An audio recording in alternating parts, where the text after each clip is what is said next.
Competition Commission of South Africa and Bank of America Europe Designated Activity Company and others for hearing.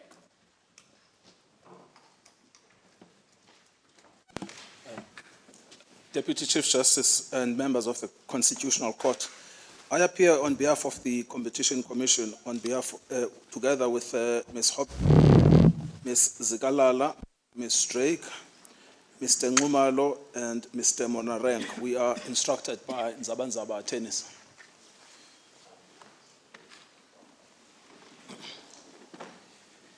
Deputy Chief Justice, Justice of the Court, I appear on behalf of the 1st, 20th and 21st respondents, which are referred to collectively as the Bank of America respondents.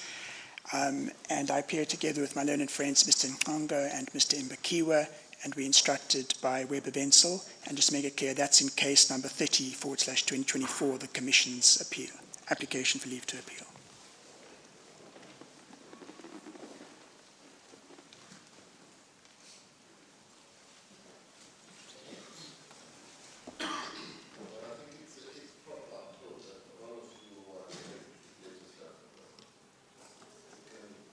Deputy Chief Justice, I appear for the second respondent, BNP Paribas, together with my learned friend, Mr. Mohammed. Thank you, Mr. Campbell.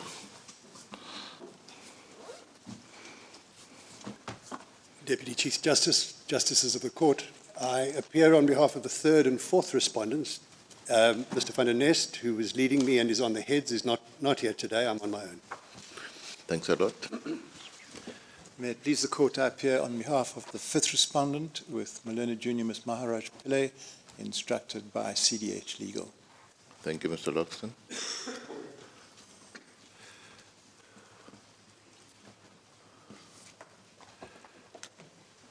Deputy Chief Justice, members of the Court, I appear with my learned friend Mr. Mokoena for the eighth respondent, Standard Bank of America, in the Commission's application for leave to appeal, and we do so on the instructions of Herbert Smith Freehills. Thank you very much.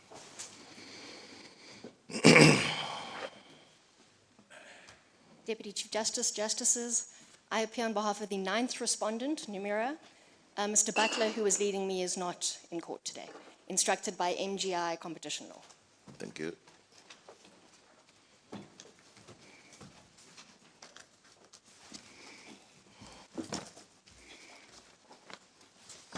Good morning, Chief Justice, Justices. I appear for Commerzbank, the 12th respondent, with Ms. Williams, instructed by Weber Wenzel.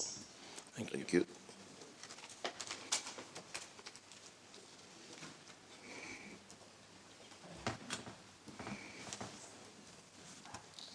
Deputy Chief Justice, members of the Court, I appear for the 13th respondent, Macquarie Bank Limited, together with my learned friend Ms. Bosman, instructed by Bernard Gilfillan. Thank you.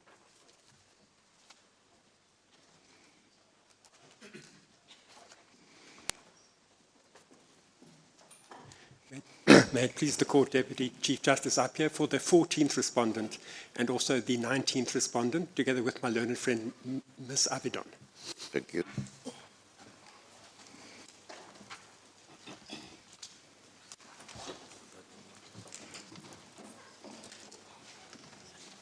Well, I don't think that completes the lineup, unless you want to tell us something else. No. Deputy Chief Justice and Justices of the Court, I appear for the 25th respondent, the Nedbank Bank. I appear with my learned junior, Tsakani Marilen, on the instructions of Worksman's attorneys. And I apologize if I've jumped the queue. Thank you.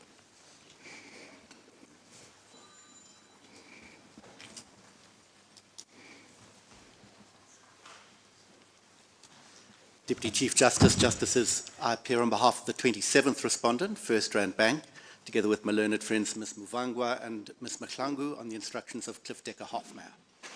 Thank you. Deputy Chief Justice, Justices of the Court, I appear on behalf of the 28th respondent, Standard Americas Incorporated, on the instructions of Herbert Smith Freehills, together with my learned junior, Mr. Mokoena. Thank you. Thank you very much.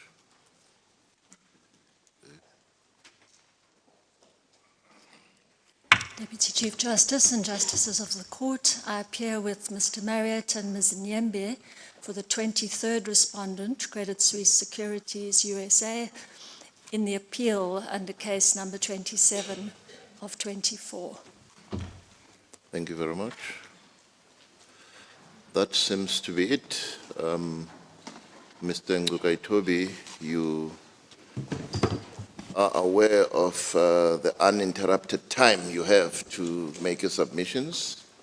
We will just disturb that when we break for the obligatory breaks for tea and lunch. But other than that, please go ahead. Thank you, Deputy Chief Justice. What we propose to do is to address 8 topics. The first one is the conduct that we submit amounts to a single overarching infringement or conspiracy. The second is the attribution of that conduct to the named respondents. The third one is the jurisdiction of the Competition Tribunal over what has been referred to as the pure peregrini, who were part of the alleged conspiracy.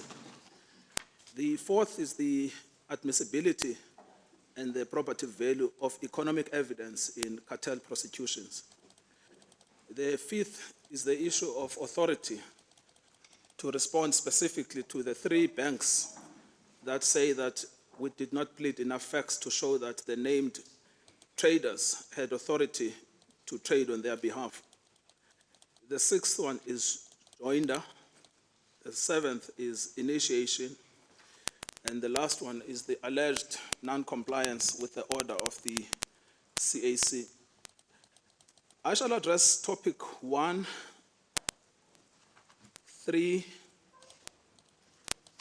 4, 5, and 8.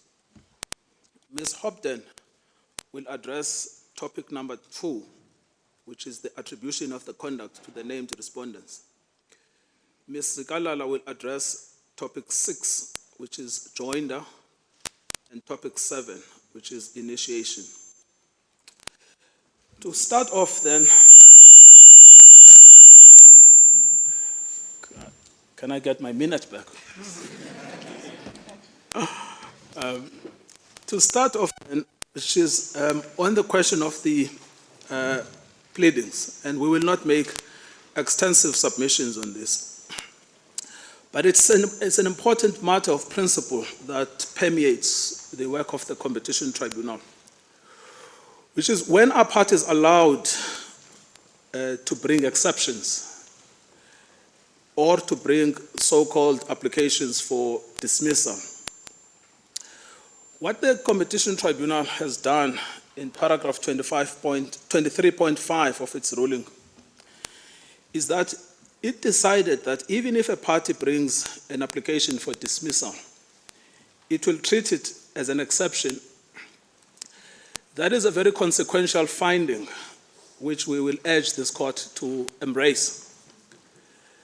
Because what it means is that the ordinary rules of exceptions apply, which means that the only admissible evidence or the only admissible allegations will be those contained in the Commission's pleadings and not new facts alleged by a respondent.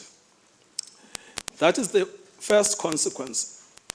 The second consequence is that that ruling of the tribunal also avoids a scenario in which referral proceedings under Section 49B of the Act are essentially turned into motion proceedings, when the structure of the Act illustrates that these would be dealt with as trials.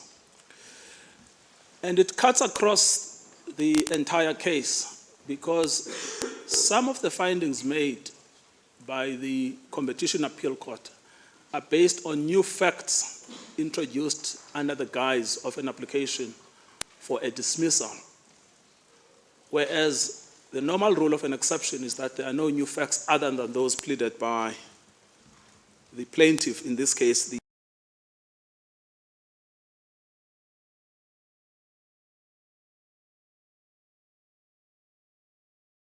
and efficiency of the tribunal proceedings.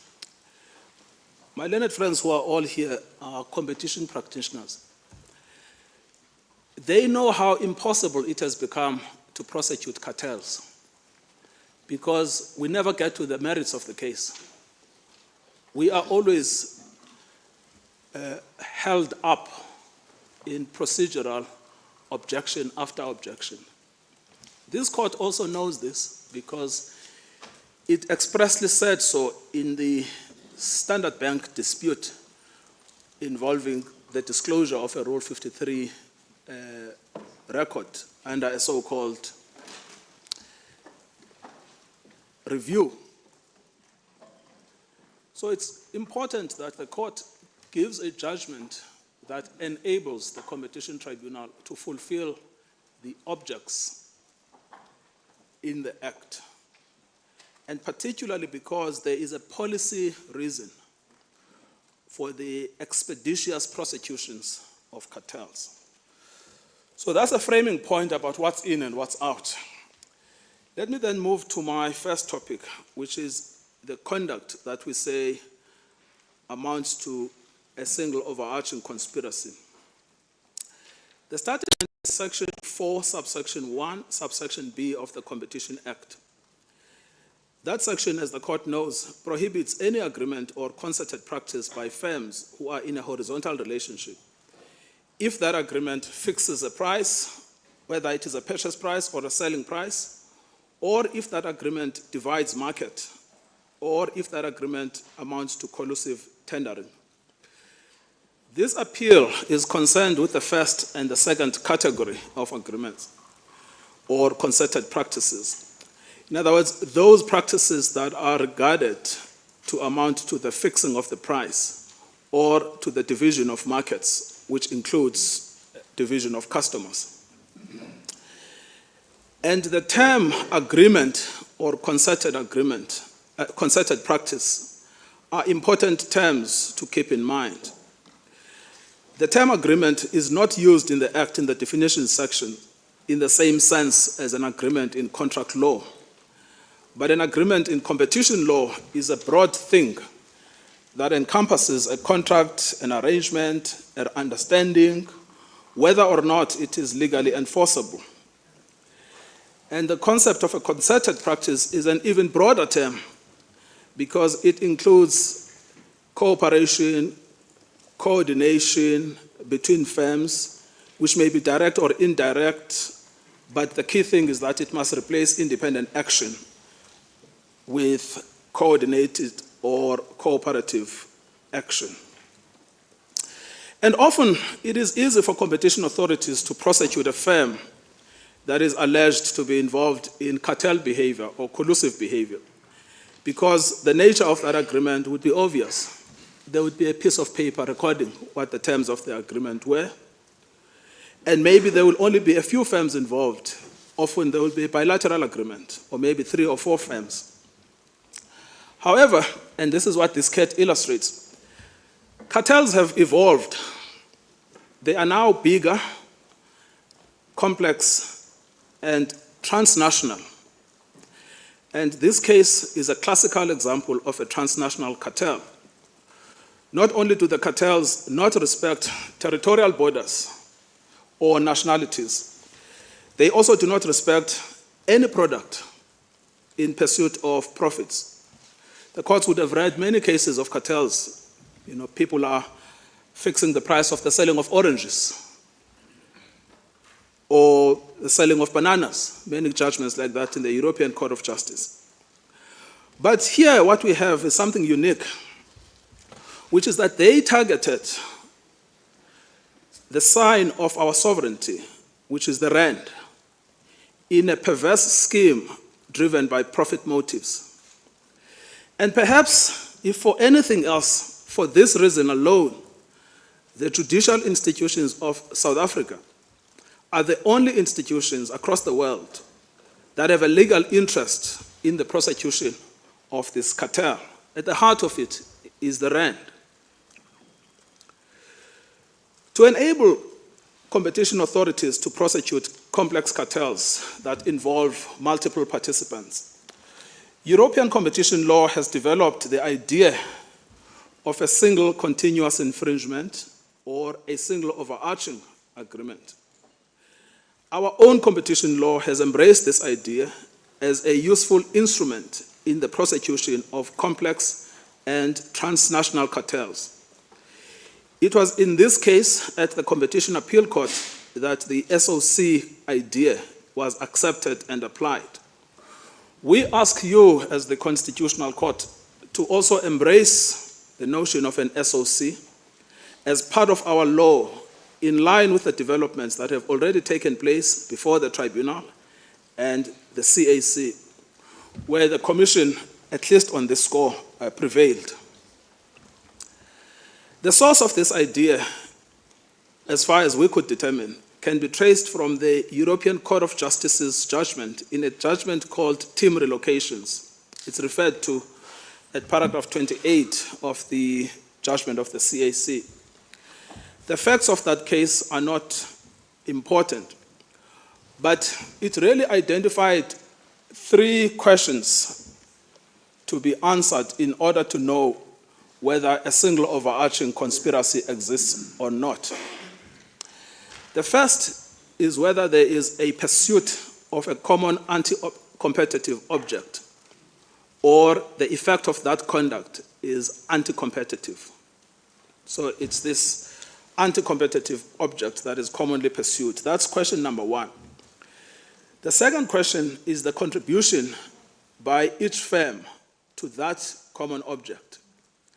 And the third is the knowledge of each firm of the existence of the plan to pursue the anti-competitive object. And even if there is no actual knowledge, one still needs to ask whether or not it can be said that it was reasonably foreseeable that the firm must have known, and despite that knowledge, was prepared to take the risk. These 3 questions have been distinguished later to constitute really 2 areas.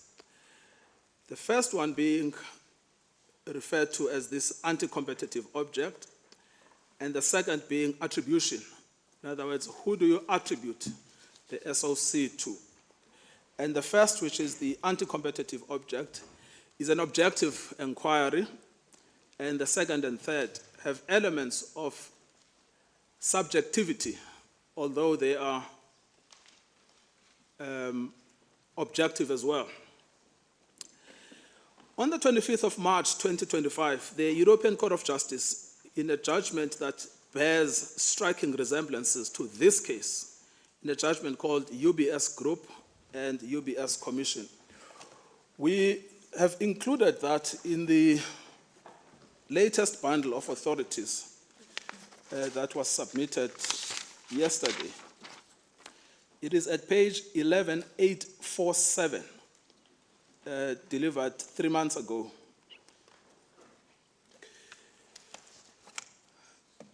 The European Court of Justice, where it dealt with the manipulation of euro-denominated government bonds, and if you read the judgment, it takes the same format as the currency manipulation in the instant appeal.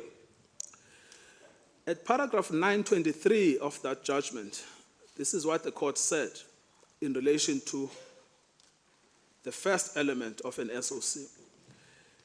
The condition relating to a single objective requires that it be ascertained whether the elements characterizing the various instances of conduct found have an identical object or identical anti-competitive effect, and consequently form part of an overall plan as a result of their identical object distorting the normal pattern of competition within the internal market. In the EU, they call it the internal market, but that's not relevant for us here. What's important for us is whether you can say from the pleading, you can discern a pattern of conduct that pursues an identical object or has an identical anti-competitive effect. In doing so, at paragraph 925, there are several factors that you should take into account. Number 1, the nature of the infringement.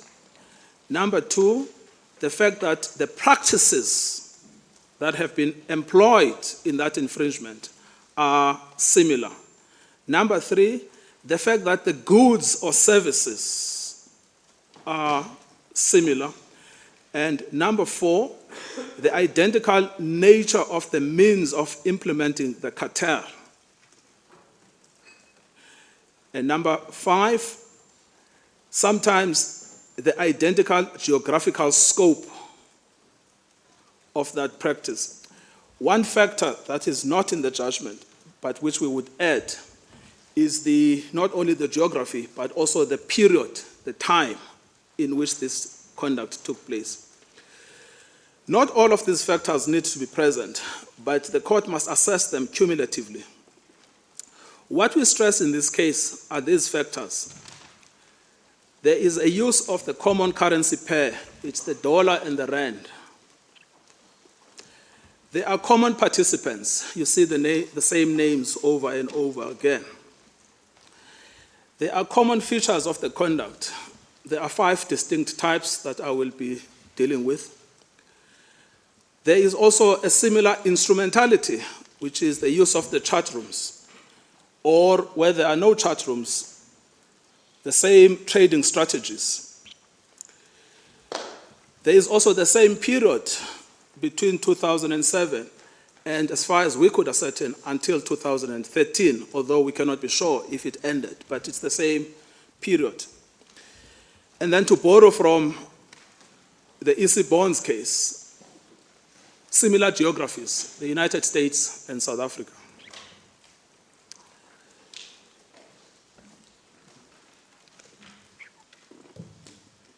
What is also important, and again, this is a defense that comes across from many of these banks, it is not necessary to find that each bank participated in every form of conduct. It's not necessary in order to come to the conclusion of an SOC. It is not even necessary to conclude that each bank knew every facet of the SOC. It is also not necessary to find that each bank contributed to every form of the misconduct. One conducts a holistic assessment. What the ECJ judgment also finds in Eurobonds, which is paragraph 991 and 992. And in that case, the traders said to the court, my specific trader was involved only in 10 of the 900 instances. The court's answer to that was that that is a factor relevant to penalty. It should not be confused with the existence of the SOC. And this is what they say, specifically at paragraph 992. Moreover, it has already been held that the fact that an undertaking has not taken part in all aspects of an anti-competitive scheme, or that it played only a minor role in the aspects in which it did participate, is to be taken into account when the gravity of the infringement is assessed, and if and when it comes to determining the amount of the fine. So if you say, I was there only once, that's not a decisive factor to exclude you from the SOC. It is a factor for penalty. So right at the outset then, we need to stress that the Competition Appeal Court found that the Commission's pleading contained enough prima facie evidence to show that there was currency manipulation involving the rand and dollar currency pair. It also found that the form of that manipulation matched the pattern of a single overarching conspiracy. It was on the second question of attribution that the CAC disagreed with the Commission's assessment. It found that the pleading demonstrated that only 4 banks were involved in the manipulation of the rand that took the form of the SOC. Those banks were BNP Paribas, JP Morgan Chase,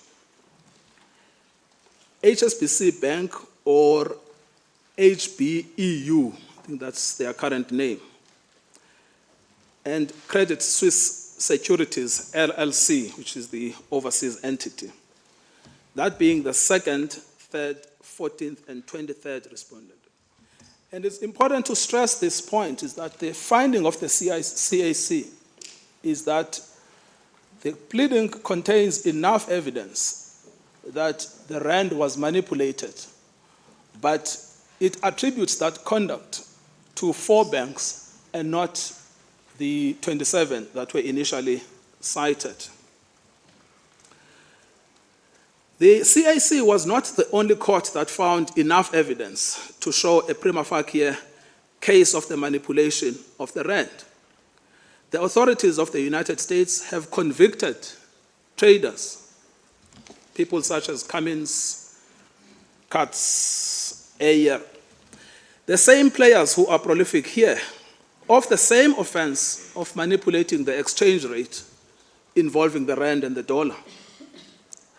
In asking you to endorse some of the findings of the CAC, particularly on the existence as a fact, as pleaded, obviously the probabilities will still be decided in trial, of the SOC whose object was to manipulate the rand, involving some banks, we also bear in mind that you will be following what other jurisdictions have already done to enforce competition laws in the prosecution of cartel activity, which involves the manipulation of the rand and the dollar.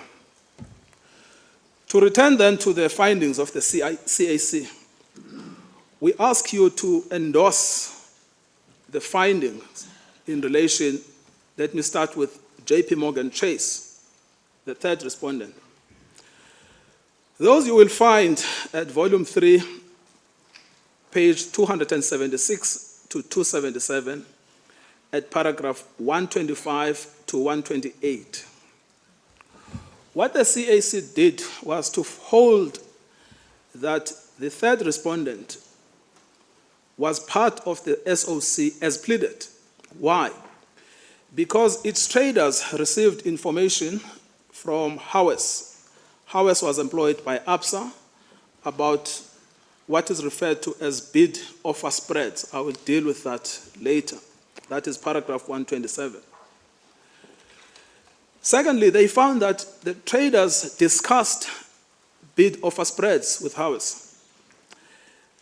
Thirdly, they found that the traders participated with Jason Katz in March 2012 in these chat rooms.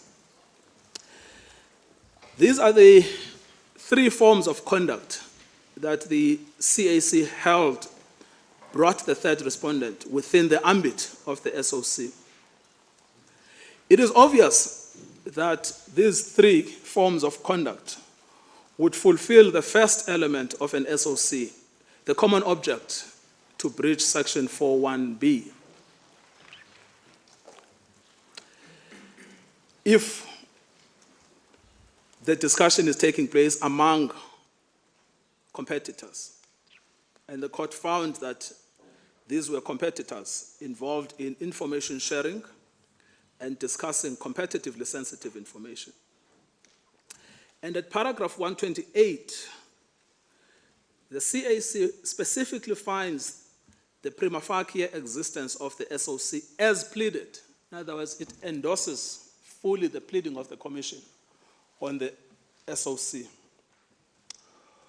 For the second respondent, BNP Paribas, the findings will be found at page 284 from paragraph 147.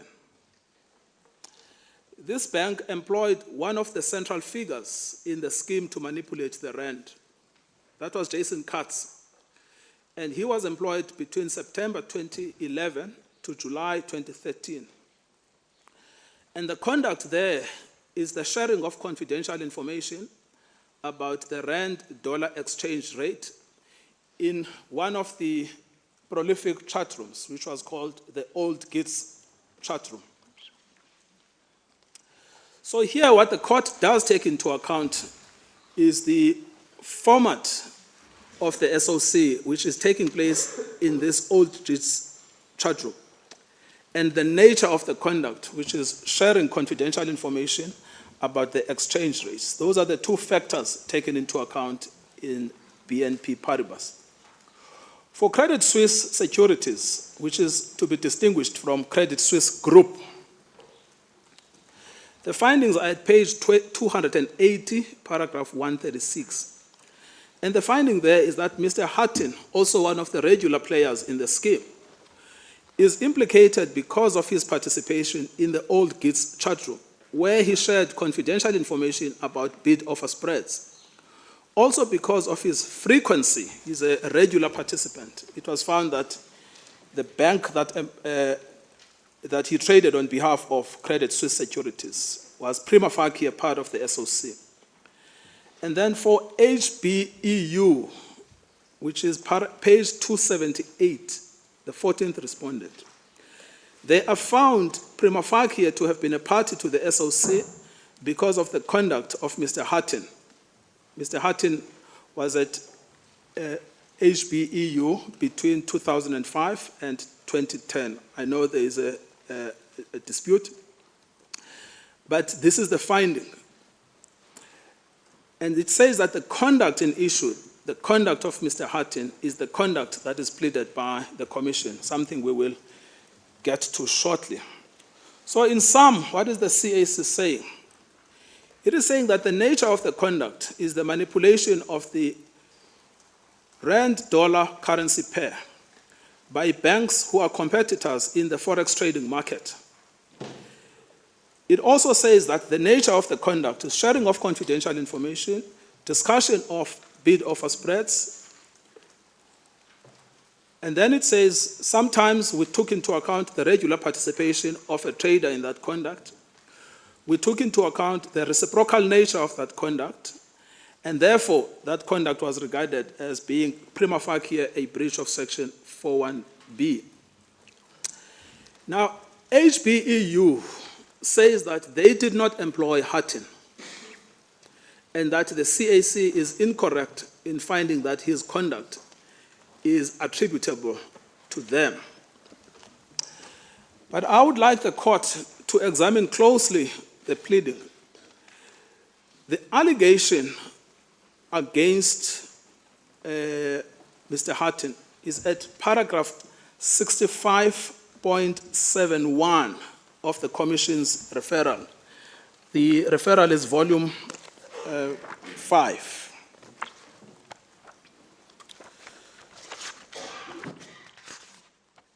At page 399. The actual allegation is that Mr. Hatton was employed by and or represented HBUS until 2010 and authorized by HBUS. Then it says, alternatively, its sister company, HBEU, to trade in the dollar-rand currency pair on its behalf. So one should not conflate the pleading with the question of employment. It's really a question of duly authorized. And there is good SCA authority on this.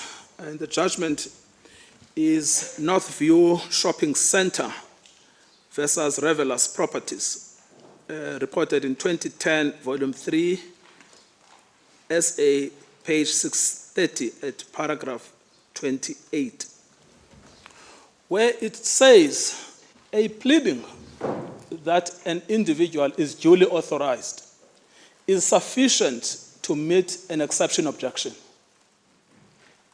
There is no need to introduce evidence of the authorization. And therefore, it becomes an onus of the respondent to say that there was no authority. But the pleader initiating proceedings cannot be met with an exception objection where they use the phrase duly authorized.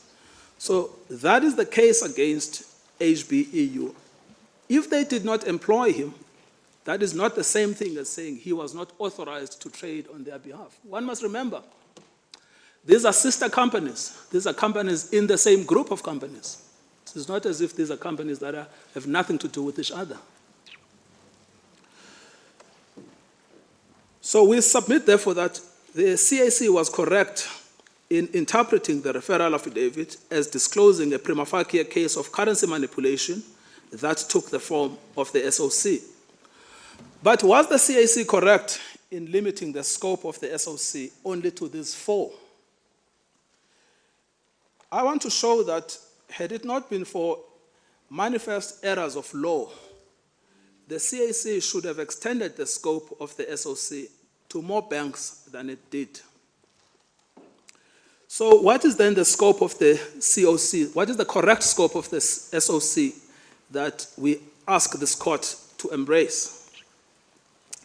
As already stated, it is a question to be answered in the first instance by focusing on the alleged conduct, by looking at whether or not there is a common conduct that produces anti-competitive effects that is being pursued by these players. The conduct sometimes can be expressed, such as discussions in the chat room, but sometimes the conduct will be secretive, as is the nature of cartels.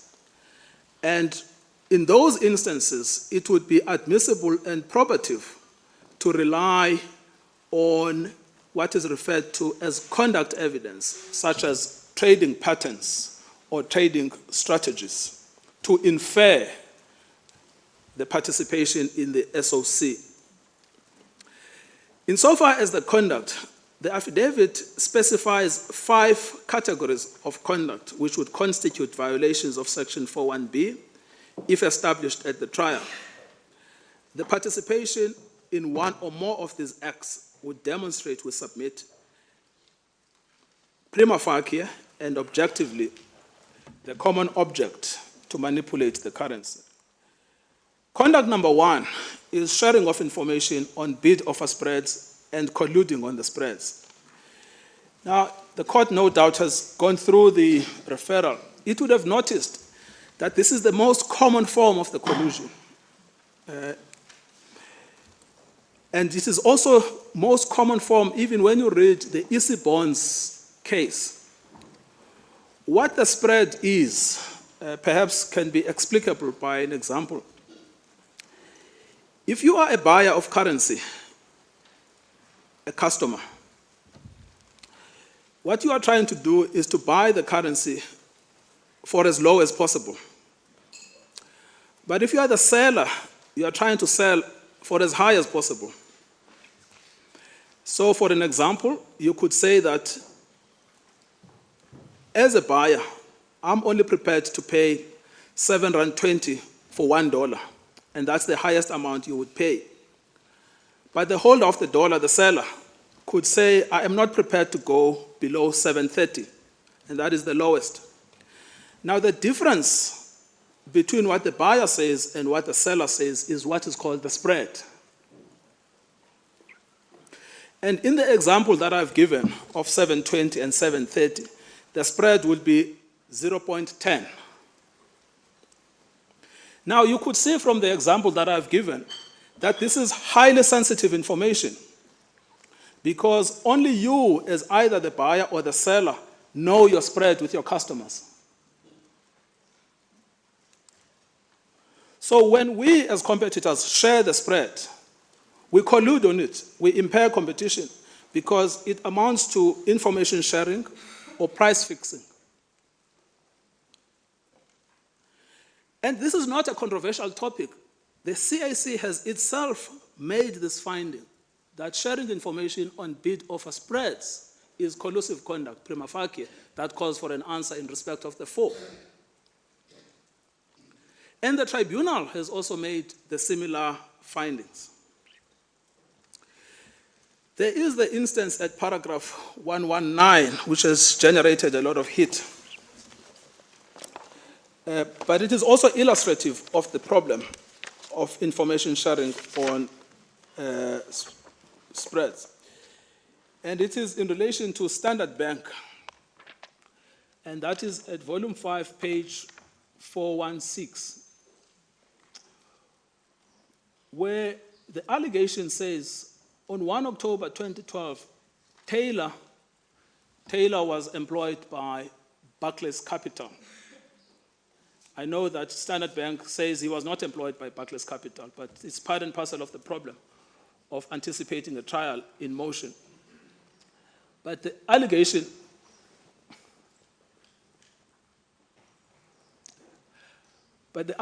is that Taylor was employed by Barclays Capital and Brownrigg was trading on behalf of Standard Bank.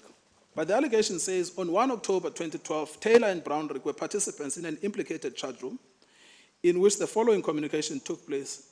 Taylor inquired what quote Brownrigg would show a top customer in 25 and 50. Brownrigg responded by telling him 50, 100.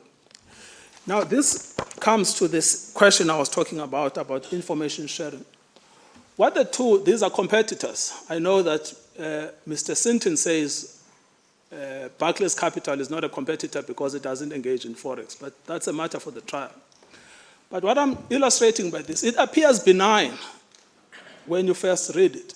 But when you actually examine what are they talking about, they are talking about a customer as competitors, about what price would be offered to that customer.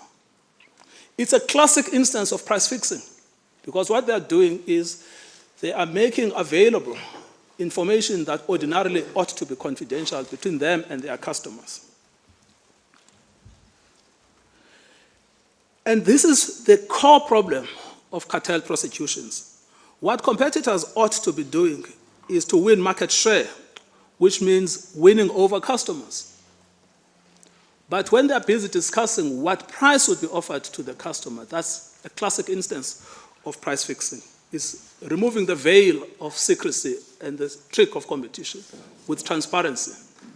And it's doing what the definitions say, which is replacing independent action with coordinated action, which is what Section 41B at its heart is about. The second category is the coordination of trading activities. What the banks, and you will see this, the allegations on the first strategy are at paragraphs 95 to 119 of the pleading. In relation to the second strategy, which is the coordination of trading activities, you will find them from paragraphs 131 to 159, pages 419 to 423. So what we mean here about coordination of trading activities is actually a very simple thing. The banks would share information about future trades. I will be placing this trade at X time. And then sometimes they would intentionally hold back their trades. Say, I won't be trading. I want to allow you to trade instead. Or they would put in a trade and then pull it back in order to allow someone else to trade. Now again, this is a form of currency manipulation. It is a breach of Section 41B, pulling back a trade to allow a competitor to trade in your stead is market division. You are dividing customers, you are allocating customers. And customer allocation is prohibited by Section 41B. It's the second of the three instances that are expressly stated in the Act. The third category is what is called coordination of trading at the fix. So this requires a little bit of explanation because it's technical. I hope Professor Chris Malikane will forgive me if I botch the lectures he has given me on the subject. But the fix is the price of each currency determined on that specific day, published on the Reuters platform. So on each day, the price of each currency is published on the Reuters platform. This is sometimes referred to as the benchmark exchange rate. And it's commonly used primarily by institutional investors. But the way it's calculated is that it averages. Sorry, Mr. Ndugai, so just go back there where you were explaining it. Yes. So I don't want to miss you there. Sorry to interrupt you. No, that's fine. Let me start at the beginning then. So the third category is the coordination of the trading at the fix, FIX. That's different from FX, which is for Forex, but this is FIX, trading at the fix. Now, what is the fix? The fix is the price of each currency. The rand has a price today. It will be published at 4 p.m. by the Reuters platform. And every other currency has a price. They will say, if you have dollars, you want to buy rands, this is the price. If you have pula, you want to buy rands, this is the price. Everyone, there's an exchange rate that is published for every currency. And it is sometimes used as a benchmark exchange for each a benchmark exchange rate. And the people that tend to use it primarily are institutional investors, like your pension funds, because they don't like the volatility of the currency. So they want something predictable. So they will say to them, I've got this money, I need you to go and buy me dollars at the fix. So in other words, the rate you must use when you buy dollars is the rate that will be published at the fix at 4 o'clock. And I will know what the fix is because it will be published. Now, the way that fix is determined, it averages the trades in that currency that take place 30 seconds before 4 p.m. and 30 seconds after 4 p.m. every day. This is why the traders call this the 4 p.m. fix. Because at 4 o'clock, the price of the rand is published. And then some people use that as a benchmark for when they engage in the trading of the currency. Now, the allegation here is that what the banks were doing, they were coordinating trading in order to influence and control the rate at the fix. So by pushing volumes or withholding volumes, you can then influence, because the way it's calculated is the 30 seconds before and the 30 seconds after. So you could create an artificial demand or create an artificial supply constraint by withholding. Now you will see this from paragraphs 169 to 172. And this strategy of withholding quotes was actually quite common among the South African banks, RMB, Nedbank, Standard Bank. And those are the banks we don't have participation in the chat room. So that's the third strategy. It appears complex, but it's actually a simple thing, which is the coordination of trading at the fix. And then the fourth strategy is to manipulate the actual exchange rate. There are different ways of manipulating the exchange rate, and the court will find various explanations. I could identify paragraph 185, paragraph 190, paragraph 234 in the pleadings. And the ways that they used to do this is by putting what is called a fake bid. You pretend as if you want to buy, but you're going to withdraw the bid within a second. It's a fake bid. And then you notify your colleagues that I'm just about to put a fake bid. If you want to match me, you can on the fake bid, but fake bid is one of the strategies. And then they would create what is called focal points. And I'll deal with a focal point earlier because one of the banks goes on about a focal point not necessarily being collusive, but that's inconsistent with the pleading. And the focal point is then the point around which the other competitors would price. It's always by definition collusive. And as I say, some of this coordination, which is the actual manipulation of the exchange rates, did not necessarily take place in the chat rooms. But it did involve our local banks. And that will be evident from the nature of the conduct, which is consistent with the coordination in the chat room. So if you put the chat room here, and you put the conduct here, the two actually match. What is discussed is what you see in practice. And that's why one should not be beguiled by this idea, where is my trader in the chat room? This is just obfuscation.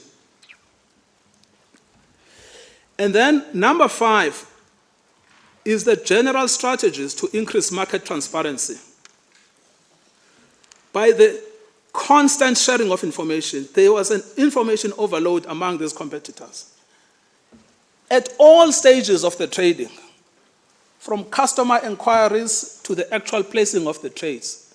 So the 5th part, again, the CAC made this finding that there was a general increase in market transparency, which is the opposite of competition.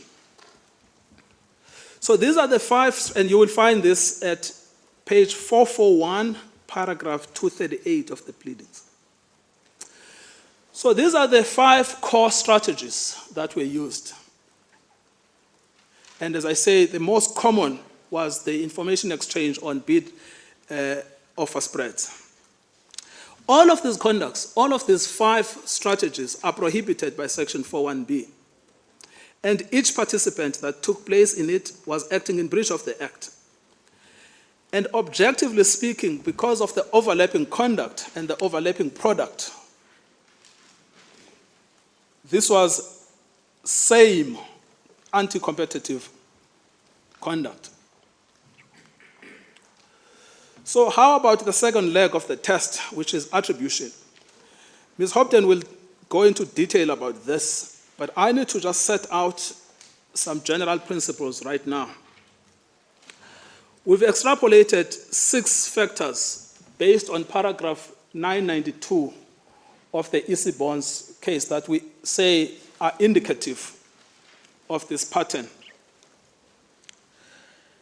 Number 1, there is a core group that has been found by the CAC to have been involved, and then there is other players. They may be peripheral, but they are part and parcel of it. But there is a common conduct. They are doing the same thing over and over again. Number 2, there is an expectation of reciprocity. Now, the reason we say this, there's an expectation of reciprocity, because it becomes important when we deal with bank-by-bank analysis. There is no point in disclosing your bid offer spread to your customer, to a competitor, if you don't expect reciprocation.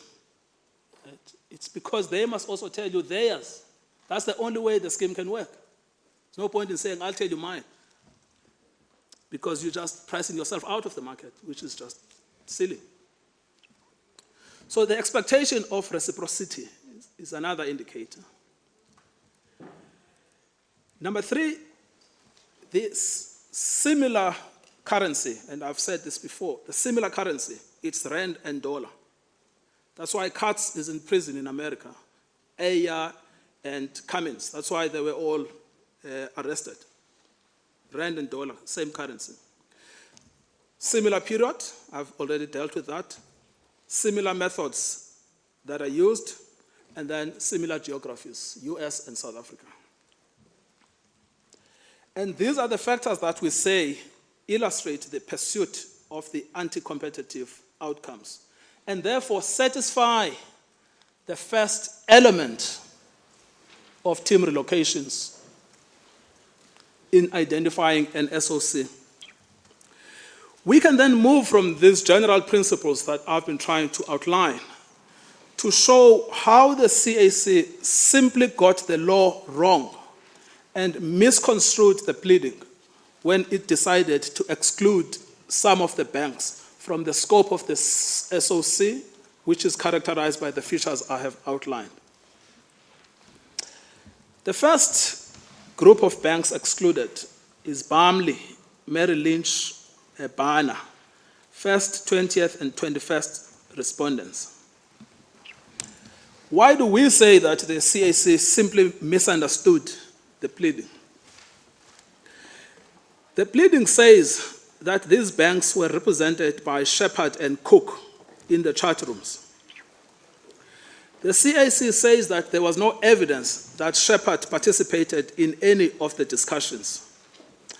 This is an error of The law does not require Shepard to have been a participant in a chat room. It requires him to have been a member of the chat room. Because one of the strategies that are used to collude is increased market transparency, is information sharing. So by being present in the chat room, he acquires the knowledge. There's no need for him to speak. He's in the room where the collusion is taking place. As for Cook, the CAC held that there was no evidence that he conspired with a South African bank. I need to clarify this right now. Whether he conspired with a South African bank is not relevant to the existence of the SOC, because the SOC's inquiry is the question of the participation in the manipulation of the currency. It is only relevant to the issue of jurisdiction, not relevant to the issue of the SOC. The problem here is that the CAC left the central question, which is whether or not Cook's conduct on behalf of either Merrill Lynch or Barmley fell within the terms of the conspiracy. And this was a material error of law. That question is in fact answered in the Commission's affidavit. The Commission's affidavit places him and Shepard squarely within the ambit of the scheme of the manipulation of the rand. Why? Cook was a member of the Old Gits chat room. He was a central player in that chat room. The CAC itself held that that chat room was the most prolific platform in the design and implementation of the conspiracy. Cook was a regular participant in those discussions and a regular participant in the conduct. If you just take the pleading and you count the number of times Cook appears, it's 40 times. He is either present when the collusion is taking place, or he is himself engaged in the collusion. And he is implicated in all of the different categories of the conduct. The question of Cook's authority is addressed specifically at paragraph 65.6 of the pleading. And it goes back to the question of authorization. We say he was employed or alternatively duly authorized by one of the three. 65.6, Deputy Chief Justice. Yes. Now, they say, no, he was employed by Merrill Lynch. That may well be, but it doesn't answer the question whether he was authorized by the sister company. And we have given you SCA authority, and we say that employment is not required to be proven. So, Cook brought them within the scope of the SOC. Then there is Australia, New Zealand, ANZ. They are connected to the conspiracy through Mr. Katz and Mr. Tezer. The CAC found that Mr. Katz left his previous employer and joined ANZ after 2012. And the pleading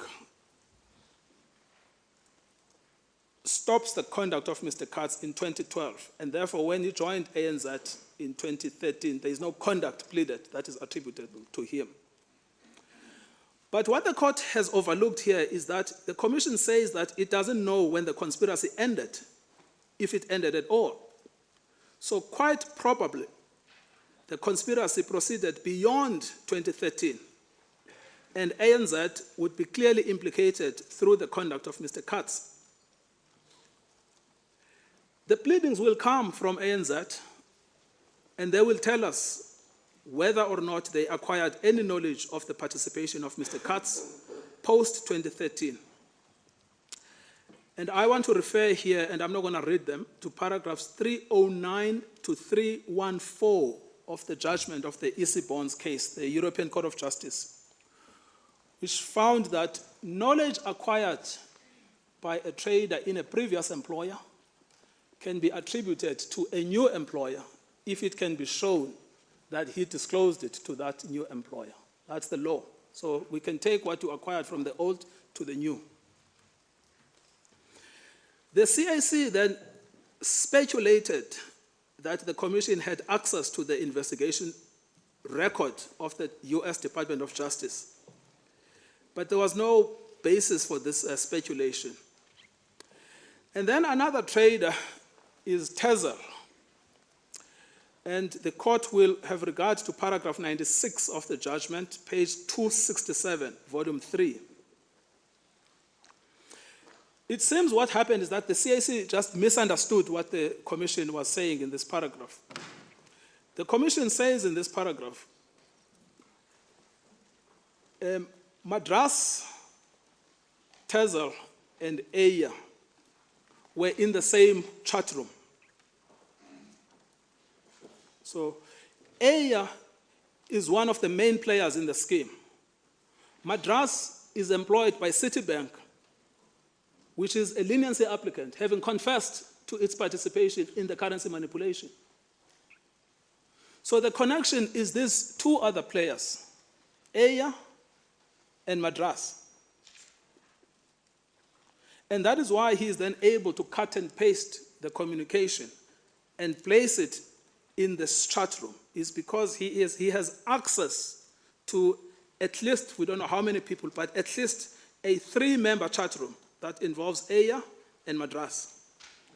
So we respectfully submit that it seems that there was just a misconstrual of the referral. Nomura, which is dealt with at page 268. That case begins at paragraph 194, page 433, yes. And the conduct begins on the 27th of May, 2010. And the allegations there are that several banks, Nomura, HSBC, Absa Standard Bank, held the rand at various focal points. At one point, they held it at the focal point of 7.57 rand. Later on, it was reduced to 7.56 rand. And that was a scheme, that is what is in the allegation, a scheme designed to enable them to sell rands, which they did simultaneously to gain USD profits. They also did the reverse simultaneously in order to gain rand profits, which the allegation says weakened the rand.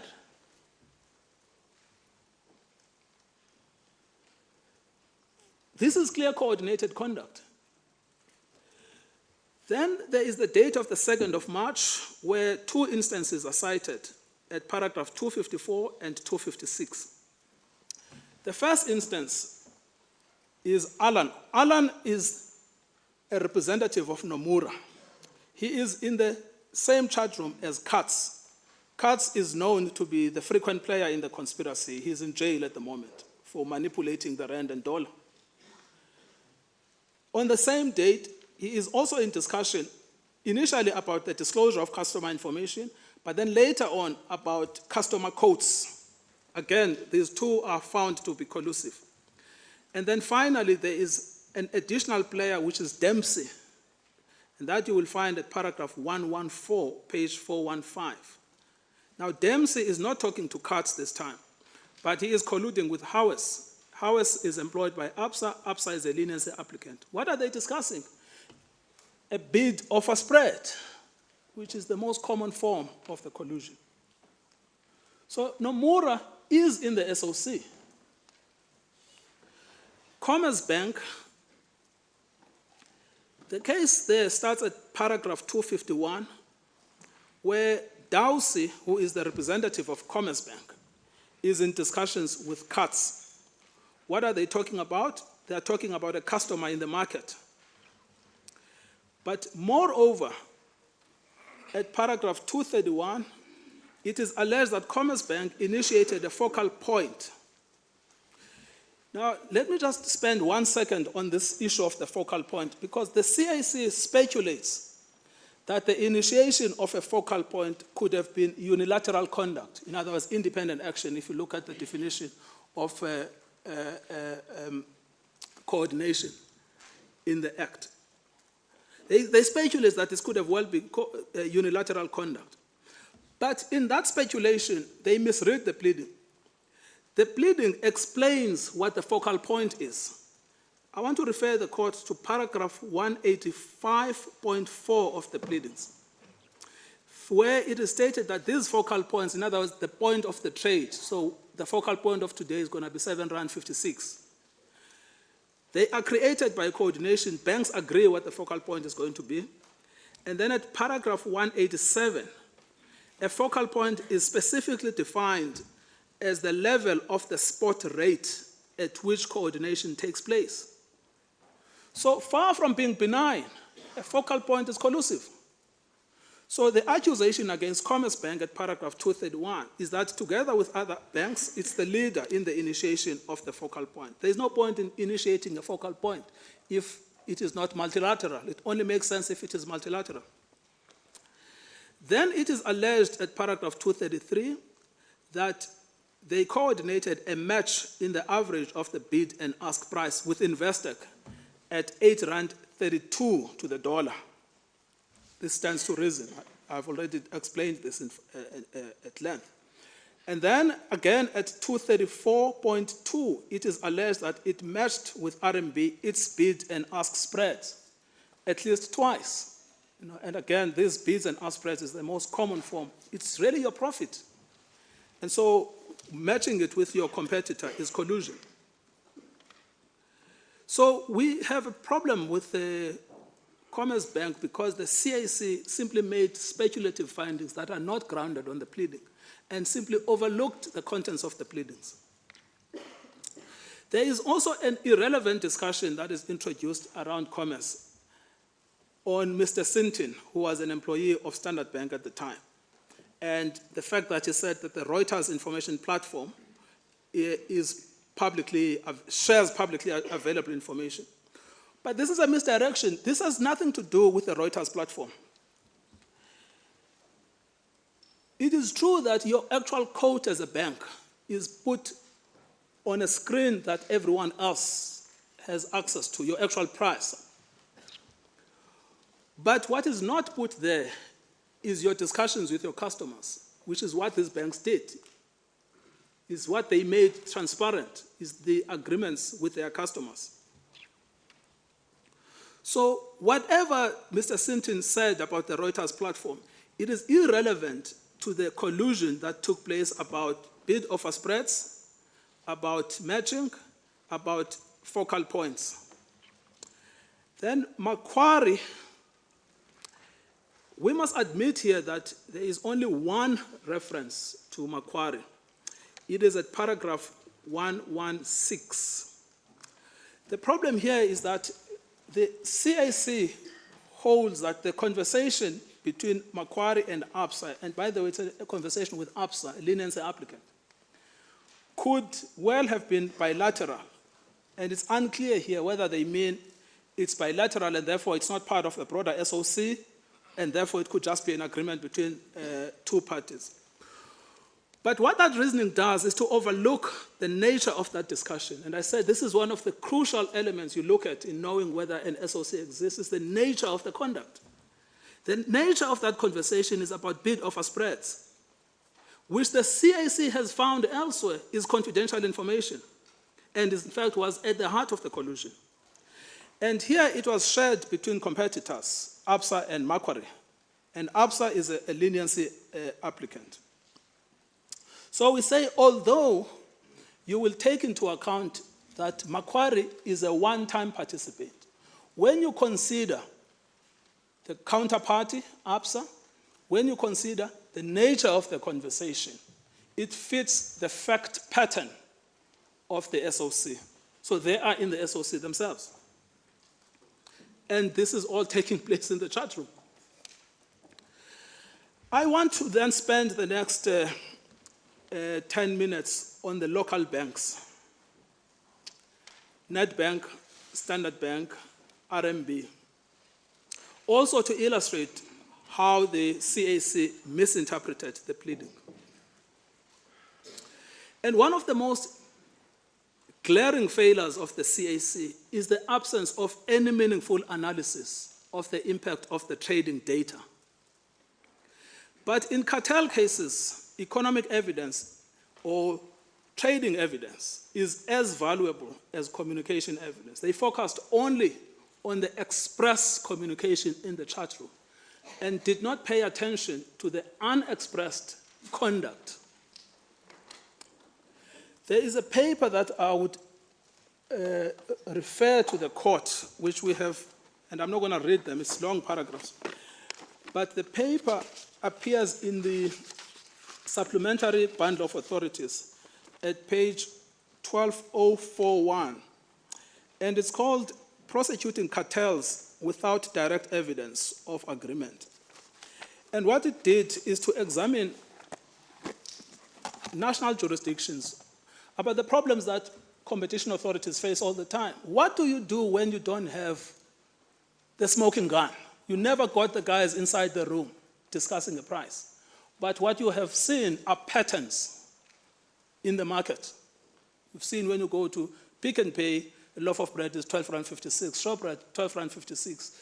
This 12, what is going on? What do you do in those instances?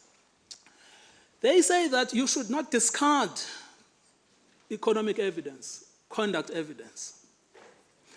Sometimes conduct evidence is indicative of collusion. And sometimes it will require an expert to explain these patterns. And sometimes it will correlate with express evidence. So the things you see, they say in the chat room, versus the things you see are happening in the market. Those two sometimes will correlate. But the important point is that you should not discard communication evidence. It's admissible and it can be probative. And we are in an exception stage, justices. We are in an exception stage. We are not in the trial yet. The weight to be placed on the evidence is yet to be determined. So the glaring failure here is the dismissiveness of the economic evidence, when every indication is that this was very important evidence that should have been taken into consideration. But even the CAC itself, in a case called Aranda, paragraph 36 and 37, Aranda is in the bundle of authorities, has embraced the use of economic evidence in the investigation and prosecution of cartels. When you don't have direct evidence, what do you do? And all you have is patterns of behavior. So we submit here that you should look critically at the CAC's complete failure to meaningfully analyze conduct evidence. Here, what the conduct evidence does show are the same anti-competitive patterns that we see manifested in the chat rooms. Let us start with Standard Bank. I have already dealt with the conversation between Brownrigg and Taylor of the 9th of October. There is an earlier one of the 19th of September 2012. What they were discussing there, Brownrigg and Taylor, is the actual spread, the spread of 0.1. And we now know that the spread is in fact another way of expressing the price. So you have an agreement that is pleaded that they agreed on a spread of 0.1. And secondly, that spread of 0.1 was a spread agreed with the other banks as well. So that is anti-competitive object being pursued right there. But moreover, and this is all express evidence that is contained in a chat room, but moreover, Toby, you said you're going to spend about 10 minutes on the SA banks. Yes, I think I've done 5. We've reached 11:50. Oh, yes, sorry. Yeah. I thought it was a criticism on me, but it's not. All right, yes. Is it an opportune time to take the break now? Indeed. Yeah, we'll come back at 11:31. As you please.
Thank you, Deputy Chief Justice. To continue then the case against Standard Bank.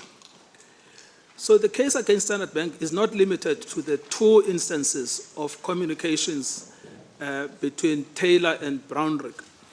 It extends to economic evidence.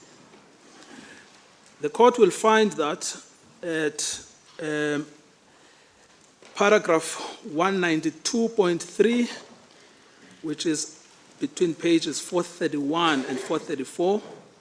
And what have they done there? They have quoted the same bid and ask prices as ABSA on at least 4 occasions.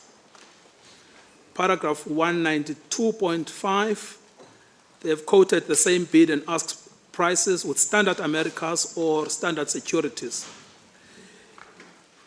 Number 3, they have held a focal point with Barclays, ABSA, Nomura, HSBC on 28 May 2010. Number 4, they have colluded with RMB, ABSA, and Investec by posting quotes in succession, which had the effect of reducing volatility in the exchange rate, and then maintained the spot exchange rate. And I've already explained how these are executed. And then Standard Bank is also accused of being involved in the practice of withholding quotes, with one bank being allowed to dominate the market at the time when the others have withheld their quotes. That you will find at page 440, paragraph 235. Now, all of this is conduct evidence. It is admissible and it may be probative in indicating collusion. It has the exact same features as the evidence discussed in the chat room. Standard Bank obviously knew of its conduct because it engaged in it, and it knew of the involvement of the international banks. In the examples I have given, we see Nomura, HSBC, and Barclays, which are all international banks. We also see the local banks, ABSA and Nedbank. There is an objection on authority. We've addressed that at paragraph 65.16, where we say that Brownrigg does not have to have been employed as a trader by Standard Bank. What is necessary is that he must have been authorized to trade on its behalf. And if the authorization is factually wrong, that is a matter that the evidence will deal with in due course, but it is not an exception point. On Nedbank, Nedbank is one of the two banks, Nedbank and RMB, where there is no involvement in the chat rooms. The only evidence in linking Nedbank and RMB is conduct evidence. But what is that conduct evidence? Against Nedbank, we can start from page 431, volume 5. There are 7 instances of collusive conduct, posting the same bid and ask prices as Standard Americas or Standard Securities. So you'll see this problem with Standard Americas and Standard Securities because we can't tell from the data whether it was this or the other bank, but they can deal with that in evidence. 2, coordinating with Standard Bank, ABSA, and Standard Americas on the bid-ask prices. 3, agreeing a spread with Standard Bank and ABSA that you will find at paragraph 192.11. Coordinating a focal point with Investec, ABSA, and Standard Bank, paragraph 229. Engaging in a pattern of successive quotes with RMB, ABSA, Investec in order to generate the same spot exchange rate. Engaging in the practice of matching of bid and ask prices, paragraph 234.5, and then paragraph 186, ABSA and Standard Bank withheld quotes to allow Nedbank to fix the exchange rate. The same appears in the case of RMB. RMB does not appear in the chat rooms, but there are at least 5 collusive instances that they are cited, beginning on the 28th of May 2010. Page 344, paragraph 195, collusion with Standard Bank, ABSA, and Investec on the posting of quotes in order to reduce the volatility of the exchange rate. and then maintaining the spot exchange rate. Agreeing a focal point with Investec, ABSA, RMB, and Nedbank, and engaged in what is called a flatlining, which is to allow RMB to dominate by withholding their quotes. Number 4, engaging in coordinated quoting to generate the same spot exchange rate, paragraph 232. And then on the 20th of September 2012, on at least 24 occasions, matching the bid and ask prices with other banks, HSBC, Commerce Bank, Barclays, Investec, and Nedbank. That's paragraph 234. What does this pattern then show us? When you combine the conduct with the communication evidence, you can see a common object or a common effect of currency manipulation. You can see the same currency pair. Sometimes we admit a trader is known, but there is a trader in each bank because these banks were trading. The only difference is that the Commission does not know the identity of the trader. And the same strategies are employed. So each bank knows what the case is against it, and each bank was correctly brought within the ambit of the SOC. And the findings of the CAC, one of the more egregious findings of the CAC is that it did not even consider the case against Nedbank at all. Nedbank does not appear in the judgment of the CAC. And yet the court complains of errors made by the tribunal, but it just introduces new and more serious errors in its own reasoning. So we would therefore submit that the chat room evidence, taken cumulatively with the conduct evidence, shows that all of the banks we've cited were correctly joined in the SOC. What we propose doing, Deputy Chief Justice, is for me to allow my colleague, Ms. Hobden, to address the question of attribution, because it follows logically from what I have addressed. Then I will come back on the other small topics. Thank you.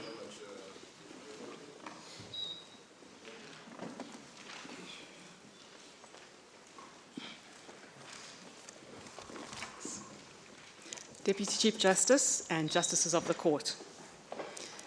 Mr. Nkatobi has demonstrated to this Court that the Competition Appeal Court and the Tribunal have accepted that the referral affidavit pleads the existence of a single overarching conspiracy. He has also demonstrated how the Competition Appeal Court erred in assessing the allegations in the referral when determining whether a sustainable cause of action had been pleaded.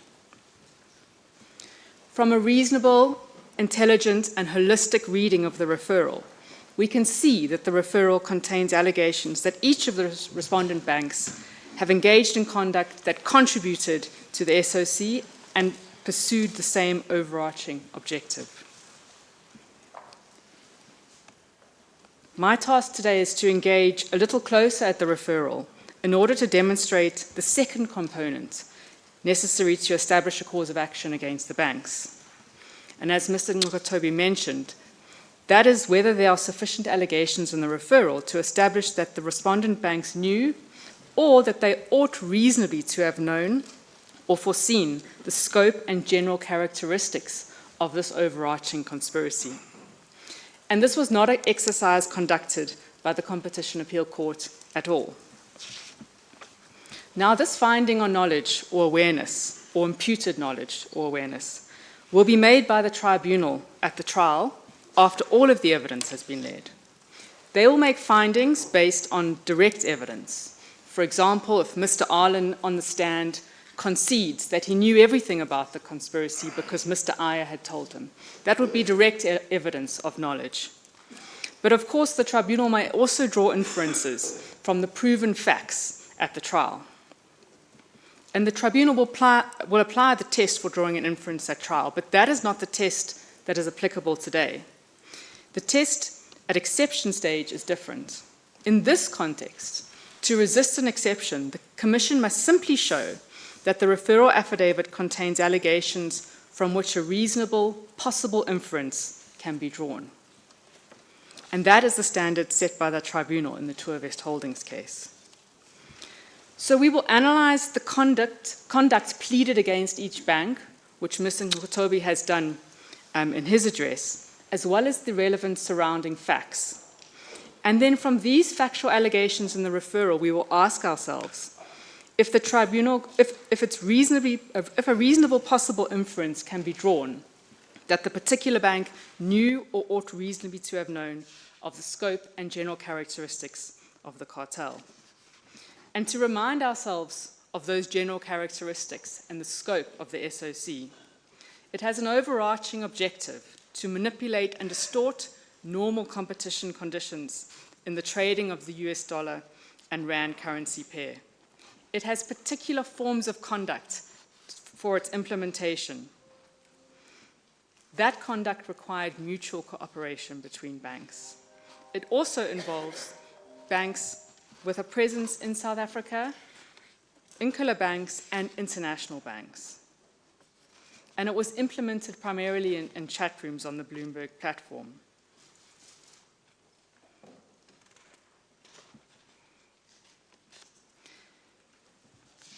We will look at four main factors outside of the individual bank's particular conduct. Facts regarding the nature of the conduct in which they participated, facts regarding the identity of traders or firms with whom they had contact, and facts regarding the nature of the communications, and facts regarding the established knowledge derived from their own conduct. So I will demonstrate to the court that, properly read, the referral contains sufficient allegations of direct conduct of respondent banks and of relevant surrounding facts from which we can draw a reasonable possible inference that each of these respondents knew or ought reasonably to have known of the scope and essential characteristics of the SOC. And to note that each of the participants does not have to know everything about what every single person is doing in this conspiracy. And frequency of participation in the conspiracy is also not the only factor that can give rise to an inference of knowledge. Just up front to note that the analysis of the referral will be done on the basis of the Commission's case, which is essentially that the principles applicable to exceptions apply. We take the allegations as correct. We don't admit extraneous evidence, although we also say that even if one does admit the various affidavits of the banks, we still establish a case. We're permitted to adopt a generous interpretation of the pleading, and we are permitted to rely on both direct allegations and on inferences that can be drawn in order to establish a case on exception. With this framework in mind, we can begin. I'd like to start with 6 banks who have a common feature. There are 6 respondent banks who are alleged to have employed a trader in the central chat rooms where collusive conduct occurred and was planned. Those 2 chat rooms are known as the Old Gits chat room and the ZAR chat room. They had members in common, in particular Mr. Katz. He was a member of both of those chat rooms. These banks are the 28th respondent, Standard Americas, who employed Mr. Katz from 2001 to 2010. The second respondent, BNP, who employed Mr. Katz from 2010 to, I think, the end of 2012. HBUS, the 19th respondent, who accepts on affidavit that it employed Mr. Hatton from 2007 until October 2010. And as Mr. Ngotobi has mentioned, there is a dispute there about whether the conduct of Mr. Hatton can also be attributed to HBU, the 14th respondent. We don't need to deal with that for now, even on the fact that we look at his conduct and we can deal whether it's attributed to HBU as well. But for present purposes, it's accepted by HBUS that they employed him. The 23rd respondent, Credit Suisse, who employed Mr. Hatton after he had been employed at HBUS. And the 20th respondent, MLPFS, who employed Mr. Cook. and that they have accepted on affidavit as well. And as Mr. Toby mentioned, and will address later, there is also a dispute there about whether Mr. Cook's conduct can be attributed to Barner and Bamley as well. We say yes, they say no. The other members of the Old Gets chat room was Mr. Cummins from Citibank and a couple of traders from Standard Chartered. Those parties are not before the court. So it is a big chat room with many participants from many different banks. We then have the ZAR chat room, and that is the chat room in which Mr. Iyer, the trader from JP Morgan, was a member. The other members of that chat room, apart from Mr. Katz, were Mr. Cummins from Citibank and Mr. Williams from Barclays Capital. So what's important to note about the pleadings in relation to these two big chat rooms is that there are allegations that each of these traders, Cook, Hatton, Katz, were members, and Iyer were members and participants of these chat rooms. And we can see within both chat rooms, and particularly the Old Gits chat room, all of the forms of conduct comprising the SOC taking place. These forms of conduct may take place by different traders on different days. Sometimes they are active, sometimes they are passive. But all of the forms of conduct that Mr. Toby has mentioned happen inside of this chat room. And we can look at a few briefly. The first is collusion on the bid-offer spread. And here we see at paragraph 106, we see members of the Old Gits chat room where Cummins asks the other participants what bid-offer spread they were quoting customers, and Mullaney responds. They also engaged in manipulation of the exchange rate. At paragraph 189 is a good example of this. These traders in the chat room, McKerney proposed to manipulate the US dollar rand pair rate by whacking quotes in order to increase the rate. Katz warned the other traders to be cautious, to check that there are no other trades that could interfere with the manipulation. He asked another trader to withdraw his offer quotes so that they could all profit from the manipulation. And Hatton encouraged other traders by suggesting that the profitability of the proposed manipulation and trades could be significant. The members of the Old Gits chat room, and within this chat room, we also see multiple instances of collusion with respect to the fix. And we find these at paragraph 162 and paragraph 168. Firstly, the traders exchange competitively sensitive information, and then Katz and Cook agree to coordinate their trading at the fix. Not too long after that, the traders offset their respective positions at the fix. Both forms of collusion in relation to the exchange rate as it's set at 4 o'clock on the Reuters platform. We also see multiple instances of the exchange of competitively sensitive information, reducing increasing transparency in the market. Paragraph 104 demonstrates this quite well. Hatton and Cummins share information on bid-ask spreads, that's on the price and profit that they're going to make in their business of buying and selling rand. Hatton tells the other participants the current HSBC strategy on the rand-dollar pair. Cook asks Katz about the current trading position of the Johannesburg office, and Katz responds. Cummins shares information on customer orders. We also see these participants in this chat room coordinating their trading to withhold trades or to pull them, depending on what would benefit the other traders in the chat room. And examples of this are at paragraph 125, where Katz and Cummins discuss that Katz will withhold trades for Cummins, and at paragraph 161, where traders in this chat room pull trades. Cummins asks the other participants to pull their bids temporarily to secure his favored position at the fix. So we've seen all of the forms of conduct taking place in this one chat room. And the same goes for the ZAR. I don't need to go through those examples. We also see that the referral alleges that these particular traders, Katz, Cook, Hatton, and Iyer, they actively participated themselves in multiple instances of these forms of conduct. And in other instances, they were passive participants in the chat room. They were present in the chat room where their co-conspirators were engaging in this very conduct. The referral also pleads that they had access to past history, so when they entered into a chat room, they could scroll down and look and see what everyone else had been talking about before they logged on. If one just flips through pages 411, 412, and 413, you can get a very good selection of the kinds of conduct and the particular instances. So we know facts about the traders in this chat room, and we know facts about this chat room. So what are the reasonable possible inferences that the tribunal could draw in relation to these parties' knowledge or assumed knowledge? First of all, they were most definitely aware of all of the conduct alleged to form part of the overarching conspiracy.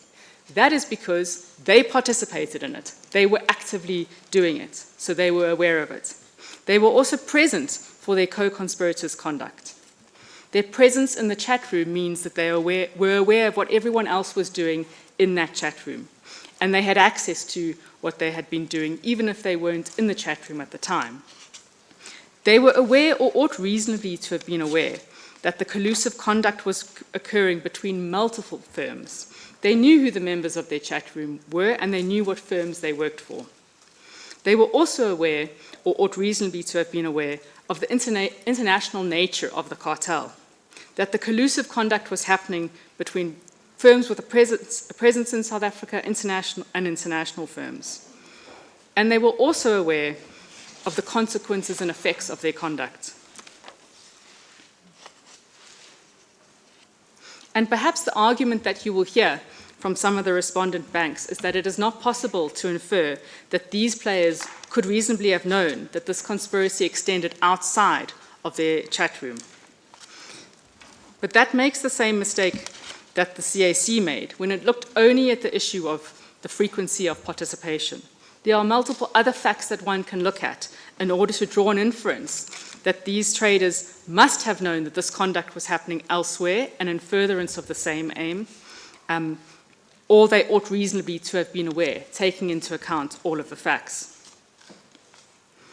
First of all, it's the nature of the conduct. This chat room involved multiple participants from competing firms. There was frequent communication, and they were using a platform for private conduct that they knew was accessible to other traders. They knew about the benefits that membership of this chat room and participation in the cartel would give other traders. At paragraph 240, Katz thanks other traders for their assistance. At paragraph 97, Cummins says he needs to support his family, so please can the other traders assist him. And at paragraph 189, Hatton encourages the traders by saying, well, this is very profitable and the trades could be significant. Secondly, the majority of these members in the old GITS chat room had separate bilateral communications with traders from other banks outside the chat room. Mr. Katz had many conversations with many people.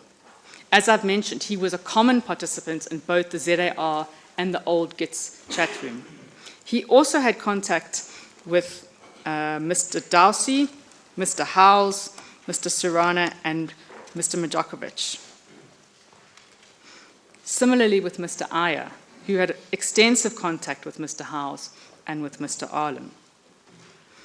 There was certainly no secrecy in this group about the fact that these traders were talking to other people outside the group. And we see that because there's references to discussions of other members during this conduct. So with these facts in mind, it's certainly reasonable to infer that these traders who were engaging prolifically in the conduct themselves reasonably ought to have known that other traders were doing the same to derive the same benefits and using the same platform. So what we see in relation to these 6 banks, potentially 9, is that there are allegations demonstrating that the conduct falls within the scope of the single overarching conspiracy, and there are allegations from which to infer awareness of the full scope and general characteristics of the SOC, and at the very least, that objectively these traders, so deep in the collusive cartel, ought to have foreseen it. And that is sufficient at exception stage to establish a cause of action and to require all of these banks to answer the case against them.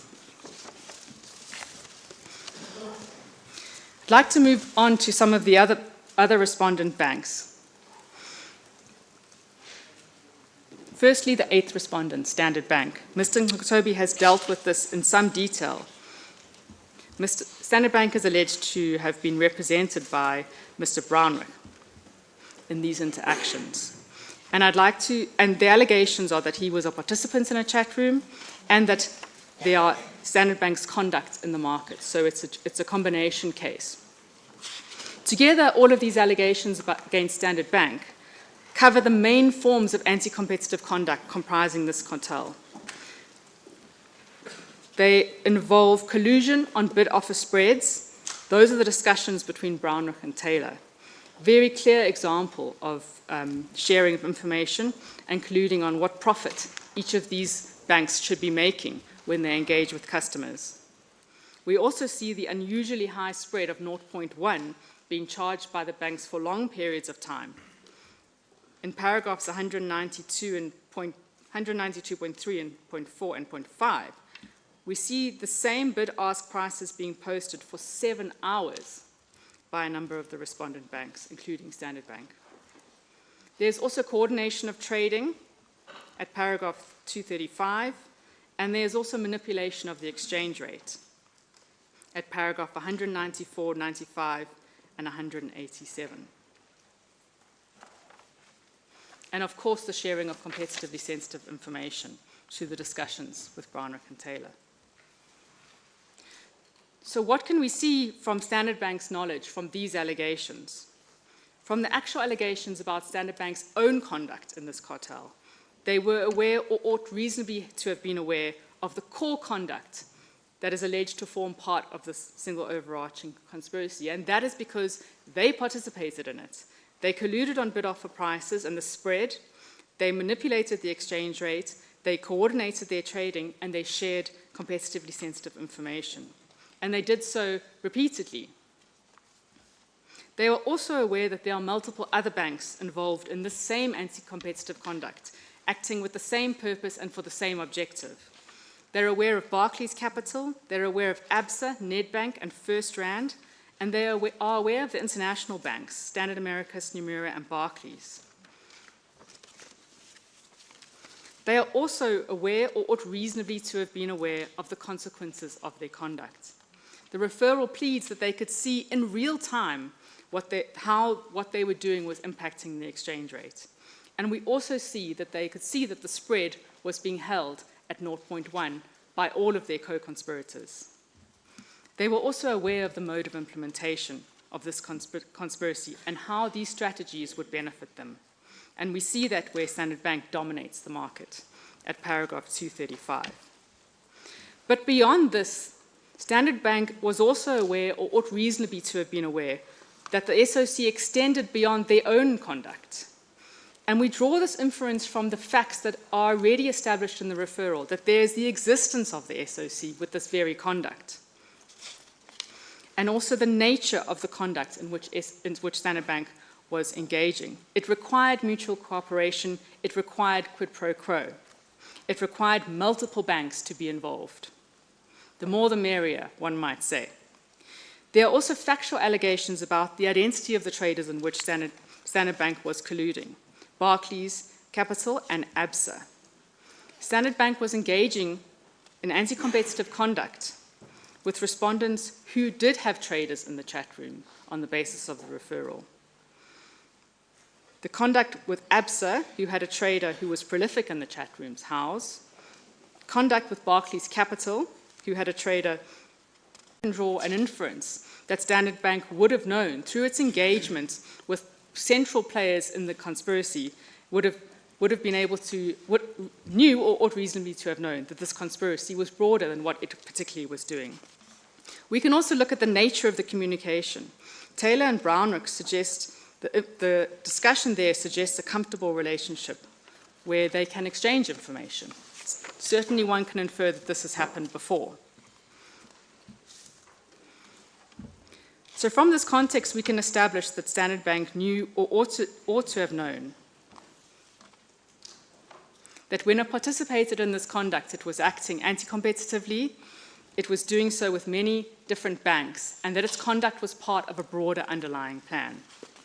And from that pleaded conduct viewed holistically and these surrounding relevant facts, the tribunal most definitely could draw a reasonable probable inference that Standard Bank was aware or ought reasonably to have been aware of the scope and essential characteristics of the pleaded conspiracy. The next bank to deal with is Nomura. It is also a bank in which there are allegations of a trader in a chat room and conduct data. Nomura's employees are Dempsey and Arlen. Dempsey was a participant in a chat room with Mr. Howes, and Arlen was a participant in a chat room with Mr. Williams, Aya, and Katz. Now, we've heard their names before. They are the core members of the ZAR chat room. There are also allegations of Nomura's conduct in the market, paragraph 194. And once again, we see this conduct falling across the main categories of conduct that form part of the conspiracy. The collusion on bid-offer spreads. The discussion between Dempsey and Howes was one about bid-offer spreads, at paragraph 114. We see the manipulation of the exchange rate at paragraph 194, and we see sharing of competitively sensitive information in the chat room where Arlen is a participant, and he's present where Williams tells participants about customer orders, and Aya shares information about customer quotes. So if one has to look at what inferences of knowledge one could make, or what findings that these traders ought reasonably to have known, certainly they knew about the core conduct forming part of the conspiracy. They participated in it. They were also aware, or ought reasonably to have been aware, of the objectives of this conduct and its effect. They were professional traders. They were watching in real time. They were also aware, or ought reasonably to have been aware, that multiple other banks were doing the same conduct at the same time. Their traders were engaging with Barclays, JP Morgan, Citibank, and Standard Americas. Dempsey was engaging with Standard Americas, and they also had knowledge that Barclays, ABSA, and Standard Bank were involved in this conduct. And of course, then one can see that they knew that the banks were across a range of jurisdiction. They also had knowledge of the mode of implementation. Beyond their own individual participation, one can infer that they reasonably ought to have known that what they were doing was part of a broader underlying plan. Firstly, we've established the existence of a single overarching conspiracy, where the same conduct was happening at the exact same time in chat rooms and by other banks. And secondly, the core of the conduct being collusive. The nature of the communication. There are two different traders at Nomura who are having conversations with their competitors in Bloomberg chat rooms. Certainly, that can't be a coincidence. The factual allegations on the identity of the traders also show us that we can draw an inference that the Nomura traders knew that they were doing part of something bigger. There's direct communication with Howes, Katz, Aya, and Williams, who are all central participants in this conspiracy, and there was no secrecy between those traders about their connections. Nomura knew that there were multiple banks amenable to collusion, that these banks would also benefit by these strategies, that they knew that these strategies worked, and they knew that there was a platform for private conduct in which these strategies could be discussed and planned. So from the pleaded conduct viewed holistically, certainly one could draw a reasonable probable inference that Nomura was aware or ought to have been aware of the whole scope of the conspiracy when engaged in this conduct.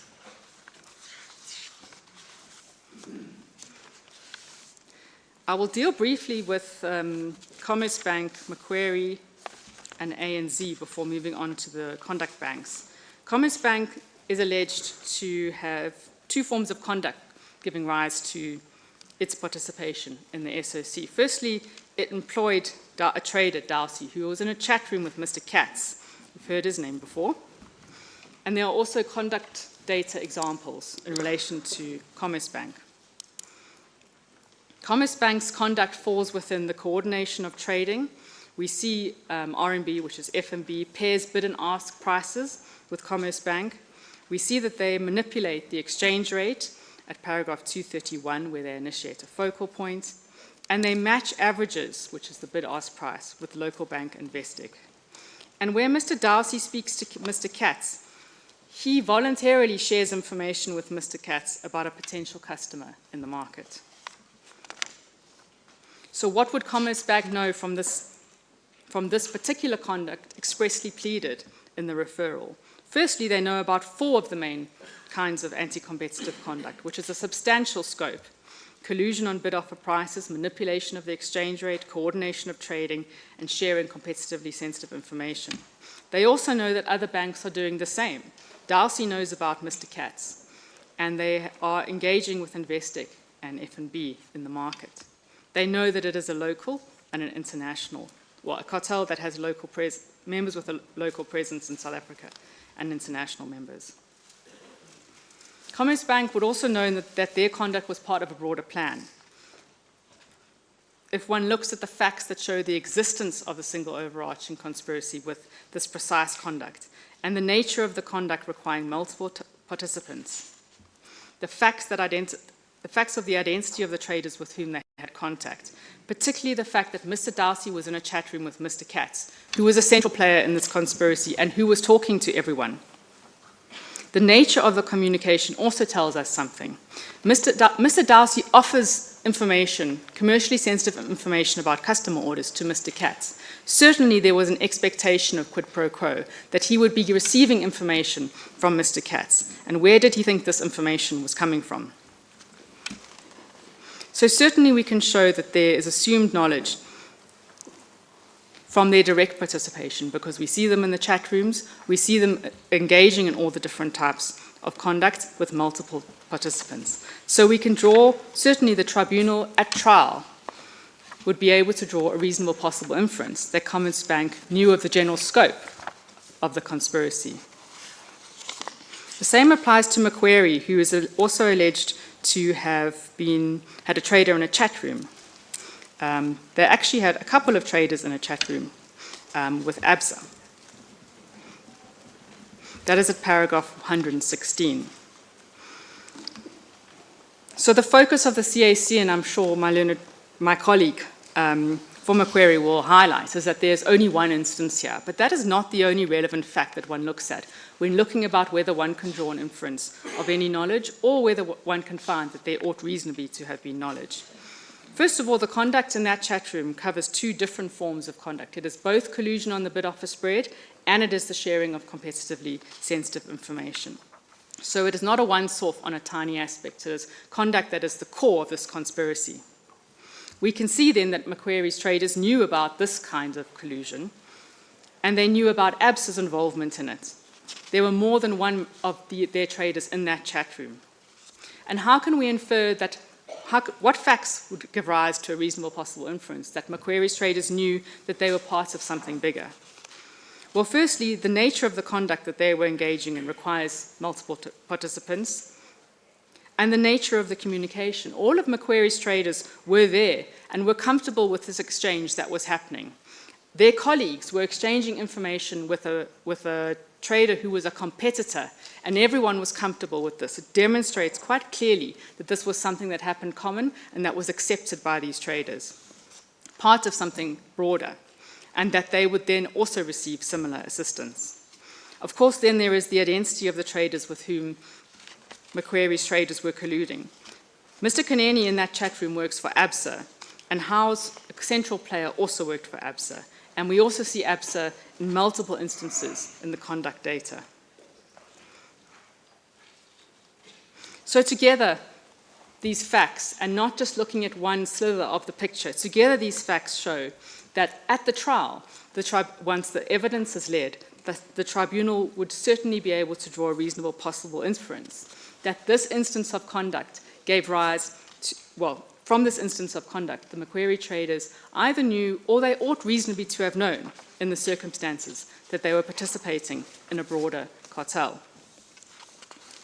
In respect of ANZ, ANZ is alleged to have employed Mr. Teasel and Mr. Katz. Mr. Katz, I don't think I need to belabor this point, has knowledge of everything. He really knows pretty much everyone in the conspiracy and has spoken to them. There are allegations about Mr. Katz's prior conduct from 2007 in the referral until just before he joined ANZ. He was employed by Standard Americas, he was employed by Barclays, and he was employed by BNP. And during his employment with all of these firms, he continued the conduct. He never stopped. He changed and he came back into the chat rooms. We see him engaging in this conduct throughout that period. And the referral pleads that traders continued their conduct even after the end of an employment relationship. So we can infer that his conduct continued, and we can infer that when Katz arrived at ANZ with all the knowledge of his activities. There's then Mr. Teasel, where there is an instance at paragraph 184. Mr. Nkotobi has dealt with that. Mr. Aya copies and pastes a portion of a communication from a chat room that we infer exists between Mr. Madras, Mr. Teasel, and Mr. Aya. We have pleaded that Mr. Teasel was a participant in that chat room, in a chat room. So in light of the existence of the single overarching conspiracy, that is the factual matrix in which we draw these inferences, we can see that the conduct in this instance is simply Mr. Teasel's presence in the private chat room with competing traders. He is a trader in the US dollar and rand pair. Like the other participants, he has just as much to benefit as them. He knows that JP Morgan and Citibank are using the chat rooms that are private to communicate, and he knows that they are all competitors. He is also engaging with Aya, who was a prolific member of this cartel. In this instance, Mr. Teasel's presence in that chat room is sufficient to draw, with Mr. Aya, is sufficient to draw the inference that he would have known the kind of conduct that was taking place in this conspiracy. Holistically, there's a reasonable possible inference that together with Mr. Katz and Mr. Teasel, ANZ had knowledge of the scope and essential characteristics of this cartel. Lastly, the two local banks, Nedbank Limited and FirstRand, and perhaps we can deal with them together because there are similarities. In respect of both of these banks, there is only one type of conduct pleaded. It is the market data conduct. There are no named traders in chat rooms. But still what we see is conduct that falls across the range of conduct that forms part of this conspiracy. In both cases, we see collusion on bid-offer spreads. For Nedbank, that's at paragraph 190.2 and 191 and 192.4. Banks matching each other and quoting identical bid-ask prices. They also coordinate their trading. Mr. Nkotobi has mentioned that the focal points, pulling and withholding trades. For Nedbank, that is 186, 235, 236, and 195. And we also see them manipulating the exchange rate.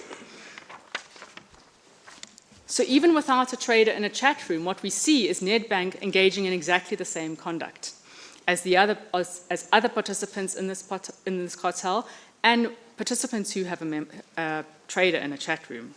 Certainly, Nedbank was aware, or ought reasonably to have been aware, of this anti-competitive conduct because it was participating in it. It also would have known the consequences. It saw what happened when other banks withheld their bids for it. It was allowed to dominate the market. It was also aware that ABSA, Investec, FirstRand, and Standard Bank are doing the same thing, and that Nedbank also knows Standard Americas is doing the same thing. They also know that these strategies would benefit them, and that they may withhold quotes today in order to allow one of their co-conspirators to benefit, and that will be a quid pro quo. They will then receive the benefit another time. So certainly Nedbank, engaging in this broad range of conduct, certainly was aware of the existence of the conspiracy, the conduct in which it was engaging with, and if one looks at the surrounding facts, the identity of the respondents, we can see that they are engaging in conduct with Standard Americas, who was the trader prolific in the chat rooms, and with ABSA, who had hired Mr. Howes. The conduct, it's also important to note when considering what Nedbank knew or ought reasonably to have known, is that the communication, there is an interaction between the chats that we see in the chat rooms and the data. We see matching of bids in the data, and we see traders discussing that in the chat rooms, for example, at 191 and 197. So in respect of Nedbank, there certainly would be a reasonable possible inference, that they were aware of the essential aspects of this cartel. The same applies to FirstRand, who was involved at paragraphs 195, 230, 270.96, 234, and 232.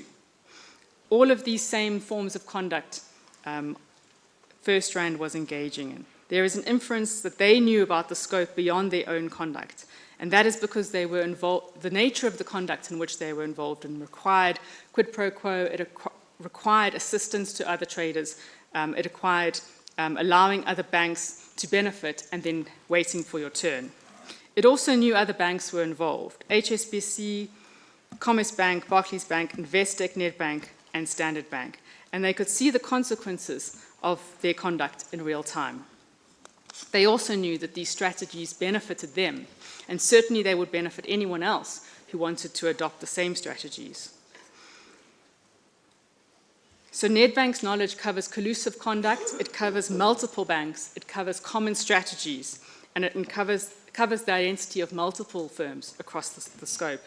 So the inference there is certainly that one can draw a reasonable possible inference that Nedbank knew not only of its own conduct, but that this conduct formed part of a broader overarching scheme. And that, in respect of each of the banks, is the allegations within the referral, which we say, from which the tribunal would certainly be able to draw the inference that all of these respondent banks, that a case has been pleaded against all of the respondent banks that meets both of the requirements in team relocations. First, that they contributed to the conduct, with the overarching objective, and second, that they did so when they knew, or ought reasonably to have known, that this conduct was part of a broader SOC, and that they understood the general scope and essential characteristics of it.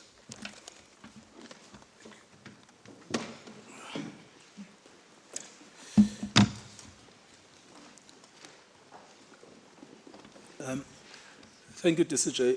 Just to recap on where we are, we have addressed the conduct that amounts to an SOC. We have addressed the attribution of the conduct to the named banks. We have addressed the admissibility and probative value of economic evidence in cartel prosecutions. We have addressed the issue of authority in relation to the 3 banks that claim that not enough facts were pleaded to show that the employees alleged had authority to bind them.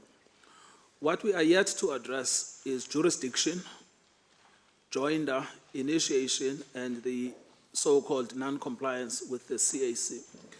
I'm going to spend the next 20 minutes on jurisdiction, and then Ms. Zikalala will deal with joinder and initiation. Now, the topic of jurisdiction is primarily statutory. Section 3, subsection 1 of the Competition Act provides that the Act applies to all economic activity within the Republic or having an effect in the Republic. What that means is that the section is intended to address 2 things. The first thing is to address the subject matter of the jurisdiction, and that subject matter is economic activity. The second is that it is meant to address the territorial scope. On territorial scope, it addresses itself to the physical borders of South Africa within the Republic. But it also addresses itself to conduct outside of South Africa, provided that it has an effect in the Republic or within the Republic. I think that's the actual word, is within the Republic. So what this means is that it's crucial that the analytical approach that the court takes is A, work out who are the members of the SOC without considering the issue of jurisdiction. And once you know who the members of the SOC are, then work out who do we as South African courts have jurisdiction over, who is within the SOC, and then exclude those that you have no jurisdiction over. So that's the correct analytical approach. One of the fundamental problems with the judgment of the CAC is that it conflates all of these things. You just never know whether they are excluding a bank for jurisdictional reasons or excluding a bank because it was not an SOC participant. But it's crucial for this court to recast the analytical framework for logic and clarity. Now, this debate on jurisdiction is one of territory, right? Does the Act have extraterritorial application? Now, it's obvious that the Act has extraterritorial application. No one can argue that it does not have extraterritorial application. How did we get to the position where there was a finding that there is no extraterritoriality necessarily in the Act, or that it had to be established by connecting factors? We got to that because the CAC imported the common law, which requires both subject matter jurisdiction and personal jurisdiction. And the common law's requirements of personal jurisdiction comes from the old doctrine of effectiveness. You ought to be able to exercise some kind of effective control of the subject if there's a judgment. And that is where the whole idea of personal jurisdiction came from. But it was never explained why personal jurisdiction should be read into the structure of the Competition Act. In other words, why should you constrain the Competition Act with the common law? That was never explained. And we submit that there is no reason from the structure of the Act to constrain its effect by importing the common law. The Competition Act, in a sense, is a statutory delict. It's an invention of the statute to address economic activity. It's one of the few statutes that address market power. Most of the statutes we have are addressing political power. This is one of the few that is specifically designed for market power. And it knows that the markets do not respect geographies. And therefore, because the markets do not respect geographies,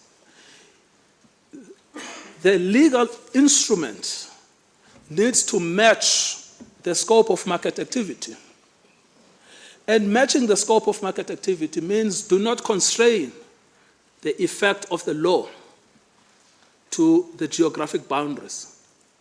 So, two people sitting in Botswana can manipulate a price of a product that is sold in South Africa.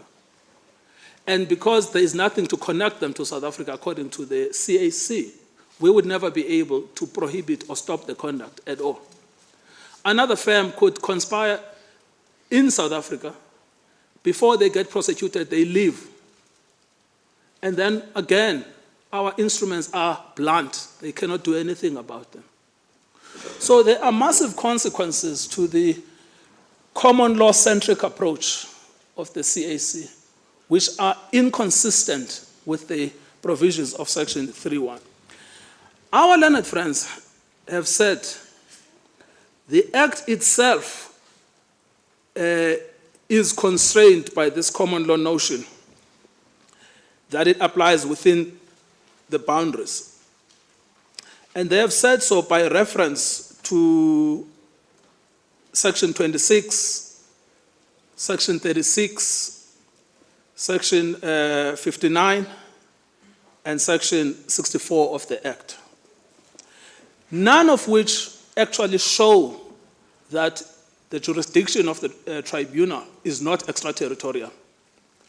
Section 26 simply says that the jurisdiction of the tribunal is throughout the Republic, which means it's not limited to the province where it's located.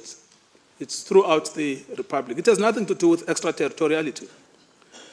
Section 36 is simply the same provision applicable to the Competition Appeal Court, meaning that they have national jurisdiction. They are not constrained to provinces as the High Court is constrained. Section 59 is a method of calculating administrative penalties, which says that when you are going to impose a fine, you may not exceed 10% of turnover in the Republic. But that again does not mean other remedies may not be imposed, which are not about the calculation of a fine. Declaratory orders, interdicts, mandamus, all of those orders are permitted within the scope of the Competition Act, and the tribunal can give them. Section 64 simply says that the orders of the tribunal have the same standing as the order of the High Court. Again, nothing to do with limiting the extraterritorial scope of the Act. So we come back then to where we started on this topic. The clear language of Section 3, subsection 1, is extraterritorial. Otherwise, it makes nonsense to have that disjunctive or after within the Republic. It makes no sense. It's clearly an extraterritorial statute. Number two, even when read in the context of the statute as a whole, because the primary purpose of the cartel provisions in the Act is the protection of the consumer. Others will say it's the protection of competition. All right, fine. But I submit that the primary purpose is the protection of the consumer from prices that are a product not of competition, but are a product of fixing or allocation or collusive tendering. That object is defeated by a common law-centric approach to jurisdiction. And then the purpose of it, the purpose behind Section 3.1 is clearly to widen the reach of competition authorities. Why? Because it is a statute that regulates market power. And market power, by definition, is not constrained to geographic boundaries. So if you apply cool ideas, the three levels of interpretation, text, context, purpose, it's clear that we have an extraterritorial statute. And it's clear that there is no reason to limit the scope of this act by superimposing the common law. So we ask that you remove those constraints that were imposed in 2020, that were confirmed in 2023 by the Competition Appeal Court, and give the statute the plain meaning that was intended by the drafters. The only question, therefore, would be whether the pleading shows effects in order then to bring the conduct within the jurisdiction of the Competition Tribunal. It is replete, and I use the word guardedly, the pleading is replete with instances of effects. Let me just highlight 4. The pleading makes a connection between the collusion on the bid and ask spreads with the volatility of the currency. This is illustrated in paragraphs like 270.31 and 270.93 and 270.94, which is the consequences of weakening the rand. You know, Deputy Chief Justice, many years ago, when this case started, 2017, there was a lot of skepticism about the very idea that the currency could be subject to manipulation by traders. That skepticism has now been disproved completely by the evidence. In Australia, people have been arrested, sent to prison. In America, people have been arrested, sent to prison. In Europe, for this. It is only this jurisdiction that is yet to apply effective sanctions against this conduct. Number 2, the manipulation has effects on dollar-denominated products, primarily imports and exports, and these could be substantial. Look at paragraph 270.4, which then aggregates the amounts of these products between 2004 and 2014 at $2 trillion.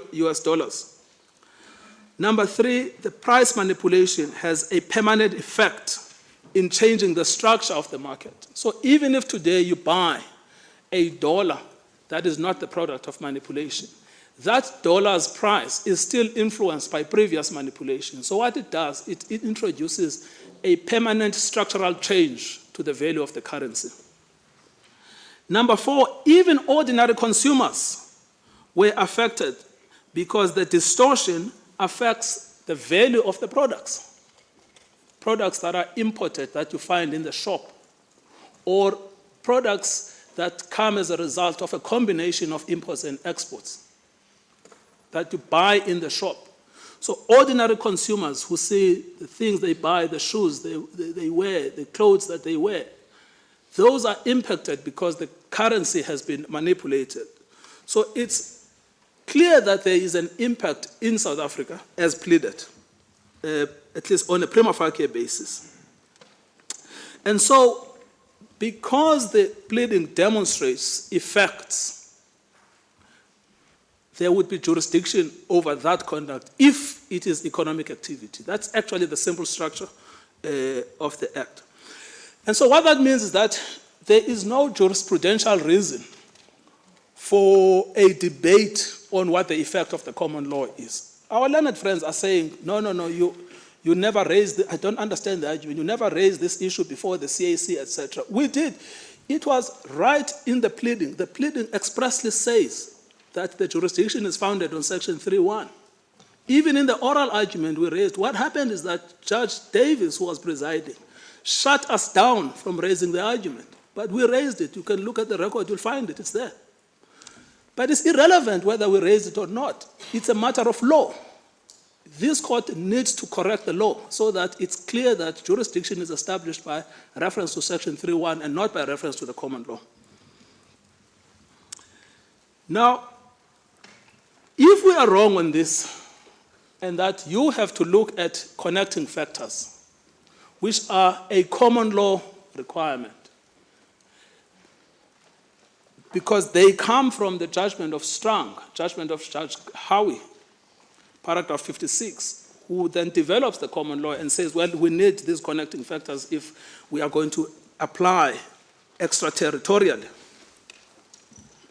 The problem is this, Justices. The CAC still misunderstood even that test. The test comes from paragraph 56, and if I could, yes, I still have some time. If I could just read it, the test is paragraph 56 of Strang. In my view, it would suffice to empower the court to take cognizance of the suit if the defendant was served with the summons while in South Africa, and in addition, there was an adequate connection between the suit and the area of jurisdiction of the South African court concerned from the point of view of appropriateness and convenience of it being decided by that court. If you recall, in paragraph 85 of the judgment of the CAC, it confuses the test because it says the test is whether there is a connection between the foreign banks and the South African banks. Now, that is just a misreading of the test. The test is whether there is a connection between the suit, the conduct, and the area of jurisdiction. In other words, the conduct in South Africa. Is there a connection between the conduct and South Africa, the place of jurisdiction? Now, that error committed in paragraph 85 of the judgment is taken up by a lot of our colleagues.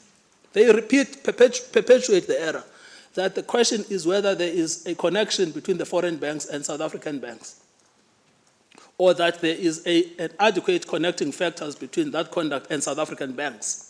But that's just not the question. The question is connection between the suit as well as the area of jurisdiction. And the lens you take in order to draw that analysis is the lens of appropriateness and convenience. You are trying to ask a very simple question. Where is it most appropriate and convenient to prosecute a cartel which involves the manipulation of the rand? The Americans have prosecuted and sent to jail Cummins, Katz, Ayer, all of those guys. They will never come to South Africa and do this job for us. It's only the South African institutions that will prosecute the people who manipulated their own currency. The currency is the sovereignty of the nation. So if you are to ask then whether there is sufficient connection between the suit and South Africa, which is the correct question that must be asked according to Judge Howie, what are the factors that we say you should take into account? Again, this is not our brilliance. Most of this work has been done by the Competition Tribunal. It listed 4 facts that we commend. Firstly, it's the fact that it's the rand. So what is the place that is most appropriate to decide a case about manipulation of the rand. Right? When we raised this issue at the CAC, you know, we were literally shut down because the judge said that is about subject matter. There's no scope for debate. I've said it. But he was wrong. The rand is the glue that keeps the SOC together. And if you are going to ask what is the best place to judge a case about the manipulation of the rand, only South Africa can, because this is the signal of our sovereignty. Number two, the overwhelming majority of the banks are actually banks with South African connections. They are South African banks, but even the other banks that are not South African, there are still two categories of those peregrine, those that trade in currency or carry out the business of a bank in South Africa, or those that have a representative office in South Africa. In fact, only a minority of these banks are pure peregrine. Only a minority are pure peregrine. The majority are banks with South African connection, either with a representative office or a trading branch or an office that conducts the business of a bank or purely South African. Number three, the fact that there is no other forum, and this is a factor the tribunal took into account, there is no other forum that is prosecuting the manipulation of the rand. The reason Cummings is in prison is because he manipulated the dollar. No one cares about the rand except South Africans. So the fact that you are ultimately being asked to promote impunity, because if you find that I cannot prosecute these people, they cannot be prosecuted anywhere. And one of the factors you will take into account in exercising these so-called connecting factors is the need to avoid impunity. Number four, and again this is a factor the tribunal took into account, is the fact that the central allegation is that there was a violation of South African laws. The reason Cummings was sent to jail is because he violated antitrust provisions of America, not because he violated the South African Competition Act. Only this court, the CAC, and the tribunal can adjudicate the question whether South African laws were violated. All of these factors show overwhelmingly that South Africa is the most logical jurisdiction to prosecute the matter. It shows a connection between the suit and the place, which is the true question to be asked under paragraph 56 of the judgment of Strang. Deputy Chief Justice, I need to give Ms. Zikalala to address the two topics on initiation and joinder. There is one small topic, which is the alleged non-compliance with the CAC order that I have not addressed. If there is no time by the time she finishes, I will address it in question time. Yes. You are allocated uninterrupted time. Yes, she might take all of it. I don't know. But I don't want to stop her. She understands that will be to your client's peril. I'm not sure if it will be to our peril. What she will be addressing. In terms of not being able to address us, yes, on the point you want to raise. Yes, that's the only point. But what she has to address is crucial for the case, and not as crucial as my point. Thank you.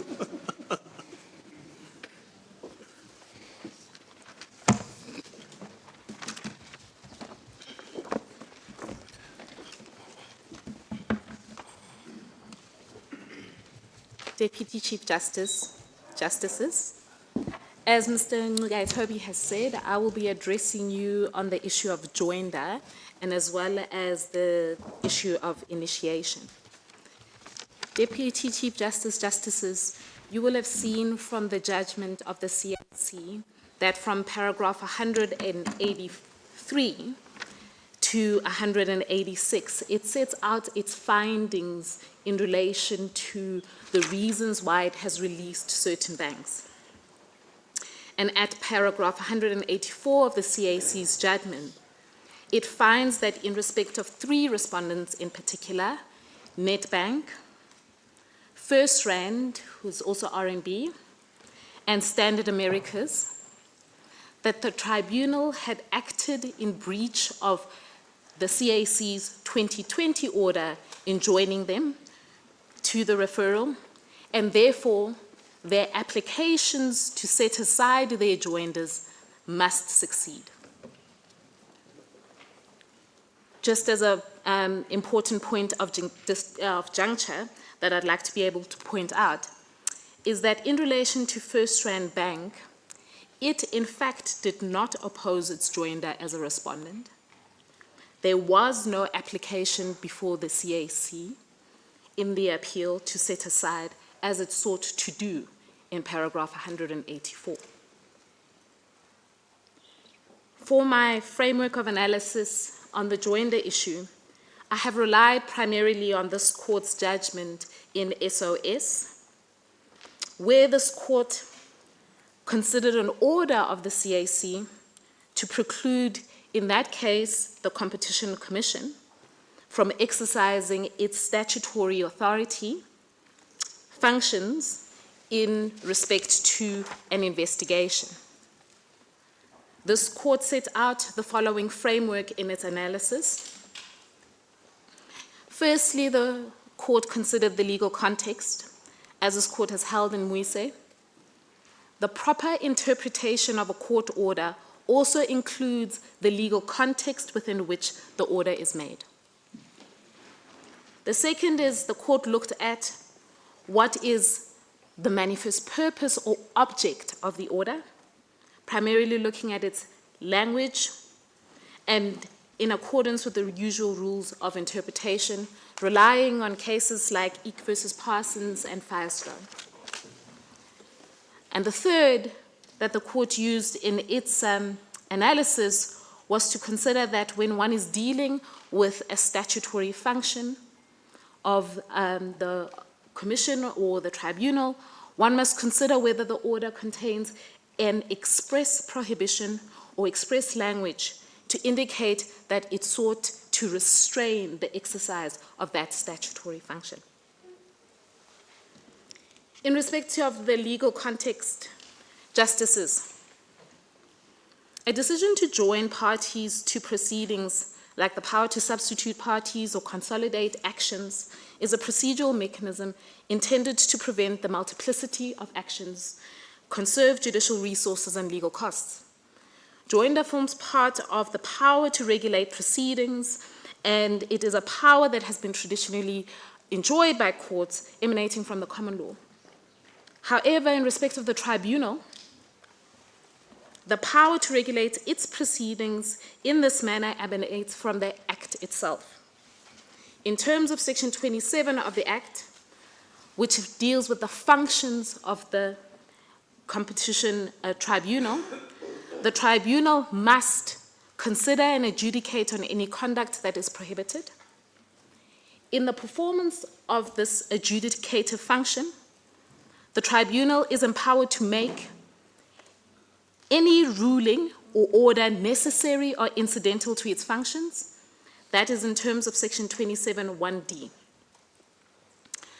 Thus, we would submit that the ability to make any order necessary or incidental to the functions of the tribunal in terms of Section 27(1)(d) is wide enough to include an order to join parties.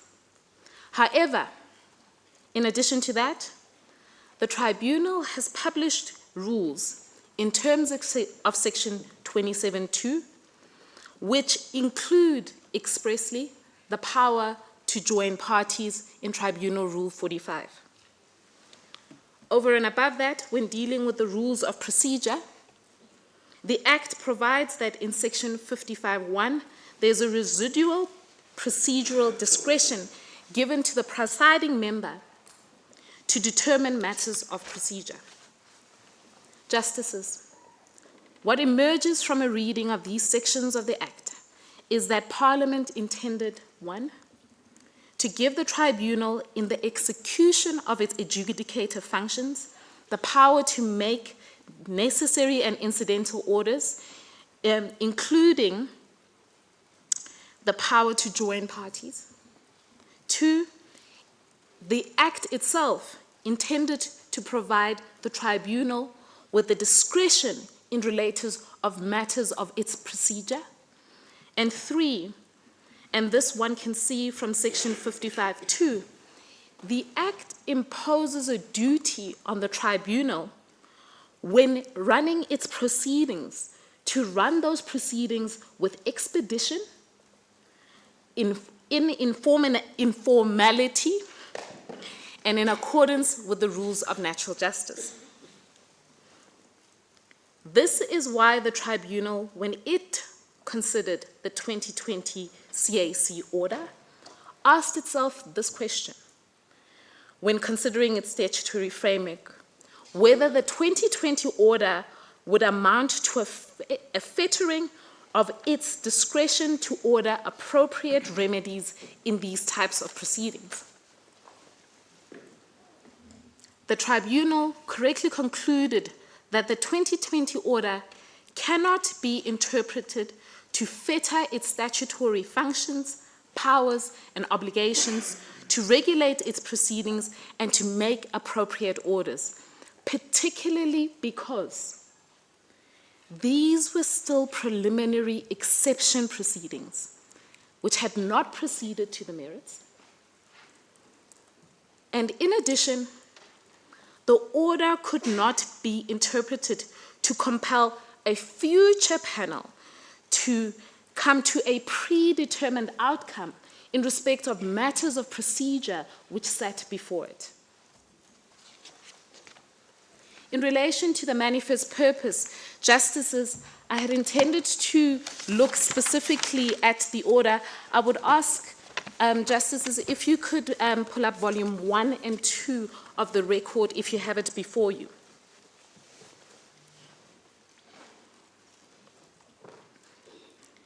Justices, the CAC in paragraph 37 of its judgment considered the implications of its 2020 order and determined that the implications of its order were that the Commission was required to redraft the referral, 1, and 2, it finds, secondly, that the Commission and the Tribunal had not been intended that new parties could be added.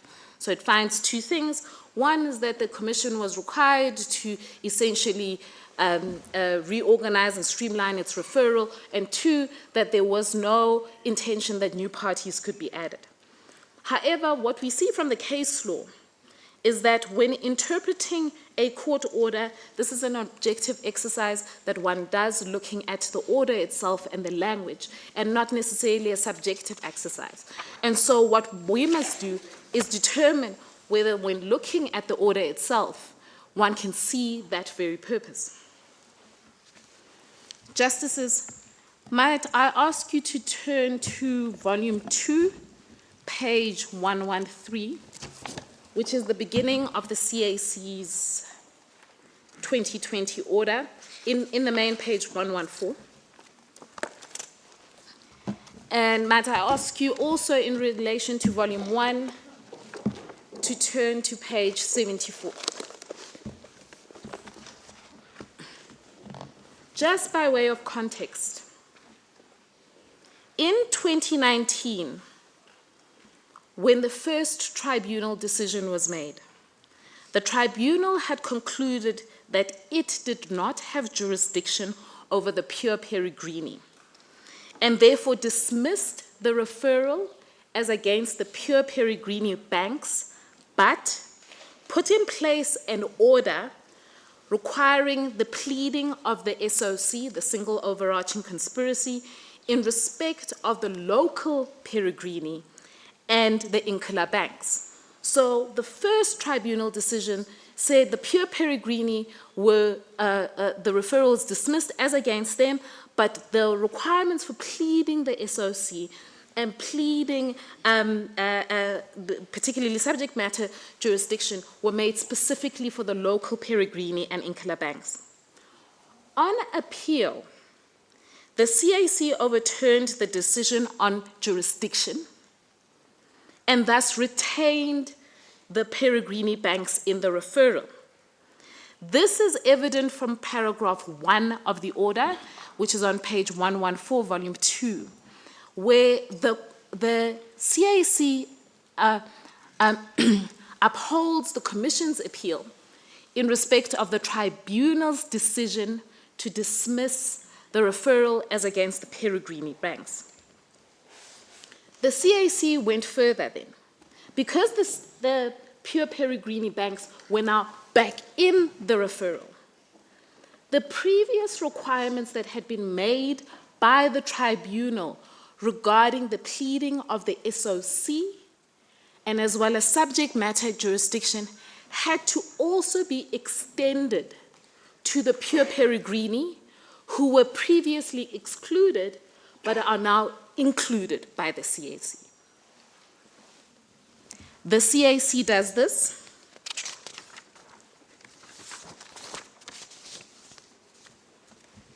at paragraph 3.2 of its order. And in particular, Justices, one must look at 3.2.1 of the CAC's order as against 3.4.1 of the Tribunal's order that's in volume 1, page 74.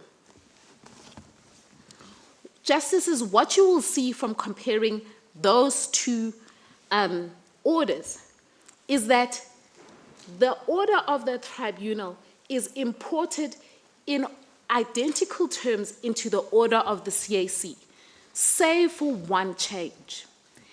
In the opening line of the CAC's order at 3.2.1, it says or rather, let me put it this way.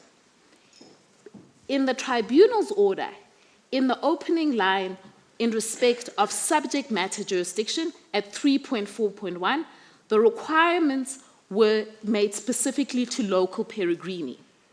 When the CAC imports that order into its order, it now makes those requirements to apply to all the named respondents. It therefore makes that change. It changes the part of the Tribunal's order that applied only to local Peregrini and changes that and says it must apply to all the named respondent. Thus, when you're looking at or trying to determine what was the manifest purpose of the CAC's order, it was, as one can see from paragraph 3.3.1, to require the Commission to streamline its affidavits. That is correct. And in respect of that part, we would agree with the way it was formulated by the CAC.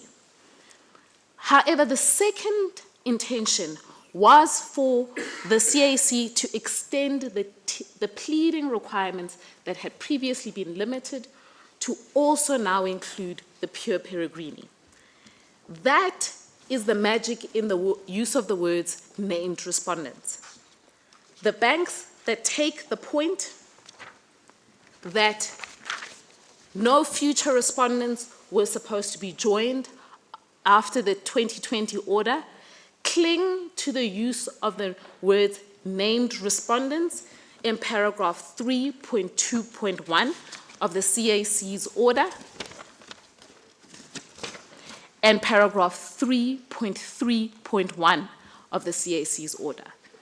But the entire purpose of using the words named respondent was to extend the pleading requirements that had been set by the Tribunal to include also the pure Peregrini. Thus, in relation to the last requirement that we had seen from the SOS judgment is that when one looks at the CAC's order as a whole, there is nothing in the language of the order, and there is nothing in the language of the judgment as well that indicates that there was an intention to exclude the power to be able to join parties in future. There's no express prohibition.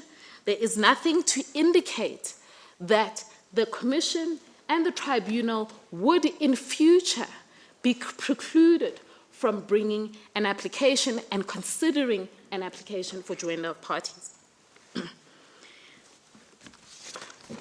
So, Justices, we would say that the Tribunal correctly exercised its discretion to join the 25th respondent, the 27th respondent, Nedbank, First Rand, and Standard Americas.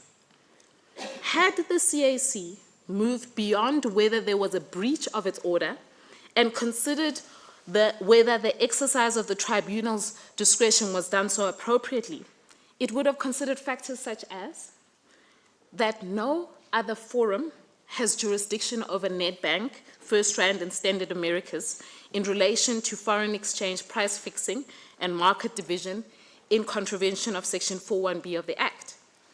If the 2020 order is interpreted to preclude the power of the Tribunal to join these parties, the Commission would have to bring standalone proceedings for these three respondents in circumstances where it was clearly convenient and appropriate to join them at this stage of proceedings.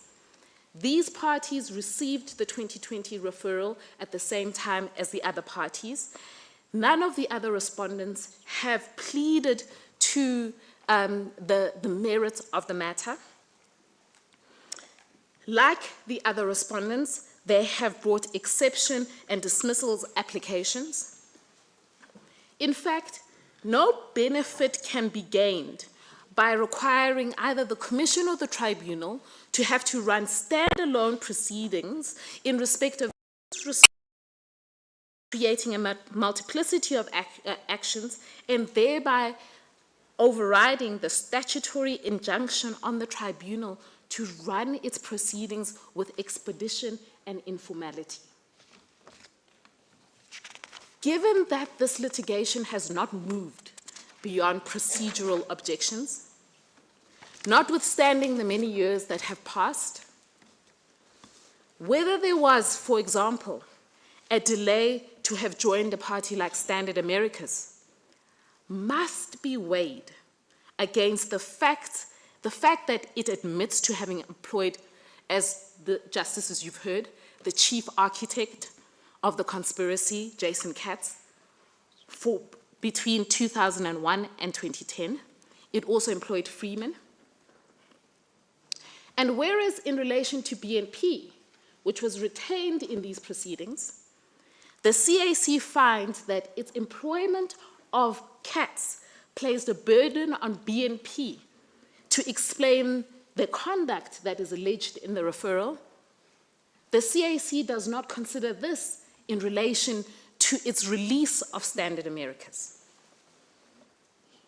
Justices, we would say that the CAC committed an error of law when it found that the Tribunal was precluded by its earlier order from joining new respondents. It failed to consider the legal context within which the order was made. There is no express prohibition, and therefore there was no basis to interfere with the Tribunal's order. I now turn to the issue of initiation. Justices, the more confusing part of the CAC's decision of the two topics that I have to deal with, what it found on the issue of initiation. 3 and 188 of the CAC's judgment, it seeks to summarize the basis on which it released or retained certain banks. If one looks at the findings of the CAC, there is no single bank that is released on the basis that the complaint has not been initiated against them. Not one. This confusion is exacerbated by the fact that the CAC briefly deals with the issue of initiation, but only in relation to Standard Americas, when initiation is raised also by Nedbank and as well as CSS. As my learned leader has indicated, The CAC doesn't even deal with Nedbank at all in its judgment. And in relation to CSS, it is retained in the proceedings. So whether it considered and to what extent it concluded on the issue of initiation is unclear because it has retained CSS in these proceedings. It has, frankly, been difficult to decipher what the eventual conclusions were of the CAC. However, I seek to summarize the Commission's central arguments on the issue of initiation. First, the Commission's case in respect of initiation begins, as it should, on the clear and unambiguous wording of Section 49B(1) of the Act, which provides that the Commissioner may initiate a complaint against an alleged prohibited practice. The Act requires initiation against the prohibited practice being the conduct, not a particular firm or party. As this court stated in Pickford, the emphasis in those provisions in Section 49B is on the prohibited practice concerned, not the firms or parties implicated in it.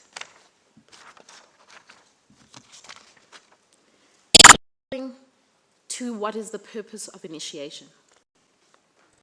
The Act requires initiation to trigger the process in terms of the Act.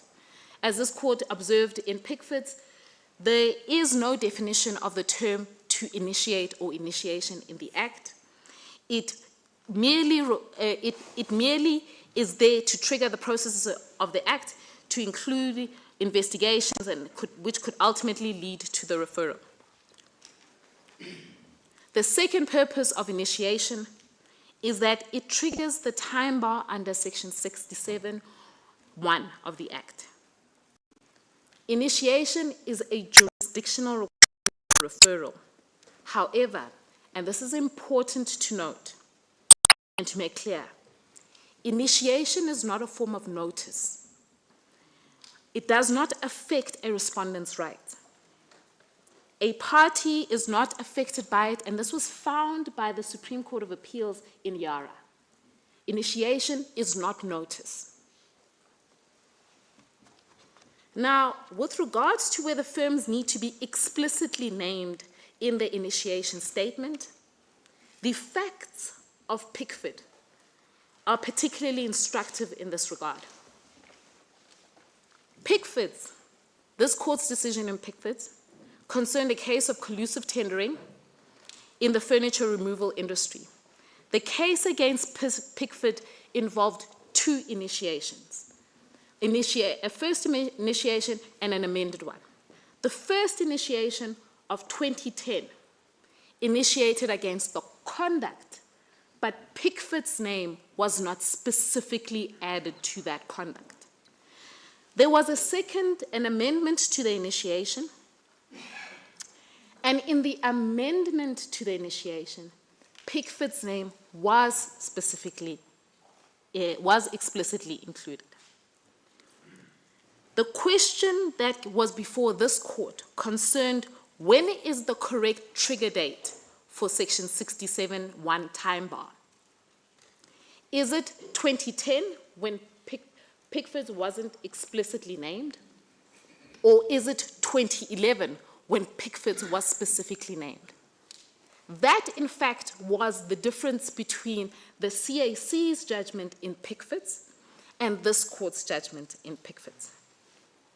The earlier decision of the CAC in Pickford, which was overturned by this court on appeal, found that because Pickford was only specifically named in 2011, i.e. the later one, the prohibited practice did not involve it.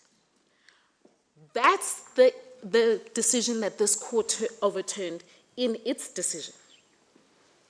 Because this court found that that approach that required that not only that you initiate against the conduct, but as well as the specific name, that is when the Section 67(1) time bar begins to run, that this misconceives the purposes and objects of the provisions relating to initiation in the Act.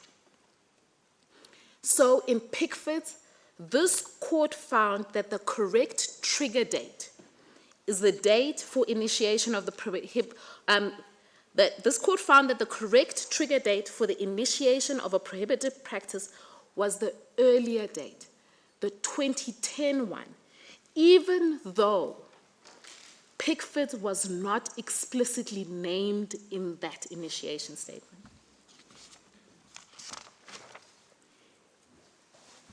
So in other words, this court found that the processes of the Act were validly commenced as against Pickford's, even though at that initiation statement it was not explicitly there.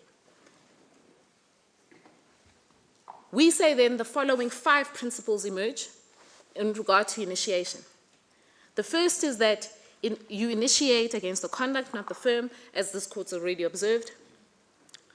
Even though, as our learned colleagues say, well, there can be no conduct without firms, this court heard that argument in Pickford's and answered it specifically in Pickford's when it said that notwithstanding that you can't have conduct without the firms, it doesn't change the emphasis of section 49B1 to being about conduct and not the specific names of firms.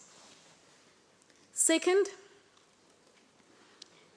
initiating against the conduct includes initiating against all the parties who are said to be involved in that conduct. This is clear from the facts of Pickford's and the difference between the 2010 and 2011 initiation. Third, the date of a valid complaint initiation for purposes of section 67(1) is the date on which the conduct was initiated against, not the date when the name of a specific firm is added either in the initiation documents or joined in the referral. Fourth, in determining whether there is a valid complaint, whether there's been a valid initiation against conduct, the question a court must ask when determining this is the Commission accusing Nedbank, Standard America's, CSS of substantially the same conduct that it initially initiated against on 1 April 2015? If the answer to that question is yes, there is a valid initiation as against conduct. Notably, and I place some emphasis on this, none, not one of the 3 banks that raise initiation as an issue allege that they are being accused of conduct that has been against. They don't take issue with the conduct that they are being added to. They simply want to see their names there. 6, if the firm is being added to substantially the same conduct against which there is a valid initiation, then the Commission has met the jurisdictional requirement of section 49B. The jurisdictional requirement has been met. The tribunal now has jurisdiction to be and may be able to exercise its powers over those parties. Thus, if one can say that the CAC determined the issue of initiation, we would say that the CAC simply asked itself the wrong question and answered the wrong question. In the facts of this case,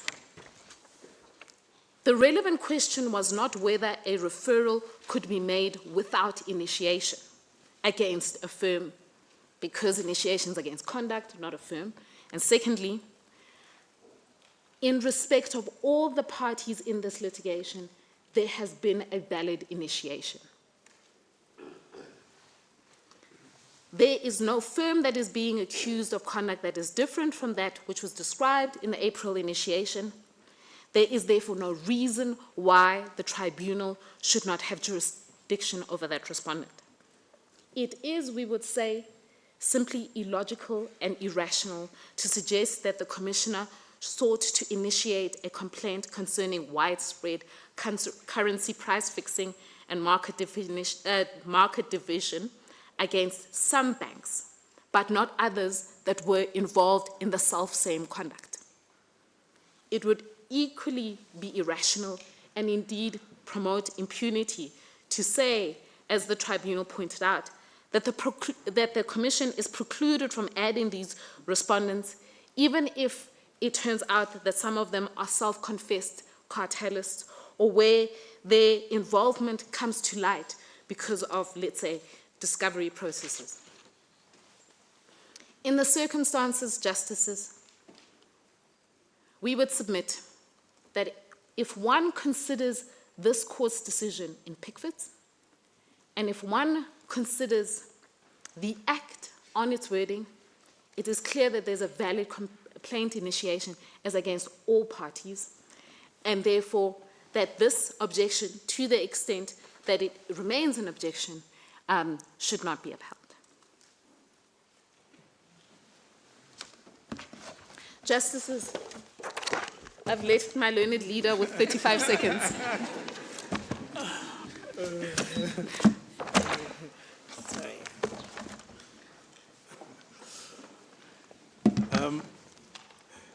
Deputy Chief Justice, when an address has been good, you shouldn't spoil it by trying to speak. Most of what Ms. Sigalala said about the interpretation of the judgment in relation to Joinder applies to the address about whether the exception should have been upheld because it allegedly did not comply with the order. So on that basis, I will align myself with what she said. Thank you.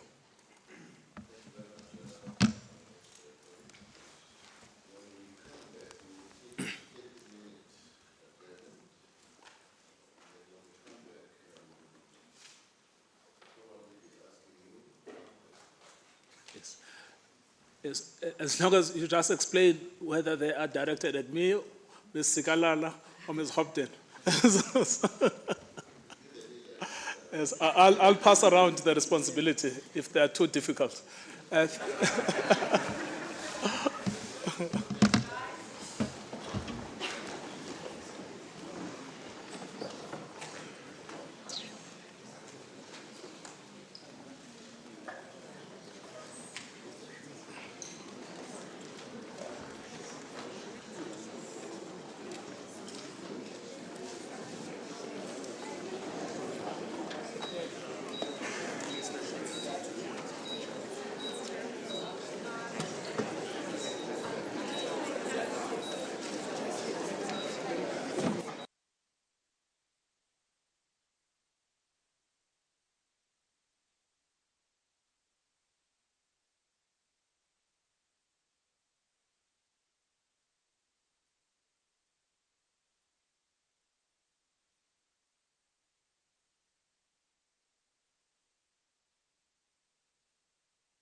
Good afternoon once more. Let's take our seats.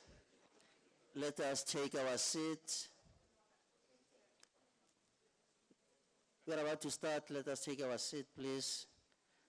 Don't forget to switch off your cell phone or put it on silence, please. Thank you.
Advocate Ngzaitobi, your uninterrupted time to make submissions is gone. So it's our turn now to see if we want to pose questions to you, and my colleagues are free to do that.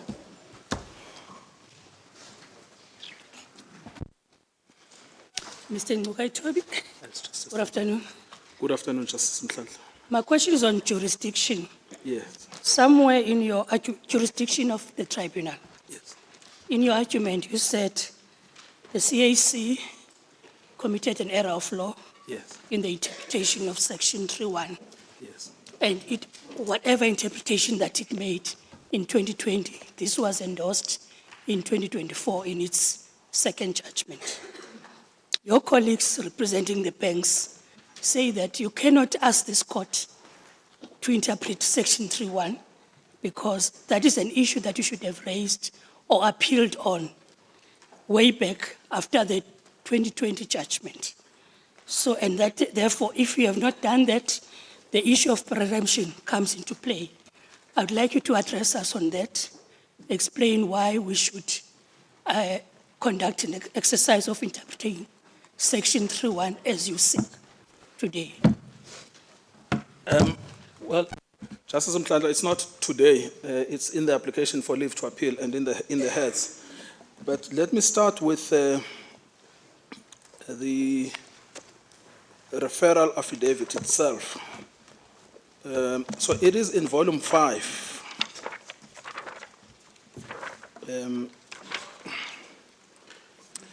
So the page 387.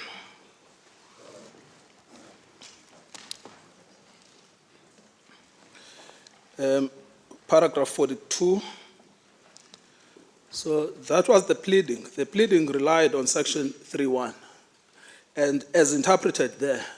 And you can see that that's a simple interpretation of the section, which is economic activity having an effect. Then that's in relation to the pure in-collar. Then you go to the first class Peregrini, page 388, paragraph 45. Now again, you have the same language there that is used. Pure section 3.1. The second class, paragraph 48, page 390. And then page 391, paragraph 51, in relation to the pure Peregrini. So the pleading before the tribunal and before the CAC has been consistent with the arguments I am making today, which is there is jurisdiction because the economic activity complained of has an effect in South Africa. So that has never changed. This is not a new case. Now, you then get into the Competition Appeal Court in the argument. I specifically raised that the correct construct of section 3.1 is a construct that's divested of the common law constraints. The judge has obviously dismissed that. Justice Dennis Davis refused to entertain the argument, and then he obviously dismissed it. So I'm entitled now to say, before the Constitutional Court, my pleading was correct. The jurisdiction of the tribunal was established as alleged at paragraph 51 in relation to pure Peregrini, 48, 41 in relation to the in-collar and the local Peregrini, which is just a straightforward interpretation of section 3.1. So there can be no question that they had no notice. They knew, because that's the case we ran from the beginning. No, I'm not talking about notice. My understanding of the respondent's argument is that once the CAC won, rejected your argument and came up with its own interpretation, which you do not agree with. Yes. You should have appealed, but you did not do so. And now, before this court, yes, you are now rising at that point. Yes. And I think that's what I'm trying to understand from you. Yes. And they say you can't do so now and ask us to then interpret that section. Yes. All right. Well, and I understand. Go further and say, in fact, what the commission did was to then try and comply with the order of the CAC1 and then prepare the referral and the affidavit that was filed subsequent to that judgment. Yes. Yes. On that second question, I've just shown that the referral sources jurisdiction from section 3.1. It's expressed in relation to all of the respondents, so on that second question. Then on the first question, should we have appealed or not, there can be no requirement that we should have appealed the 2020 order, which was midstream. It was an order to tell us to plead a case, and it was in a midstream, which we did. But this is a question of jurisdiction, it's a question of law, pure question of law. Even if it was not this case, it had been a different case decided by the Competition Appeal Court. We were always entitled to say the correct interpretation of the Act is X. There was no reason for us to first appeal that judgment in order for us to advance the argument before this court that the correct interpretation of Section 3 is that there is jurisdiction. This is a section on jurisdiction. So it's either there was jurisdiction or there was no jurisdiction as per the provisions of Section 3.1. So the fact that we did not appeal the 2020 order is clearly not fatal, because if it was wrong then, it's wrong now. And the best place to correct it is here. And especially, and that's a further point, Justice Mhlanga, especially because we now see how they apply it. We see the actual consequences of applying it. It's one thing to have an order in the abstract. It's another to see what it means when it's put into operation. And it's only now that we see how they put it into operation. then it's clear that they've misinterpreted Section 3.1. You have to either agree with us or disagree with us about whether Section 3.1 is constrained by the common law or not. But you have to make that judgment yourselves. Agree with me that when you disagree with a court's order, one would ordinarily appeal that. But you say in this particular case, that was not necessary because this was done during the exception stage. Yes. But I also say that it's a jurisdictional question. We are either wrong or right on that issue.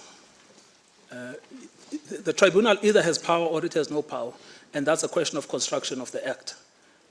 And we never considered it. I mean, our referral is clear that we've always said it's Section 3.1 that governs, as interpreted in the way that I've tried to run here. When it comes to the exception... And sorry, Justice, that answers the preemption point because preemption is a fact-based inquiry. Thank you. Coming to the actual exceptions, if we are with you that the exceptions are not vague and embarrassing as the respondent banks are saying, what is the next step insofar as the matter is concerned? Is there another affidavit that will be filed, or will the matter go to trial on the merits? I'm trying to understand them when they seem to seek more particulars on what is pleaded by the Commission. I think the best is to look at the order of the CAC in relation to the 4 banks that it found were within the ambit of the SOC, which is at volume 3, page 299. So paragraph 3 says BNP, JP Morgan, Credit Suisse, and HSBC, those applications are dismissed. In other words, their exception applications are dismissed. And then paragraph 4, it then says the respondents listed under paragraph 3 must file their answering affidavits to the referral within 40 days of the order of this court. So I would imagine that what will happen is simply an extension of that order to the excluded respondents. Will be entitled to file a reply. I'm not sure in these referral proceedings because I think I'll check whether we have to file a replying affidavit. But I think at a certain point in time, we must do discovery and a pre-trial conference, and then the matter must be set down on trial. But that also depends. There's another variable, which is whether they don't take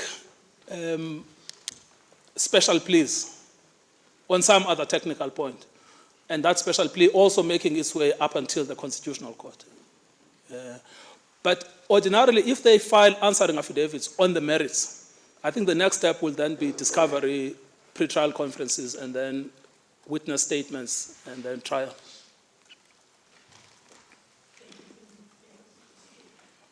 Thank you. Advocate Ngugatobi, do I understand you to be saying, if we're with you on this argument, and I think riding on the question of Justice Nhlanhla here, the matter goes to what we call the trial stage, and everything that happens there? Yes, yes. Thank you. I think that's the correct formulation. Thank you very much.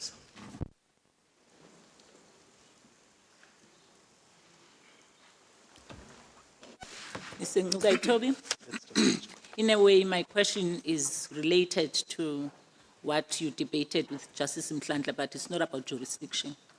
It's about the terms of the order of the Commission. In your argument, let me just confirm first whether I heard you correctly. I heard you to be saying that it is not necessary for the Commission to prove that each bank participated and knew every facet of the SOC. Yes, in order to be in the SOC, yes. Then I looked at the order of the CAC. Now we're looking at CAC 1. CAC 1 is the one that is case number 175, CAC July 2019. Yes, I just want the volume so that I'm looking at.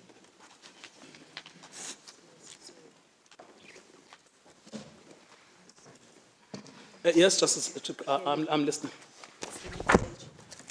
Paragraph 3.2.5 says that you should provide each respondent with a date or period in which they are alleged to have joined the SOC or deemed to have joined the SOC, each respondent. Yes. And then it also says that that is now 3.2.6, provide the facts that are relied on to prove that the particular respondent joined or had joined the SOC. It seems to want you to be specific concerning the particular respondents.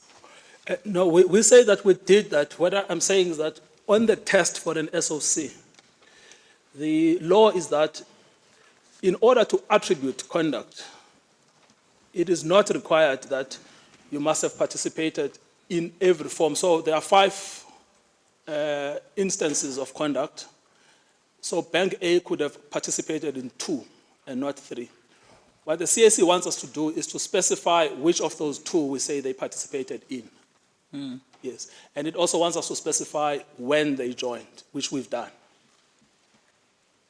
Okay, so you satisfy that you complied with the order? No, we've complied with the order. Insofar, the only aspect in the judgment of the CAC where there is a criticism on this is what Ms. Zikalala addressed, which is the question of joinder of new parties, because it says you should have confined yourself to the named respondents, and so we've debated that. But where the parties, for instance, the banks were saying, before the CAC were saying, no, you've got another problem because you have not specified the end date. That was answered in relation to the banks that were retained. The CAC found that that was not a fatal error because there was no prejudice suffered by the banks, because what the commission said, it gave you the date when we say, we assume you joined it because we saw you participating. And then it gave you the date that was known as of the termination, which was 2013, but it also contained an alternative and said, we cannot say that it ended in 2013.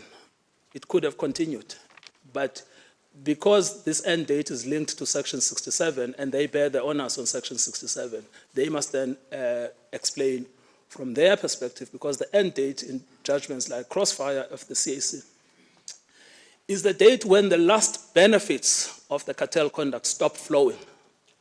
And that's typical information no authority has when it initiates proceedings. It's information that resides squarely with the respondents. Thanks. Thanks, Mrs. Jane.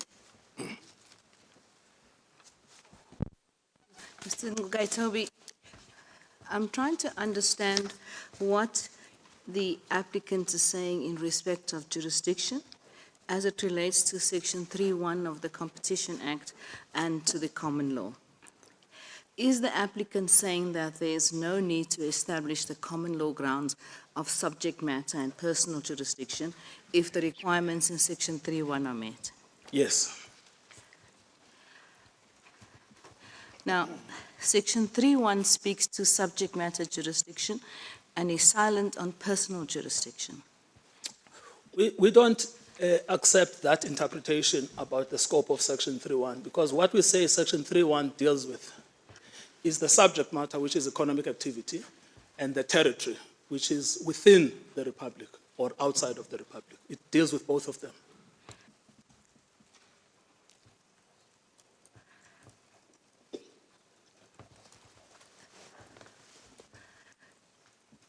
Are you saying that Section 3.1 is an exception to the common law? No, it's not an exception to the common law. The Competition Act created new forms of prohibited economic activities. And those were not based on the common law at all. They were simply invented by the statute. So it's a self-contained piece of legislation. And on the applicant's argument, there's no need to develop the common law in relation to personal jurisdiction. Precisely. We say that apply the section as it is.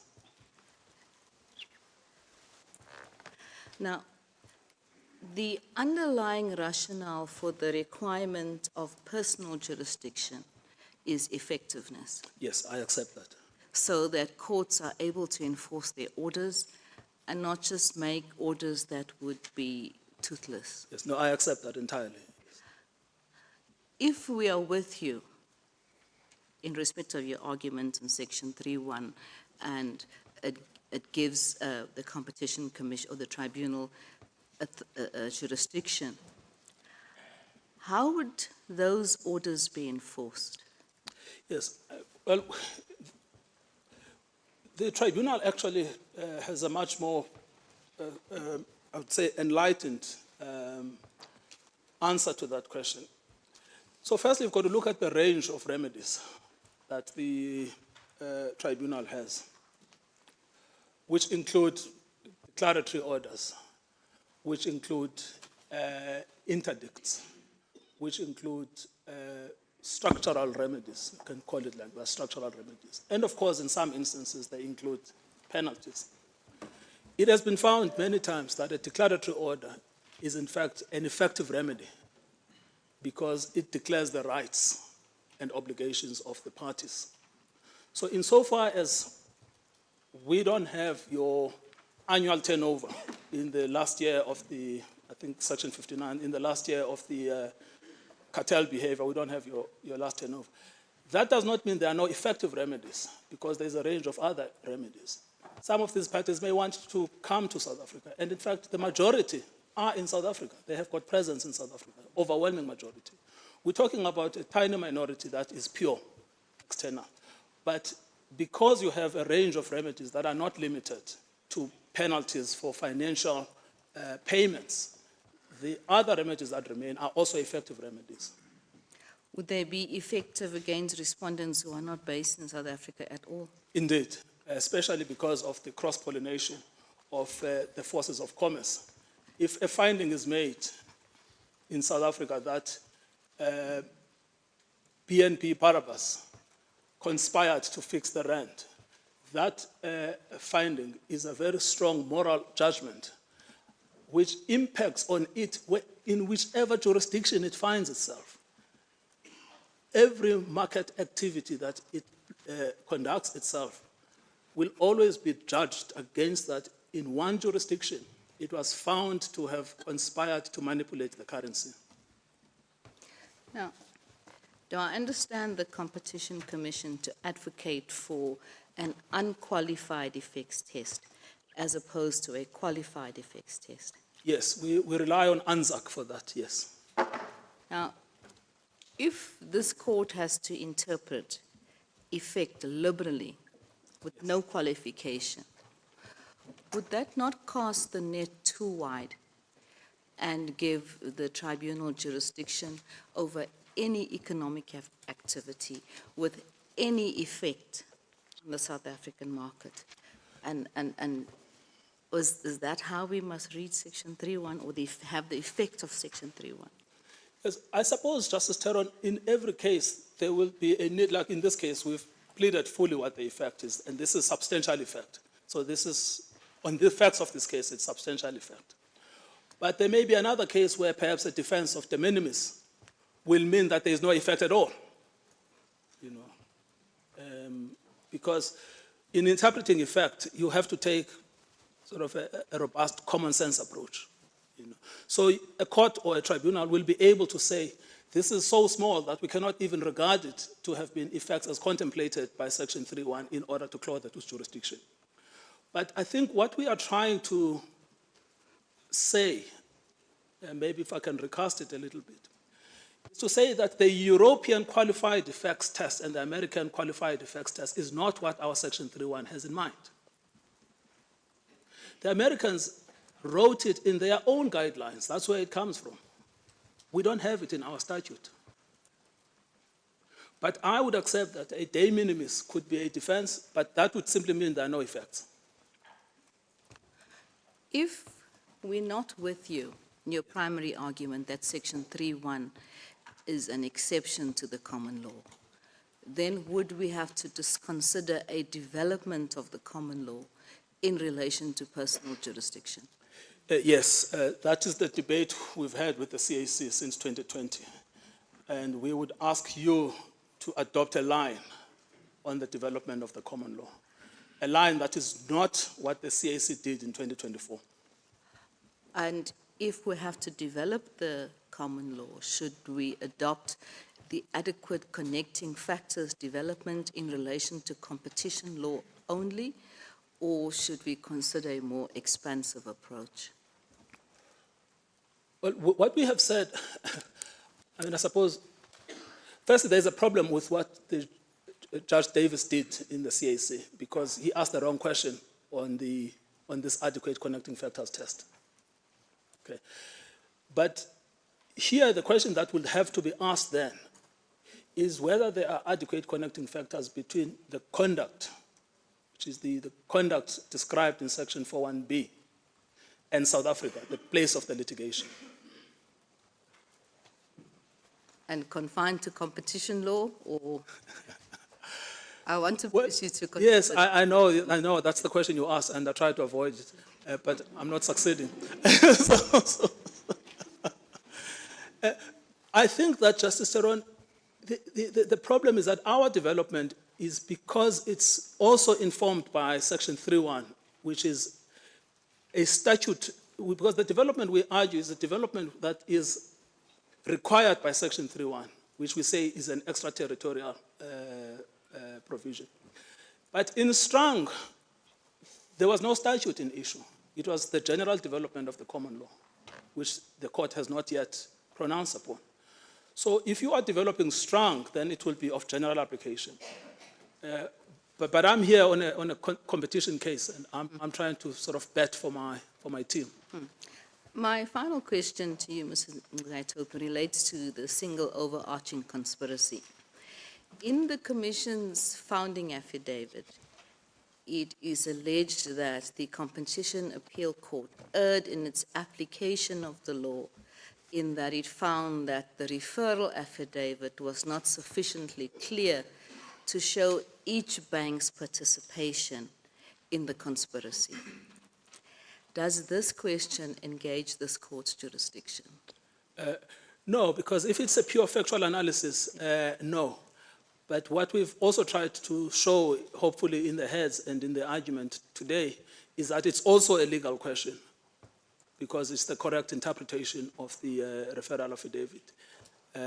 And the question as to whether you are inside or outside is not a pure question of fact. It's also How a mixed does it question. become a legal question? Well, the question whether you are in or out, you must first answer a legal question of conduct and attribution. And then you can apply that on the facts of each case. Isn't conduct a factual question? Yes, but you have to, yes, it is. It is when it is applied. But I think the point I'm trying to make is this. The conduct is the breach of the section. So if you adopt the test that we are proposing, because the court has not yet adopted an SOC. So if you adopt the test of an SOC, which is conduct plus attribution, that's a legal question which we've been trying to suggest this morning. There is a secondary question as to whether those who were excluded for the correct legal reasons. Now, when you look at those who were excluded, we say they were not excluded for the correct legal reasons. They were excluded for incorrect legal reasons. Yes. Thank you, Mr. Ngaitope. Thank you, TCJ. Thank you. On the question of whether in interpreting 3.1 we keep to the perimeters of the Competition Act is something that we may not be able to avoid. In a sense, the language in 3.1, I just found incidentally now, is replicated in Section 4 of the National Credit Act, for example. And therefore, the interpretation we come up with may live to follow us. And I'm not sure if different contexts would be sufficient basis to distinguish that. So I just want your view on that. If we take a wide approach to effects, that it may well also cover unintended consequences.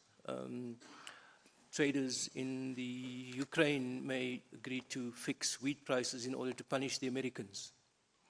but it may have an unintended effect on South Africans' ability to purchase wheat. And that would have been a pure relationship between, let's say, Ukraine and the US. But on the wider test, we would have jurisdiction, even if those chat rooms, discussions were totally silent on South Africa. So I just raised the unintended consequences of a wider effects test and the Section 3.1. I have one or two other questions, but I'd just like your response to that first. Yes, well, on the National Credit Act problem, we would submit that we would accept that the interpretation we give should apply to the National Credit Act because they're basically sister statutes because they're both dealing with economic activity. So if it has effects, then it would be applicable. And then there's the other question, well, how do you interpret economic activity? You know, in other words, do you interpret economic activity to being any economic activity? Or do you interpret economic activity to include economic activity that's related to South Africa? So, for instance, if the example that you postulate, Justice, is there is price fixing, well, you know, the old cartel, OPEC, you know, so we are always affected by price fixing at OPEC, you know. But in a sense, that's not really sort of our economic activity. It's economic activity that's taking place outside. And so I think the constraint is economic activity itself, that it's economic activity that's obviously related to South Africa. It cannot be any economic activity anywhere in the world. And then the second question then is, does it have effects in South Africa? So you always have to draw the connection between those two. So I would say that our submission of an expanded approach to Section 3.1 will probably exclude that example, and it will be excluded by economic activity. Okay, I understand your arguments, nevertheless, to move along the line that even if you have to fit into a narrower test of effects, that you fall within that. That's your fallback argument, correct? Yes, if I fall under connecting factors, Justice Davis asked the wrong question. The correct question is suit and conduct. On that question, you have to ask, what is the most appropriate and convenient place for the litigation to take place? And here you've got 4 unanswerable factors that show that South Africa was the right place, including the subject of the manipulation, which is the rand itself. So the long answer is yes. Okay. In your argument, you take the view that if subject matter jurisdiction is established under 3.1, then you don't need to establish personal jurisdiction, correct? Yes, but yes, only Justice Colopin with this qualification, 3.1 established territorial jurisdiction and subject matter jurisdiction. On territory, it's extraterritorial. On subject matter, it's economic activity. Okay, even though it's extraterritorial, that doesn't necessarily answer the question of personal jurisdiction, not so? No, it doesn't answer that. Yes. Sure. And my question to you is that if we are to develop the common law, if we're not with you on your primary argument, yes, then the whole doctrine of effectiveness has received considerable attention by our courts to the extent that its very rationale is questioned. Yes. And it's been regarded in some quarters as being fictional. Yes. And even though I think in one of the CAG judgments, reference was made to it being rational and legitimate as a governmental objective.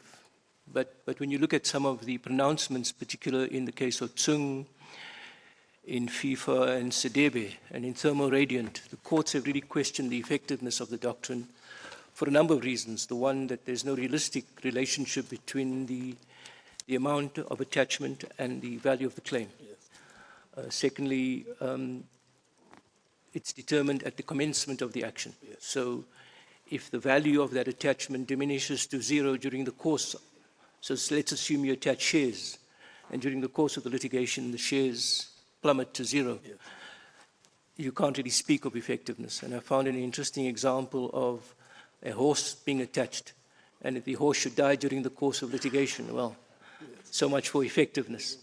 So what's your take on, it almost seems that if you look at the CAC judgment, there's a kind of quid pro quo. Yes. Is we're giving up the whole idea, if we should relinquish the idea of attachment, not as a universal principle, but in these cases, then in return, we need something else, and we need these connecting factors. But if the very essence of an attachment may well not meet the test of rationality and legitimacy, then should we still consider that as a matter of principle in how we develop the common law? No, I submit no. And there's another example, Justice Colopin, service. You know, a CEO of Nomura flies to the Johannesburg International, or Tambo, and then you find them there, you give them a summons. You know, that actually suffices. Then he flies back, but there's now jurisdiction. Which goes back to this thing that actually these are arbitrary categories. When you try to examine them closely, they are arbitrary categories. It's a fiction that we have in mind. It's a fiction about effectiveness, but it's not related to the actual forces of commerce. The other is we run the litigation now, and which is true. Some of the foreign banks have closed shop in South Africa. We run the litigation now. They pack up and they go, and you can't actually determine the turnover at the time because there's nothing. And according to effectiveness, then jurisdiction is gone. So it's actually a fiction, which is why we say don't hold on to a fiction. Notwithstanding that, what if someone would say to us that what you're embarking upon is something that is very foundational to our law, the whole question of jurisdiction, that has a long history, but it has its own consequences, and perhaps this is not something for the court to consider, but it may well be something that if ultimately it needs reform, it needs development, is best left to the participative and deliberative processes of the legislature. Yes, only if, I think the courts are actually behind. The legislature has done the job, and that's really the problem. The legislature has told us that Section 3.1 applies to activity inside or having an effect, and that disjunctive was instructive. So I think it's not that the courts are ahead of the legislature, the courts are behind. They have not yet caught up with where the legislature is. I'm not sure if I'd agree with that assessment, but those are the end of my questions. Thank you. Well, you read another section from the Consumer Protection Act, which is to the same effect. So again, it's 2-0. Thank you. Mr. Toby, I have a few questions on preemption and then the Section 3.1 issue, but also on the SOC.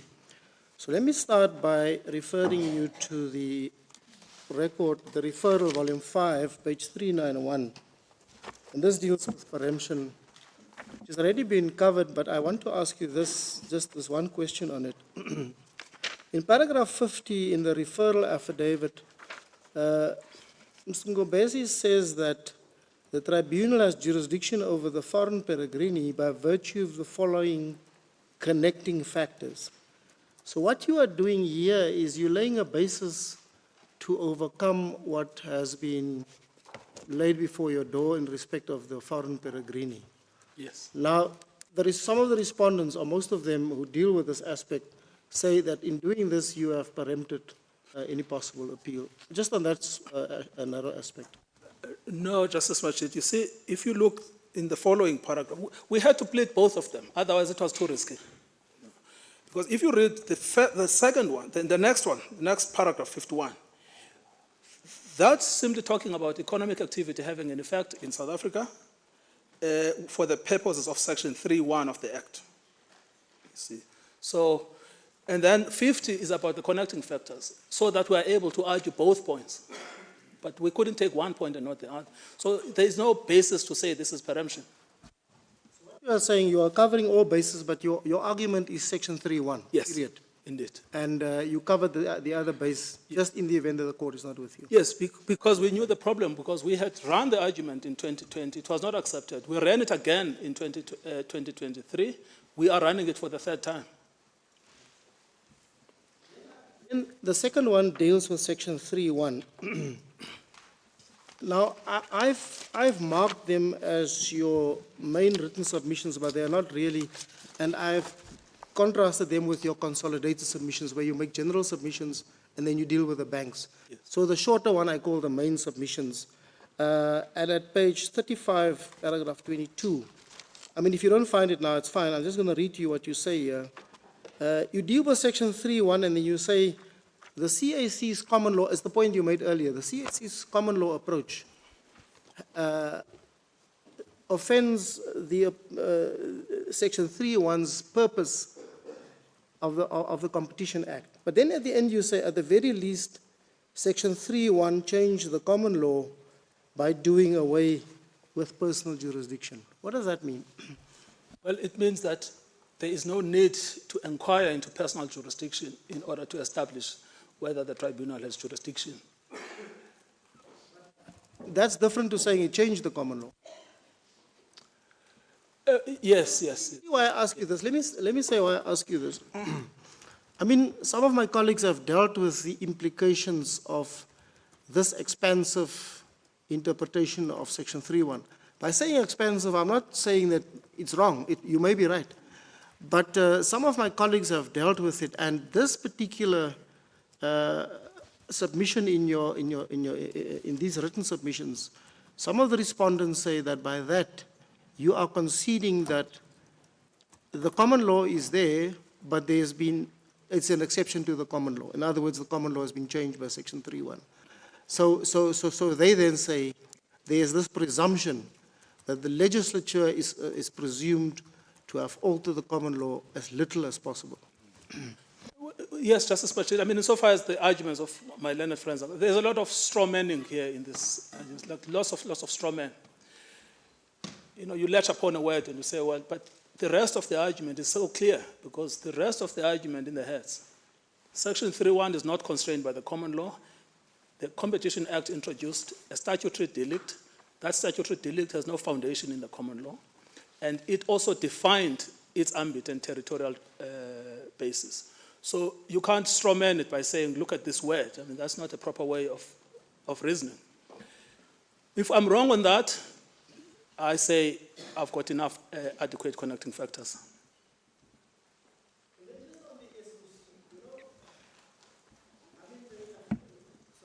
The referral affidavit on the SOC makes some general submissions or contentions, and then it deals with individual chat room activity, and then it deals with market conduct. Yes.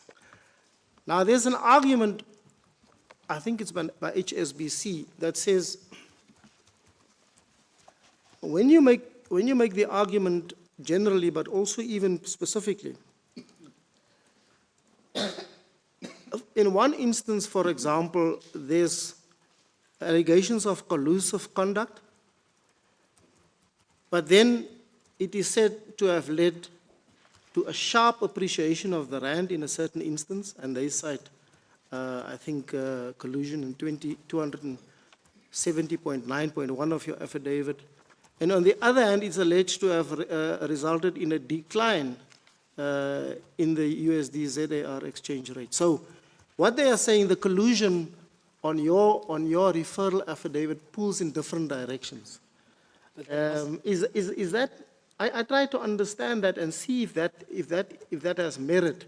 Yes. So what they're suggesting is that if there's collusion among these traders in the chat room, the net effect should be that the collusion should all pull in the same direction, not in different directions. No, no, that's plainly wrong, because it always depends on what you're trying to do, you know.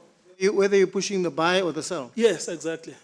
And so it will always pull in opposite directions, depending on your profit motive at that point in time. So that's not a contradiction. It just shows in that instance this was the effect, in another instance this was the effect. Bearing in mind, Justice Majid, that what we have to establish if the trial runs, effects are only necessary for jurisdiction to get into the room. But for Section 41B, we don't have to show effects. We simply have to show that there has been an agreement. And I suppose that same answer applies to this argument that you can't apply this uniformly because there'll always be a buyer and a seller. I suppose the same answer goes there. Yes, yes. And the key part that they all overlook, they sort of create this confusion. When you create complexity, you create confusion. They create this layer of complexity about the relationships between these banks. What is unmistakable is that these are traders in forex markets. They are competitors. Their customers are confidential information. The agreements they have with their customers are confidential. This affidavit lays it bare that they removed that confidentiality. Then this penultimate question on the SOC from my side is this. There's also an argument that we're not dealing here with shares traded on a single platform like the JSE or the DAX or in Frankfurt or wherever. We're dealing here with a currency that is traded on multiple platforms. So they say that your allegations are simplistic by equating it to a single platform, whereas here there are multiple platforms, and therefore you can't look at it sort of uniformly. There's no single exchange rate, they say. Well, it's unclear what that actually means for the purposes of establishing, because an SOC on conduct is simply whether there is an agreement or coordination. So that's the first answer. Do I understand that? Do I understand that answer to mean that that may have some bearing at the trial, but not at this point? Yes, it may have a bearing in the trial, and it may be a defense. I'm not sure what kind of a defense it will be. There are new defenses now. The competition lawyers have not stopped creativity. They have something called characterization, which no doubt they're going to say characterize this conduct. But they have their defenses. This is not the stage. Last question on the SOC and overall is this. Your case is that, let's just leave market conduct aside because that's a completely different ballgame.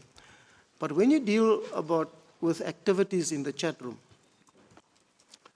you say that you don't have to be actively participating in the chat room. You can just be passive. Yes. Because being there, you acquire knowledge. Yes. But you also say that you don't even have to be in the chat room to be implicated as long as you're aware of what's going on. Or am I putting that broadly or badly or both? No, we do say, because insofar as there are two banks where we have no evidence, and one must remember where we are. Those are the two local banks, Nedbank and RMB. Nedbank and FESRAN. And FESRAN. RMB, yes. That have no participants in the chat room. But one must remember where we are in the trial. We don't know if they have no participants in the chat rooms. We pleaded what we knew at the time, which is patterns. So we would say, yes, if your trading pattern fits the fact pattern of the participants in the chat rooms, you are in the SOC.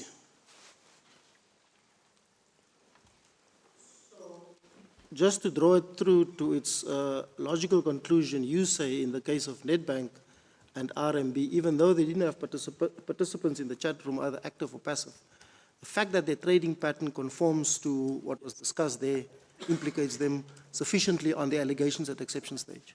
Precisely. And there are two further factors that my learned friend mentioned. The one is the currency, which is it's the common product.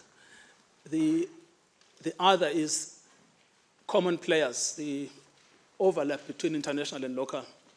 The same banks that are in that chat room, these are the banks that they are discussing with. Well, these are the banks that they are coordinating with. I may or may not have a question for Ms. Zikalala on the initiation and pickfits. Because there's a different interpretation of pickfits from the respondents. But I will leave it for now and see if some of my colleagues want to ask you questions while you're on your feet, so as not to inconvenience you. As I say, I may or may not have.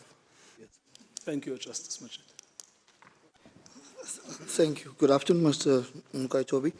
I want to revert to the conduct attribution debate that you had with my sister Tron, but and as well as the last point touched on by my brother Majid, with regard to Nedbank. You, in argument, you said that the CAC did not mention Nedbank at all. Yes, yes.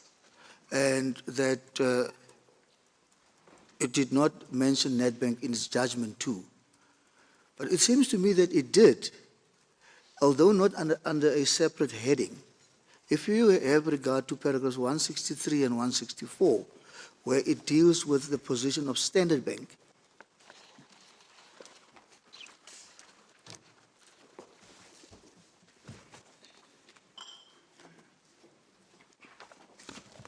so, Justice Musi, you are at which page? the paragraph 163 and 164 of the CAC judgment. Let me give you the judgment. 289. Yes, I've got that. So it seems to me that the issue was dealt with, but not under the heading of Nedbank. Where are they mentioned in 162, you say? 163 and 64. 163. Yeah.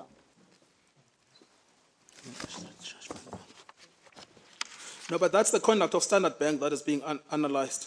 No, but then the CAC says the following about Nedbank. It says Nedbank had no trader who was employed by it or who represented it. That's the one point. And then secondly, the CAC said, well, the allegation was that EPSA and Standard Bank withheld quotes in order to enable Nedbank to fix the exchange rate. And it said, well, the relevant date here was the 1st of January 2008, which is a public holiday in South Africa. And the fact that they did not participate is not necessarily a withholding for nefarious reasons. It's just that it was a public holiday. Yes, well, I mean, that's also another speculative. But let me answer the main issue, which is the mentioning of Nedbank. The conduct in issue is the conduct of Standard Bank. What they're saying is that how could Standard Bank collude with an unnamed trader? That is what is being said. Our objection is a substantive objection. What do you make of all of the market data we've given you? You can't just ignore it. But we can't also ignore the fact that the CAC did mention Nedbank's involvement. Yes, but it was talking about attributing the conduct to Standard Bank. So you remember that what they said in paragraph 85 is that in order to find that you are in the SOC, we need to find a trader. Yes, so Standard Bank cannot collude with a non-trader, according to them. That's the way that they've reasoned it. So they say we can't find a trader that side. And then they say that the issue around the 1st of January, I mean, that's just a speculative issue. But they never say to the Commission, these are the allegations you've made against Nedbank. They don't meet the requirements for the following reasons. Which is why Nedbank does not even feature in the judgment as a heading. Each and every other bank features. They come to them later when they say you can't join them. I understand that. But on the SOC debate, Nedbank doesn't feature. I'm not saying they're not mentioned in the judgment, but they are simply not analyzed. Thank you. And by the way, I'm not sure, Justice Musi, if you were here in Vodacom, don't know what you would have said about this judgment.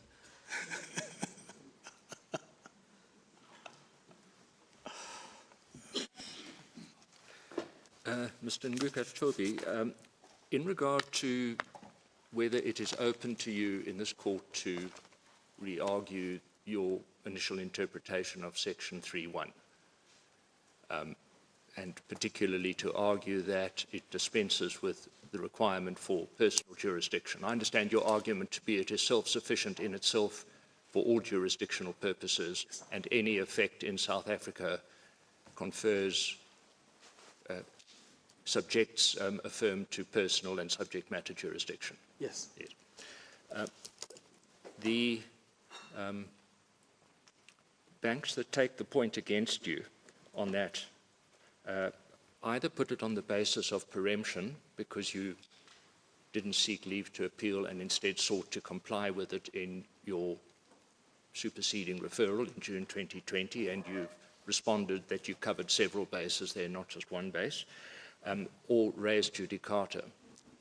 Now, it seems to me preemption would be relevant if you were before us seeking leave to appeal against the first appeal court judgment, because then they would be saying, well, you've preempted your right to pursue that appeal. But am I right that you do not seek leave to appeal the first appeal court judgment? No, I don't. I need to qualify what I've said, because, you know, when we were in the, anything you say that's vaguely wrong is seized upon by 5 people. I need to qualify this. We do say you must correct it, in the sense that you need to articulate the correct statement of the law. But we have no application before us seeking leave to appeal against it. No, you don't. I don't want leave on it. I've not applied for leave on it. But if it's an incorrect statement of the law, it's open for you to correct it. So in this court, your entitlement to re-argue the Section 3 point depends solely upon whether you can do so in the face of the first appeal court judgment, or does that judgment render that point res judicata? But it can't render it. Now, I just want to understand that if it's not a preemption point, because you're not seeking to appeal against the first appeal court judgment, it could then, if it still is an obstacle to you, it would be a res judicata point. Yes, that's correct. Now, is it correct that the first appeal court judgment considered, you said somewhere in your argument that the appeal court shut you down when you wanted to argue Section 3. I assume that was in the second appeal court. It was in this, no, you know, Justice Rogers, suppose you can watch this on television, it's all there. He refused to entertain the argument. We raised it. Yes, but was that in the second? In the second hearing. Yes, no. And he might have done so on the footing that it was decided in the first hearing, but I'm more interested then, it was argued in the first appeal court hearing. Yes. And no, I don't think he said that it was already decided. What he did say is that it is about subject matter, Section 3.1. So the first appeal court judgment considered your argument that Section 3 dispensed with personal and subject matter jurisdiction. It rejected it and adopted the adequate connecting factors test. Yes, that's correct. And part of its order was that you were required, as against the pure Peregrini, to plead adequate connecting factors to establish personal jurisdiction. That's correct. Now, do you say you're simply not bound by that? No, I say you are not bound by it. No, but before we can get to whether we are bound by it, we need to know whether you are bound by it, because if you are bound by it, we can't allow you to argue it afresh. We might say that we don't need to decide the point. It might arise in some other case. That's the effect of res judicata. Yes. If a point was argued and decided, and it set, as it were, the framework for how the case was to go forward, and everybody dealt with it on that footing thereafter, we can't, a person can't relitigate a matter just because the first decision was wrong. If they are bound by it, they are bound by it, and a court before whom that question comes between the same parties for a second time says, I don't care whether the point is right or wrong, it is binding between these parties. So that's the question.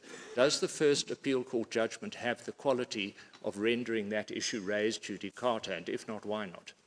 Well, firstly, Justice Rogers, we do not accept that it made the point about jurisdiction res judicata. And why not? We've never considered that.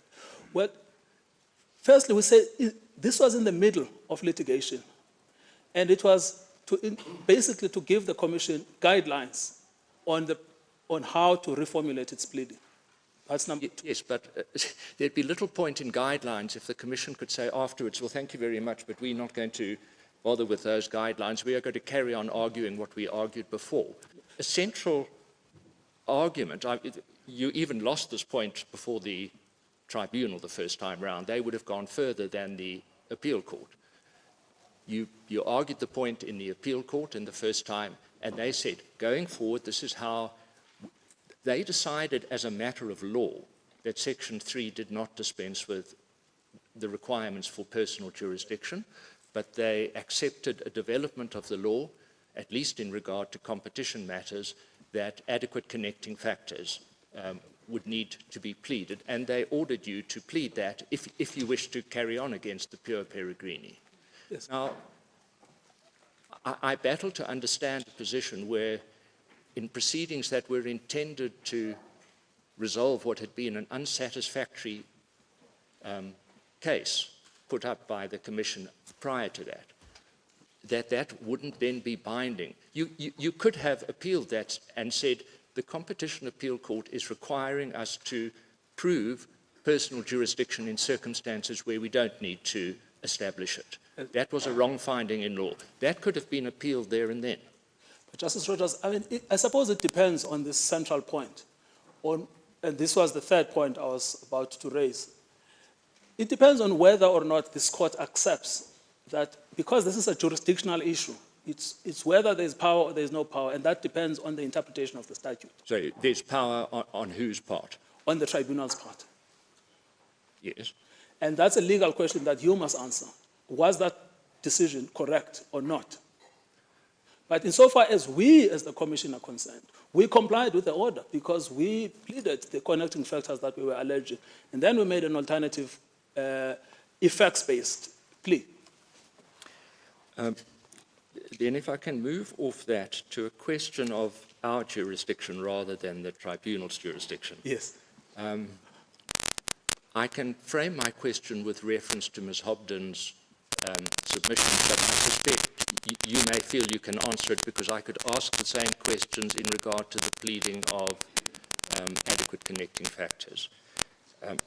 During the course of both your submissions and her submissions, there were statements to the effect that the Competition Appeal Court misunderstood allegations in the referral affidavit, it disregarded other allegations, and then particularly in Ms. Hobden's submissions, there was a summary of what the facts alleged were against particular banks, and could they reasonably support a particular inference, namely participation in the SOC. Now, taking a question like, do the facts alleged in the referral affidavit support as a reasonable possibility an inference of participation in the SOC? On that issue alone, isolating that, assuming the appeal court assessed the facts wrong and thought that those facts would not justify reasonably that inference, whereas you say it should have found that they could. Is that an error of law? And if it is an error of law, is it one of general public importance? Yes, we would submit.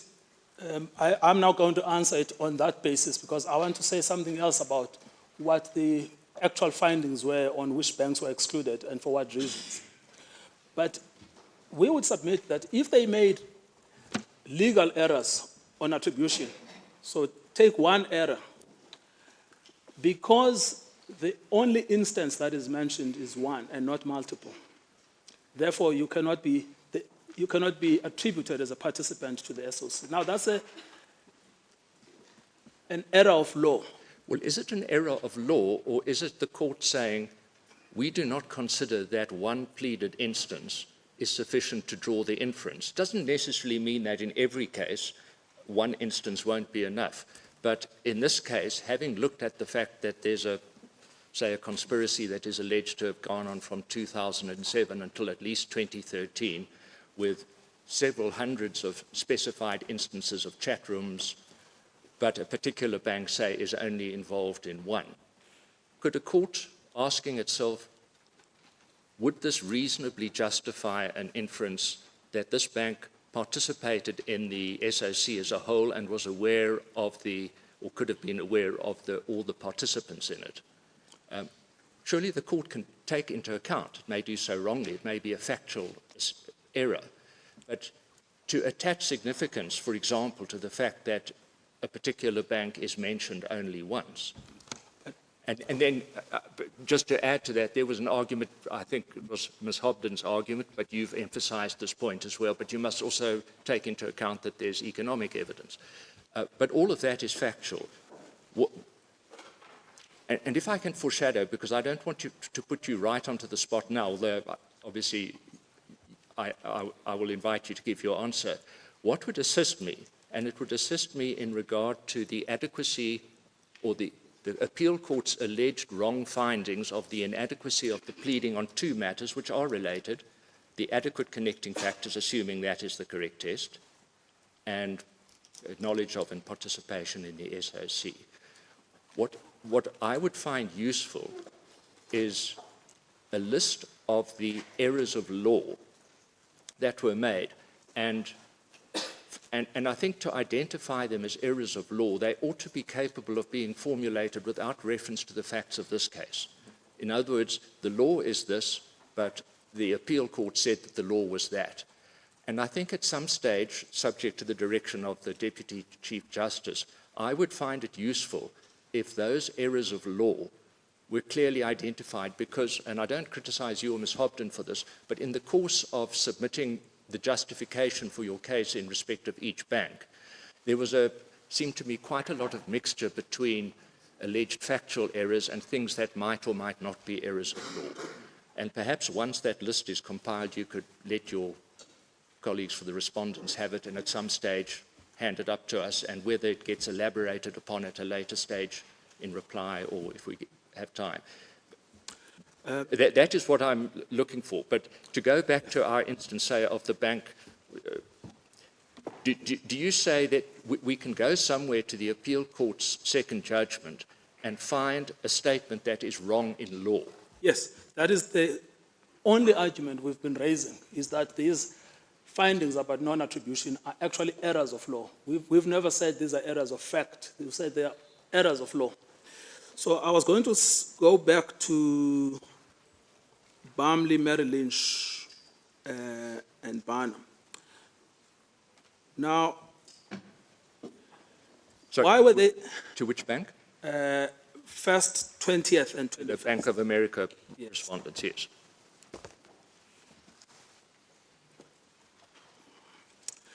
All right, so the first issue is, why was Cook excluded? Okay? He was excluded because there was no evidence that he conspired with a South African bank. So you see the legal basis is that in order to be in, you must have conspired with a South African bank. You mean have had direct dealings with the South African bank? That's an error of law. Which now one could formulate that to say, in order for a foreign bank to be party, well, any bank perhaps, to be party to an SOC, they must have dealt. Do you raise that in the context of personal jurisdiction? No, that's what I'm saying, that in the judgment, this is under that section dealing with Barmley, Merrill Lynch, and Barna. Yes. And there's no separation between SOC and jurisdiction. Because one of the prime, perhaps the main connecting factor in the conception, at least of the appeal court, was the fact that the Pure Peregrini were involved in an SOC that also involved South African banks. But you say it went further, it said they must have actually dealt with those South African banks. Yeah. So there you could formulate the error of law. In order for a Pure Peregrinus to be party to an SOC, it must have dealt directly. Yes. Yeah. So that would be an example of how, and identifying which paragraph of the appeal court judgment contains the error.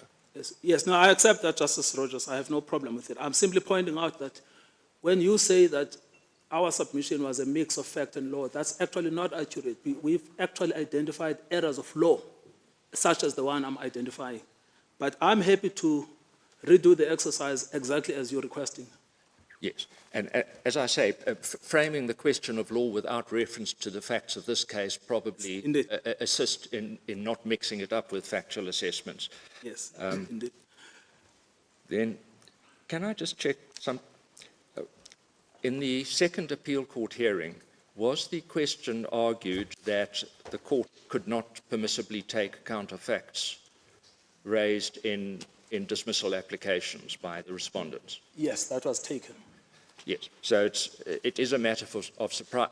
Am I right that it's not addressed in the appeal court's judgment? No, it's not. And interestingly, it is addressed in the tribunal's ruling. Yes. Yes. Will you say the tribunal did the right thing? It took a permissible course in treating them as condoning the irregularity and treating them as pure exceptions? Yes, it treated them as pure exceptions, yes. Also, on the question of what might not have been properly canvassed in the second appeal court judgment, the position of Nedbank,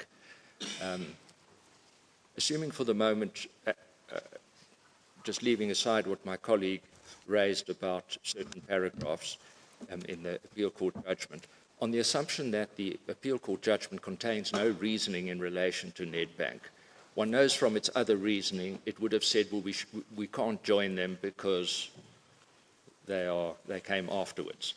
They are part of the late parties. Yeah, no, we consider that they found that. Yeah, that's true.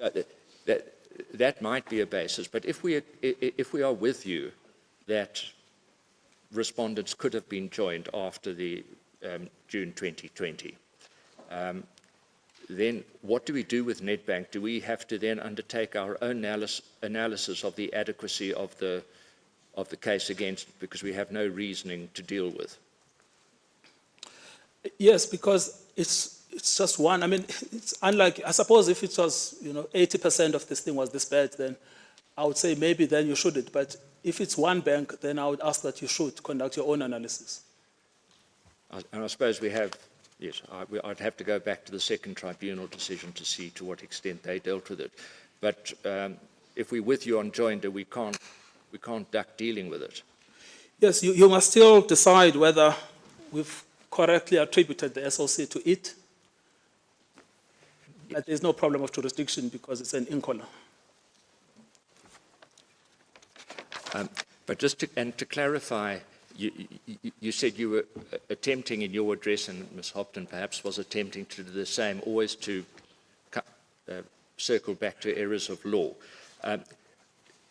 Do I understand that you will accept that criticisms that rest on contentions such as the appeal court misunderstood our referral affidavit or ignored certain parts of it, errors of that kind alone would not engage our jurisdiction?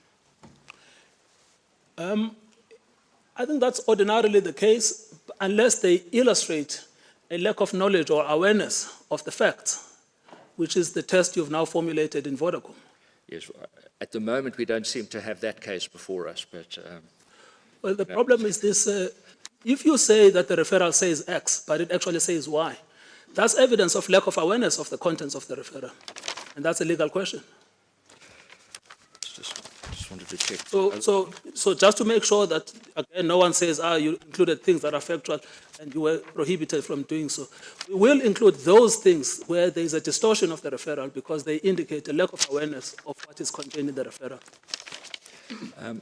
In the context of saying that an allegation of representation is sufficient for authority, at least at the exception phase, even though the bank in question may not have... Sorry, Justice, I didn't hear that the question, that an allegation that a particular party was represented by a trader is sufficient for authority, even if that firm didn't employ the person. You referred to an SEA case, and this is just a, if you don't, do you have it close? I didn't catch the reference, and I don't think it's in your submissions. I would need to ask. It's the Northview Shopping Centre case. Ms. Drake. Northview Justice Madrid was in the SCA at the time. Oh, well, apparently some of my colleagues will be able to give it to me if you don't quickly find it. Yes. I'm sorry, I can't find it now. 10 case, Northview Shopping Centre, I think, Mr. It has been found. It's Northview Shopping Centre versus Revelers Properties, Johannesburg, CC and another.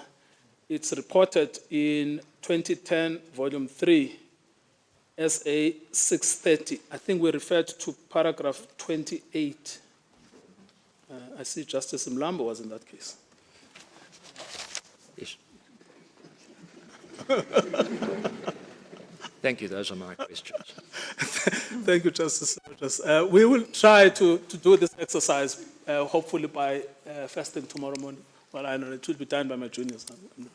Hopefully they'll get it done in the morning. Mr. Ngugaitobi? DCJ, I'm in your hands. No, I'm still here. Yeah, sorry, Justice Mato.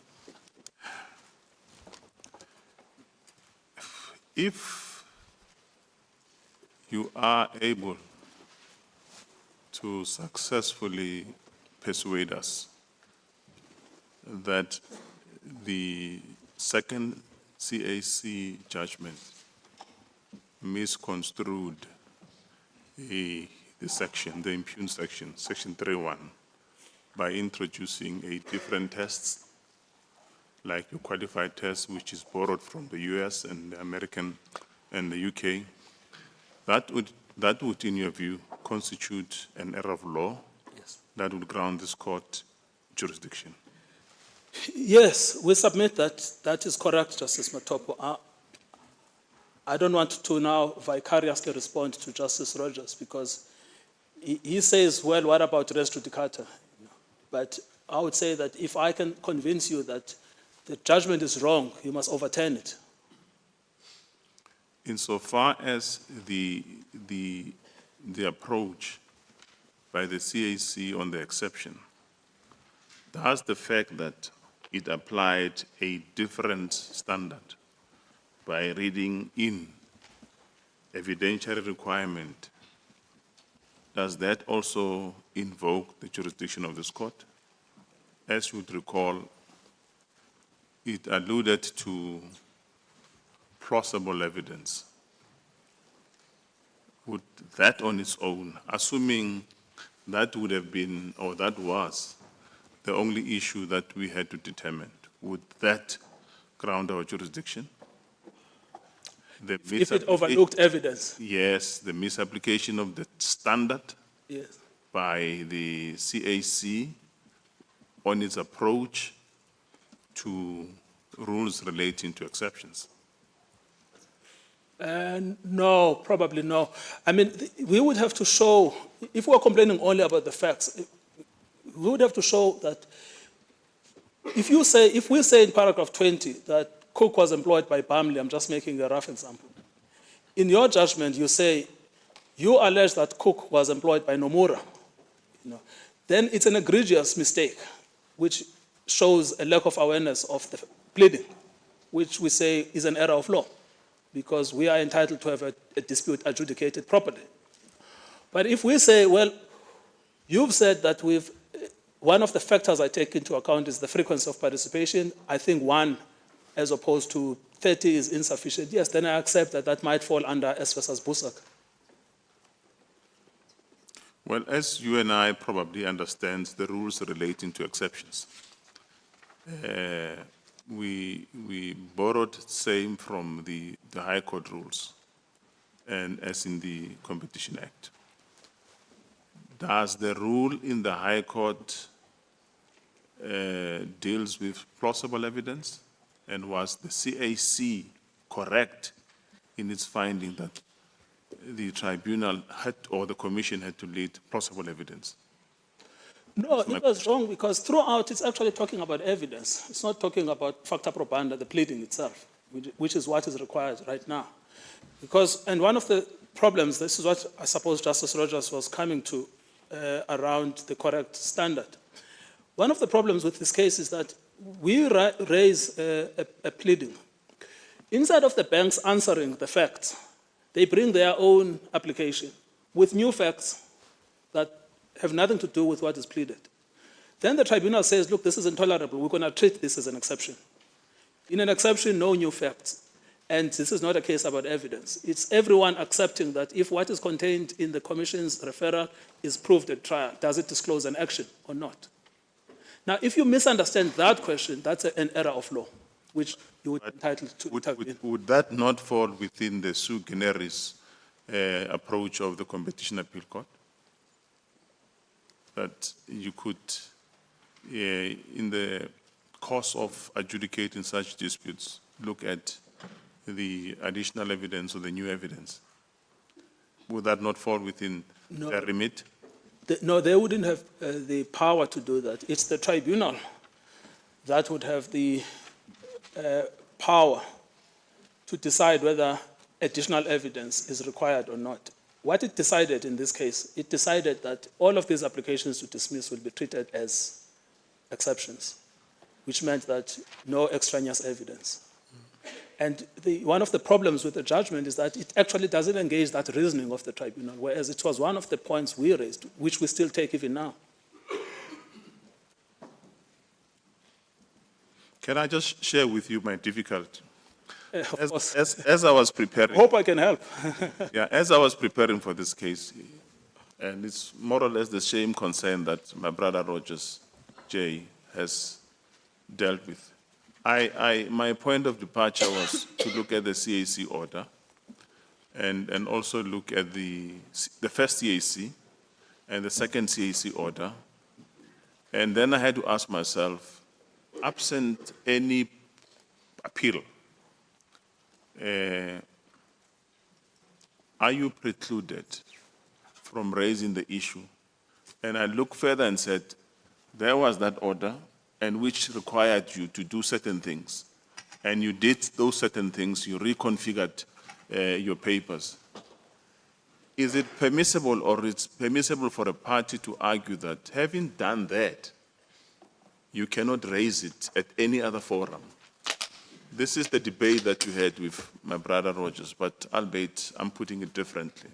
Yes, no, I accept that. I mean, if we had not complied, and we know the standard of compliance, you look at the object of the order to see, did you fulfill that object? If we had just decided we're going to do whatever we want, we don't care, then I understand there is a problem, because the commission is an organ of state. But in this case, there is a legal debate. We did two things. We said jurisdiction exists because of Section 3.1. Jurisdiction also exists because of adequate connecting factors. Are you saying it cuts across all the other findings that were made by the CAC 1 and CAC 2? Yes. So if both courts, for lack of better word, fudged it or botched it, you are still entitled, as a matter of law, yes, to raise it before us? Yes, precisely. That's probably the best articulation of what I've been trying to say, that as a matter of law, I'm entitled to ask the Constitutional Court to correct a legal mistake that has been committed by the Competition Appeal Court. The fact that it's committed it twice doesn't make it right. Okay.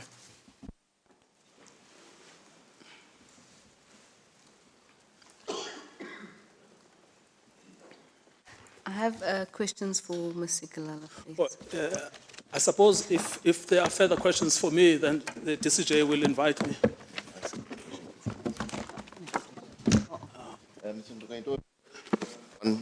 Just to carry on with this jurisdiction debate you had with Justice Rogers and Justice Matopo, I note that in CAC 2, the court still expressed a view regarding personal jurisdiction and subject matter jurisdiction.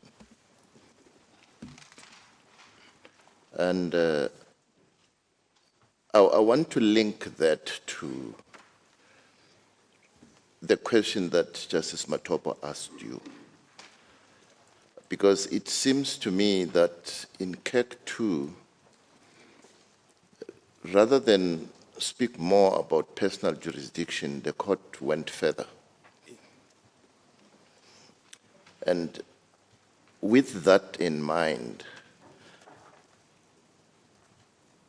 is it your submission that you are perfectly entitled to raise the Section 3.1 argument with that landscape that we have? Yes, Deputy Chief Justice. I'm submitting that if you look at what they did, they introduced a new requirement which has no basis even in the 2020 order. The requirement that there must be an actual relationship between a foreign bank and a local bank. Yes. That is not even a basis in the old order. The old order appeared to us to be a modest finding based on strong connecting factors between the suit and the conduct. Now, then they say, oh, no, that's not enough. We are going beyond what we said is the development of the common law to actually require a South African bank and a South African trader in each instance. Yes.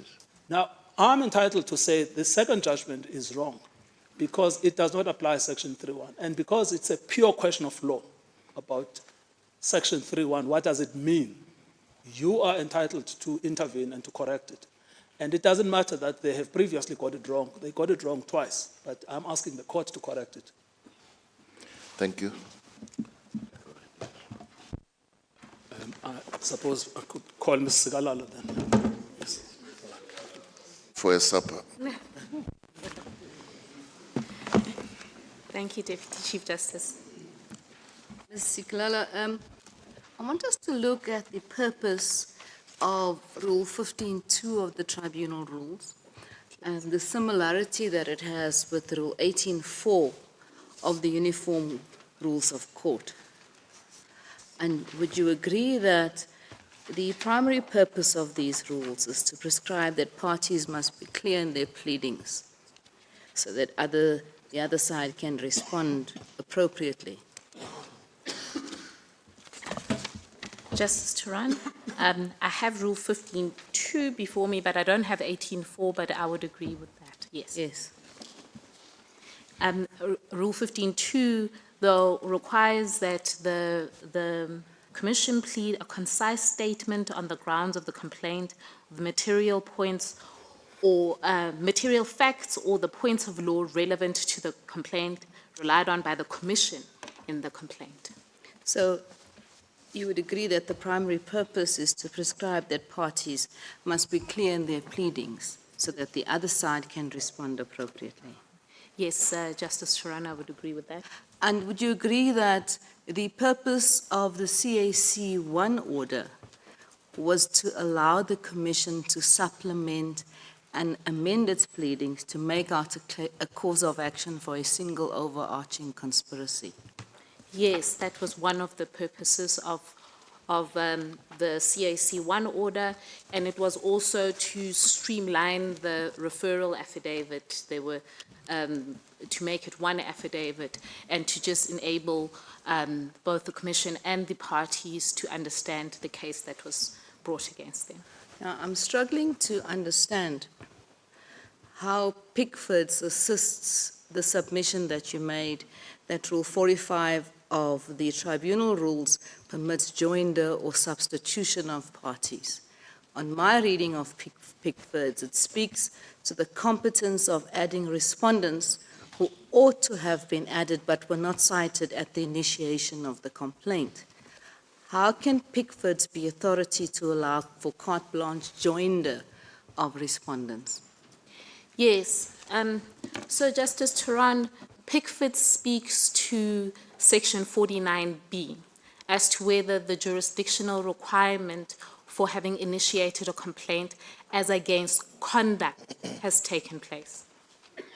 Pickford answers that the jurisdictional requirement is met once you have initiated against the conduct and not necessarily the explicit parties in that.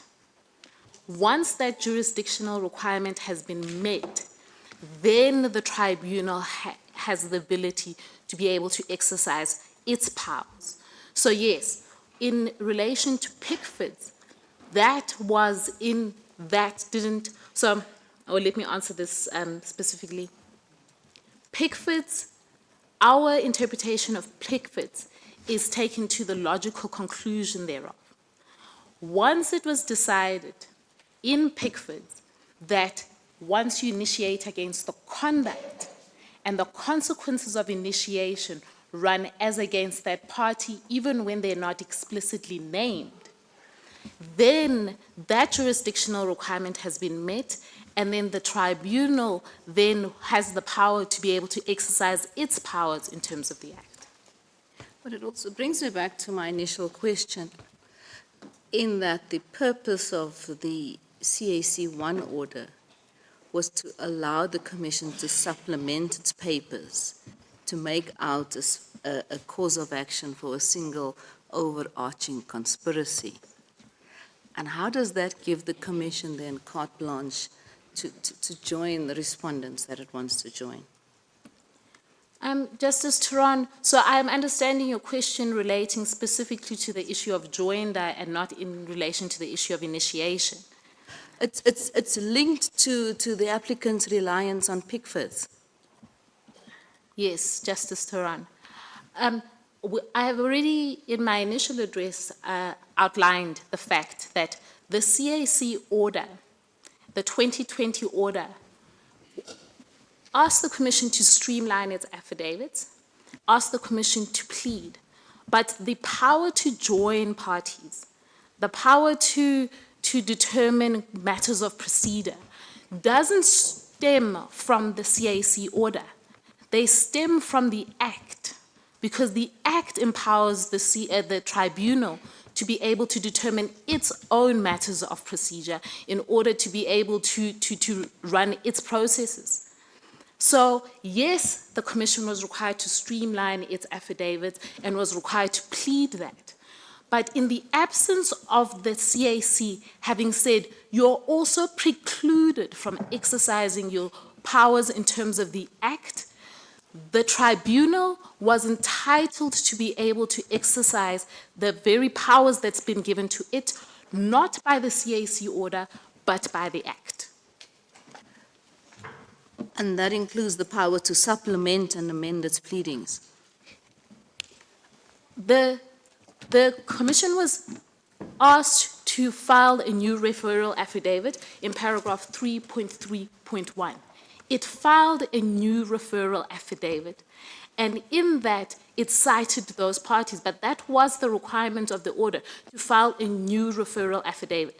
The Commission didn't supplement its pleadings. It filed a new referral affidavit in which it cited additional respondents, but it was not precluded by the 2020 CAC order in order to be able to do so. So, in filing the new referral affidavit, was the Commission acting in terms of the CAC 1 order? Yes, it was acting in terms of paragraph 3.3.1 of the CAC CAC order, which directed that it must file a new referral affidavit. Now, my difficulty is that order cannot be used to allow the Commission to carte blanche join parties that it wishes to join. That's what I'm struggling to understand.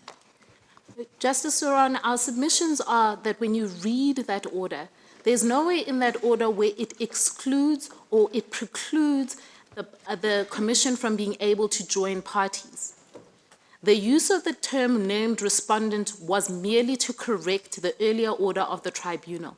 It was not, and there's no reasoning in the judgment itself or in the order that suggests that the Commission was excluded or precluded from joining further respondents, and that the tribunal's powers to consider that application had now been restrained when you read that order.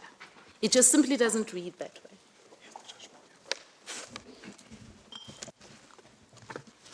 So because the order doesn't restrict that, then the Commission is saying it has the power to join new respondents then? Justice Turan, the Commission may bring that application to join new respondents, but the tribunal, as well as a statutory body, has to then consider that application, consider whether it is appropriate, consider whether it is convenient, consider whether it is fair to the parties to join them at that point. That doesn't preclude that. There's no prejudice that arises simply from bringing the application to join. The tribunal must still exercise its statutory powers to consider that application, consider whether it's convenient, consider whether it's appropriate, and to consider whether it gives effect to the tribunal's powers, obligations to run its proceedings with expedition and with informality as required by Section 55(2) of the Act. Yes, thank you, Ms. Kalala. I'd like to, as I say, I may or may not have had a question. It now turns out that I do have a question. And it concerns Pickfords as well. It's a related, but for me, more fundamental difficulty. Yes. You rely on Pickford's, specifically paragraph 21, as regards initiation. Apologies, Justice Majid, I didn't hear you. This deals with initiation. Yes. You submitted that Pickford's paragraph 21 permits you to initiate, to add parties at this point, because Pickford says you can do so after the referral. Now let's look at Pickford's. In paragraph 5, the court says there was a 2010 initiation. That's the first initiation. Yes. Paragraph 6, the court says there's a second initiation, 2011. In 2015, there's a referral. Now let's look at paragraph 21. And just to interrupt myself, we know that Pickford's was added in the second initiation. Now, paragraph 21 says the initiation must be against an alleged prohibited practice. And it then says that parties could be joined, and the initiation was in the first initiation for purposes of prescription, the trigger event. But we're not dealing with an initiation of a complaint here. We're dealing with a referral. Yes. Common cause, you added Nedbank and others after the referral. Correct. And we know that in a competition law case, there's an initiation, there's an investigation, and then there's a referral. Yes. 3 steps. Yes. We're now at the third step. So after the third step, you join these, or you initiate, because that's what you do. You're not simply joining. You're initiating a complaint against these other respondents after the third step. That's not what happened in Pickford's. Pickford's is authority for the proposition that an initiation is not against particular firm or firms, but against a prohibited practice. But here we've had an initiation, we've had a full investigation, then there's a referral, and then you add parties. So how does Pickford's apply in these circumstances? Thank you, Justice Majid. So, Justice Majid, just to start at the beginning,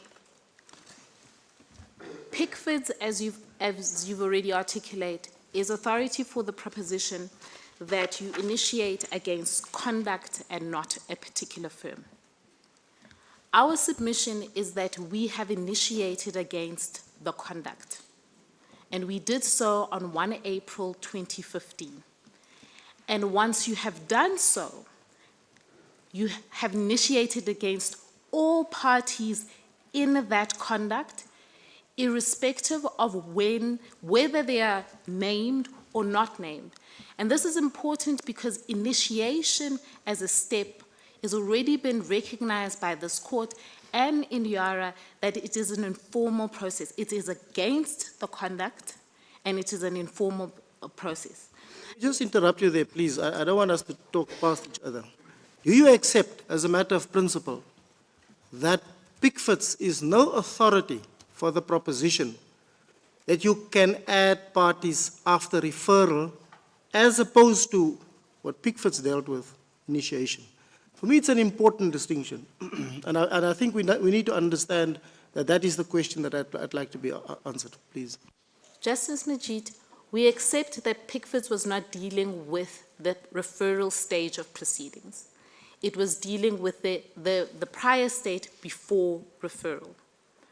So, but however, our submission is that once you have initiated against the conduct, the jurisdictional requirement to initiate in section 49B1 has been met.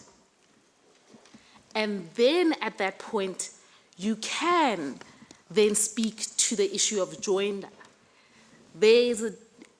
Those two things shouldn't be run as if they should run as into one another.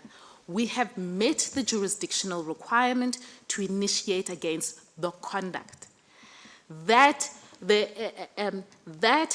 has been sufficient to meet the requirement of a referral. Now the issue in relation to those parties that are joined is one of joinder, not one of initiation, because we have already initiated against the conduct, and the parties don't argue that they are being added to conduct that is different to that to which we initiated.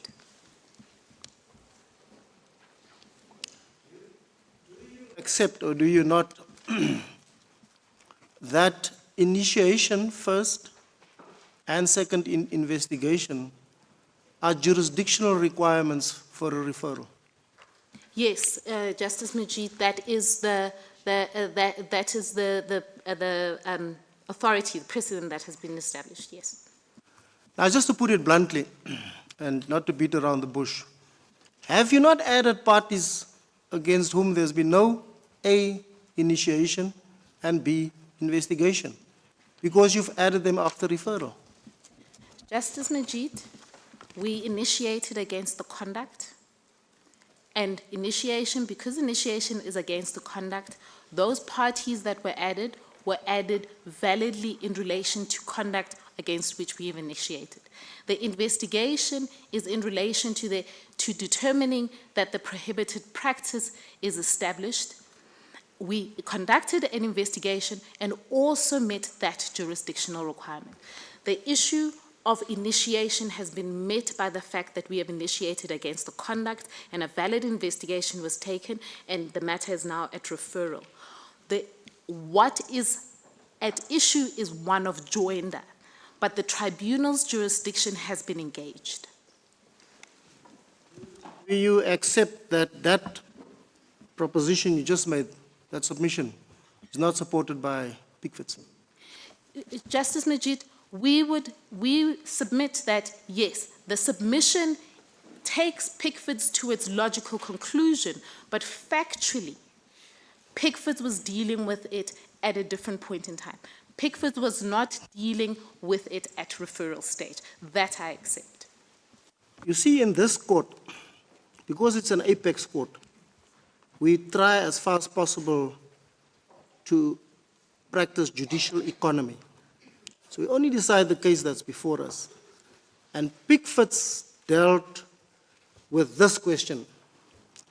Can you, after you have initiated, and this in the context of when does prescription start running, because this was a Section 67(1) inquiry. So what's the trigger event? Is it the 2010 initiation or is it the 2011 initiation? It went no further than that. Referral was not on the radar at all.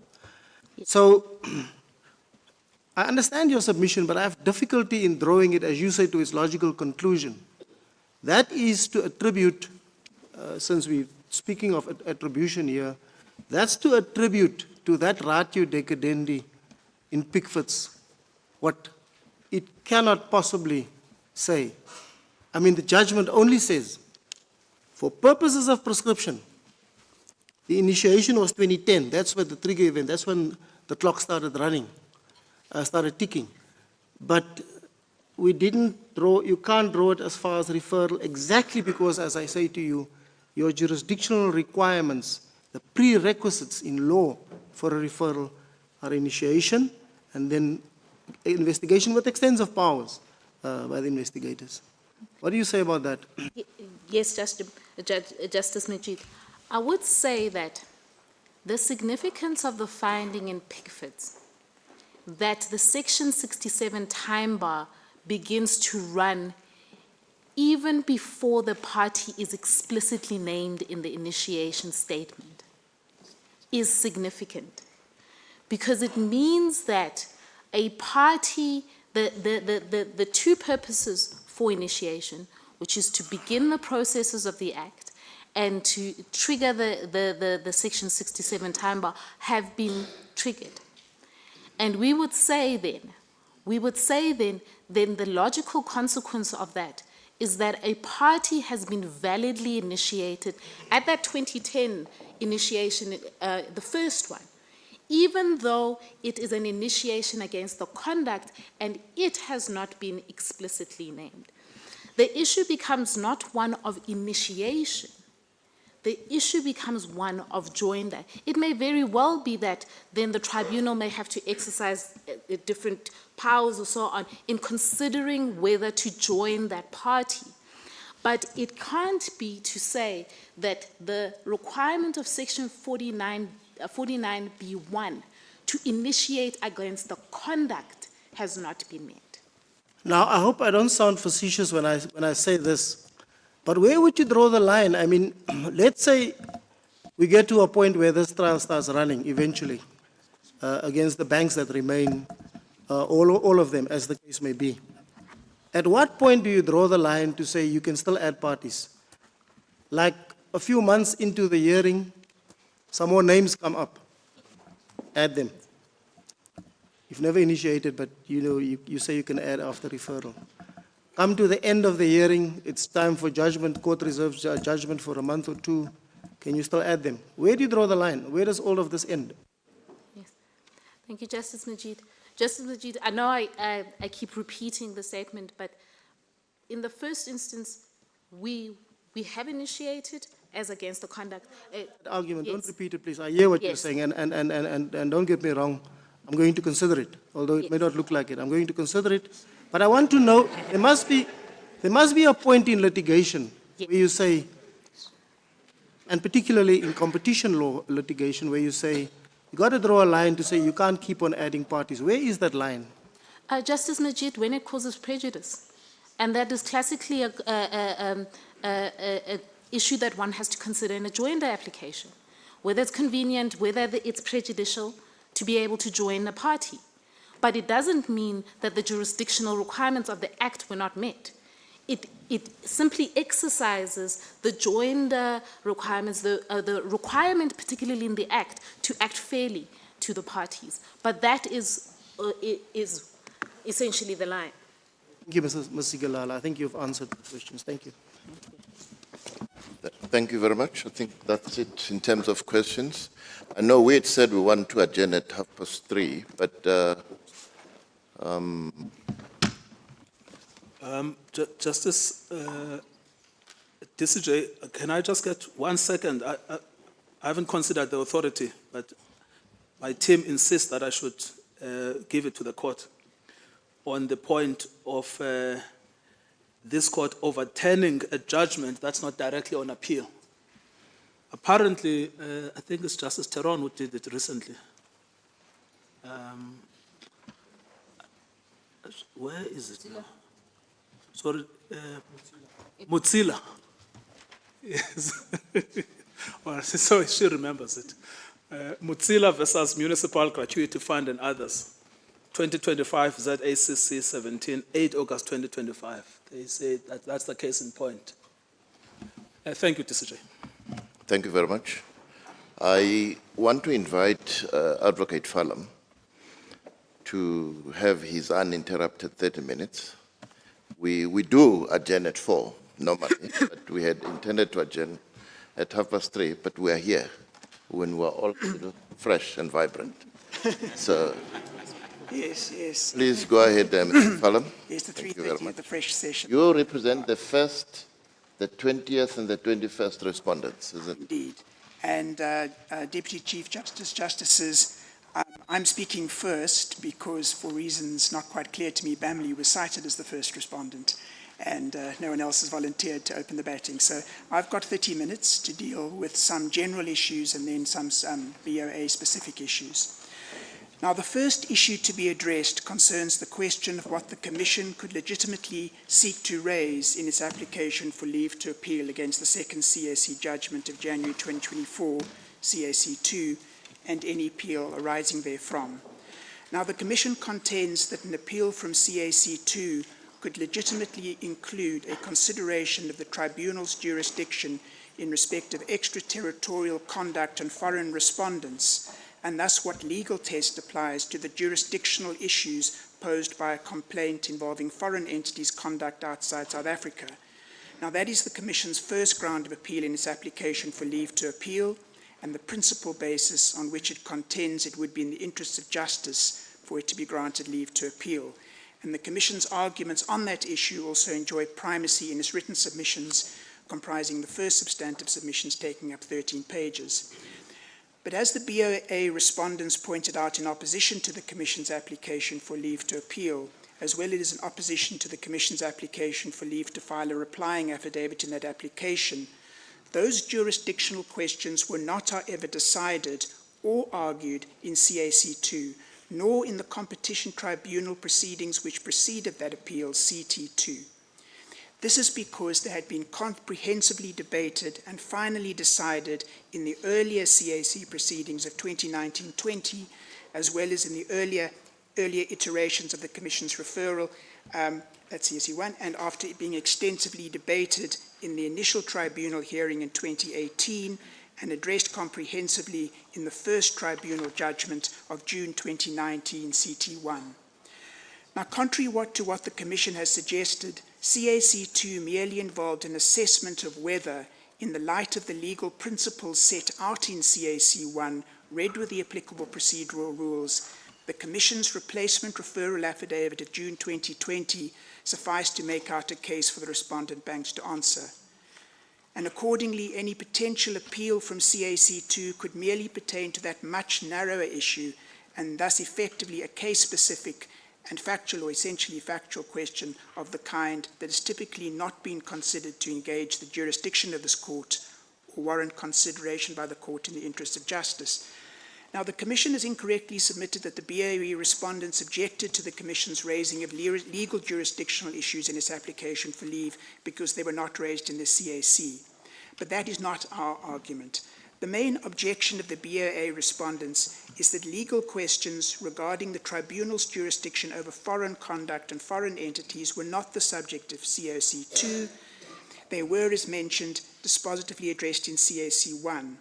And had the Commission wanted to take issue with the CAC's findings on jurisdiction in CAC1, as it now evidently wants to do, it should therefore have taken CAC1 on appeal.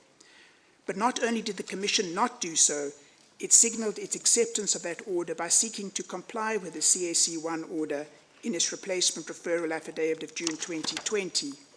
And my learned friend for the Commission has reiterated today that they are not seeking to appeal CAC1.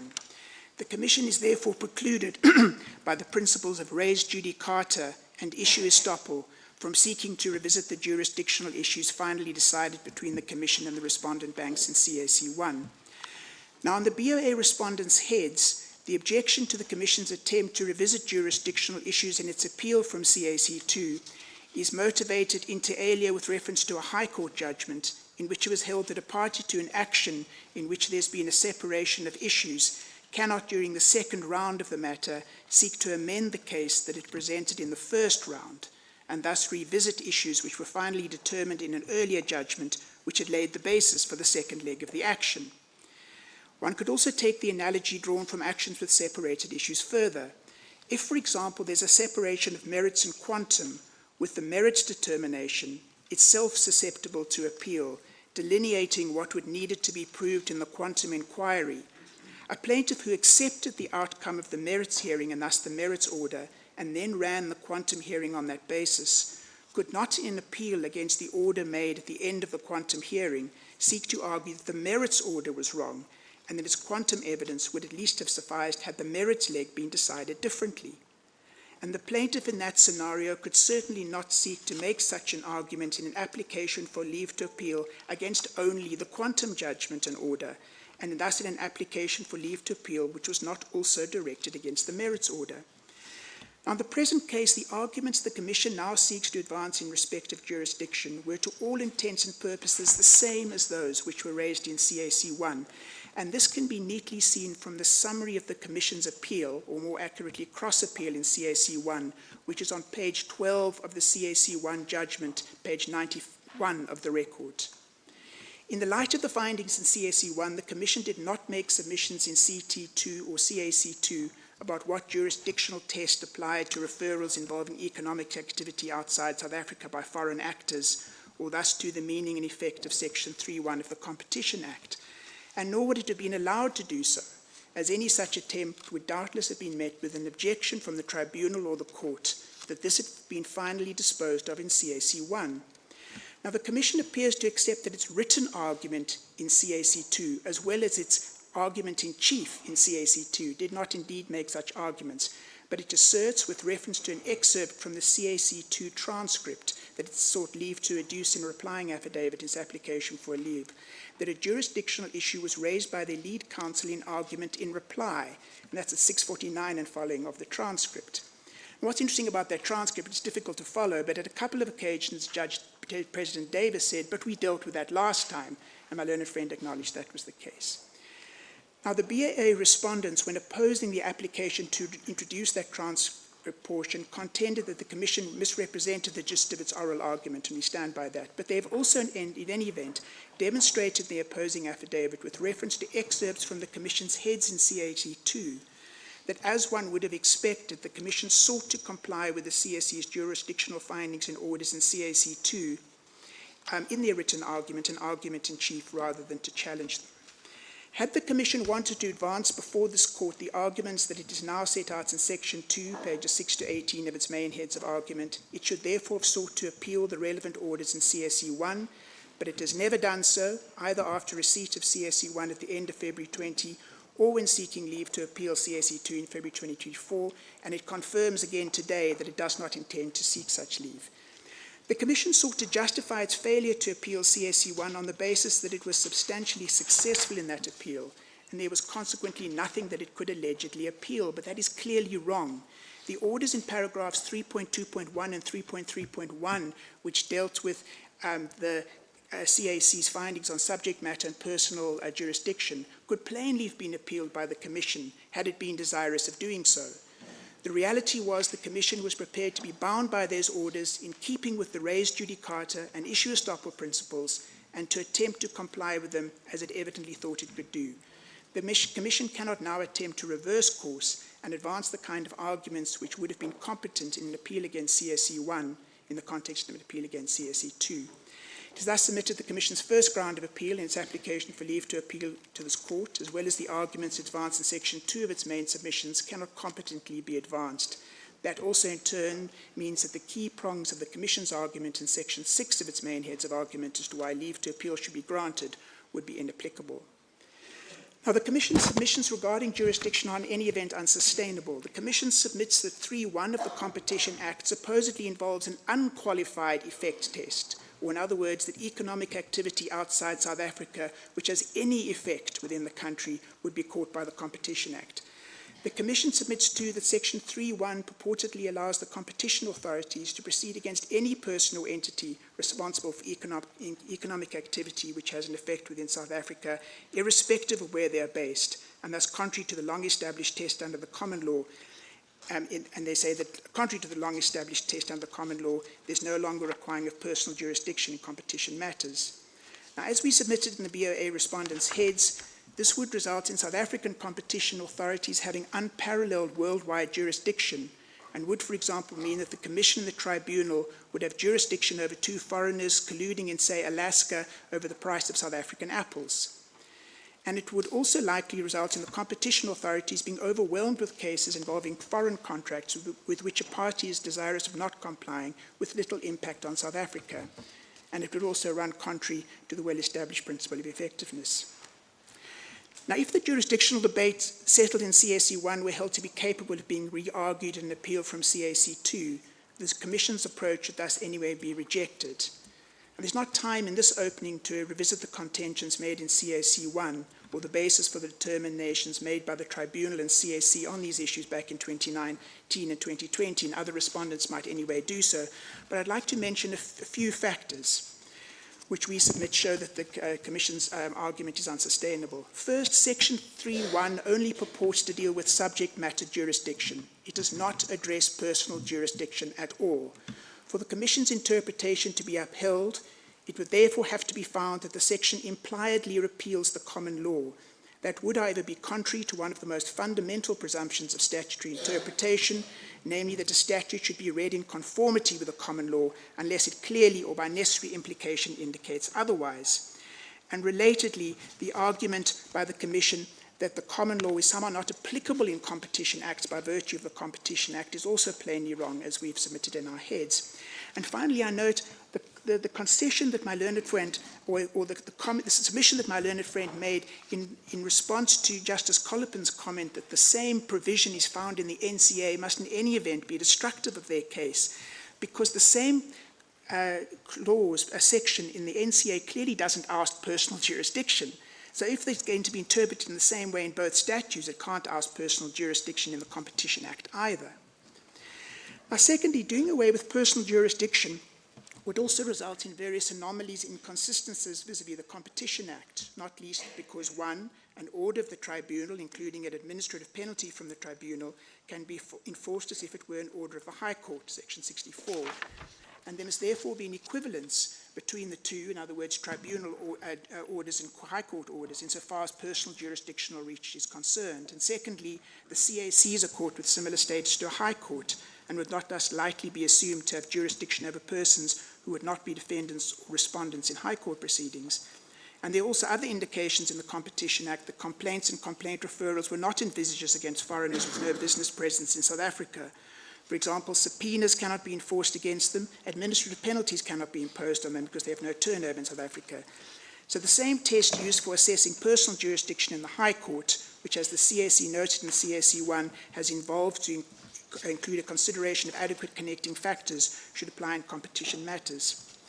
And thirdly, as for subject matter jurisdiction, an unqualified effects test, i.e. an interpretation in terms of which all economic activity having an effect of any kind in South Africa would be covered by the Competition Act, would cause South African competition law to be out of step with Europe and North America, as well as in conflict with international law principles regarding appropriate legal forums, and moreover likely to result in the competition authorities being overburdened with cases with little impact on South Africa. And the Commission is also incorrect when it contends that the ANSAC case laid down an unqualified effects test.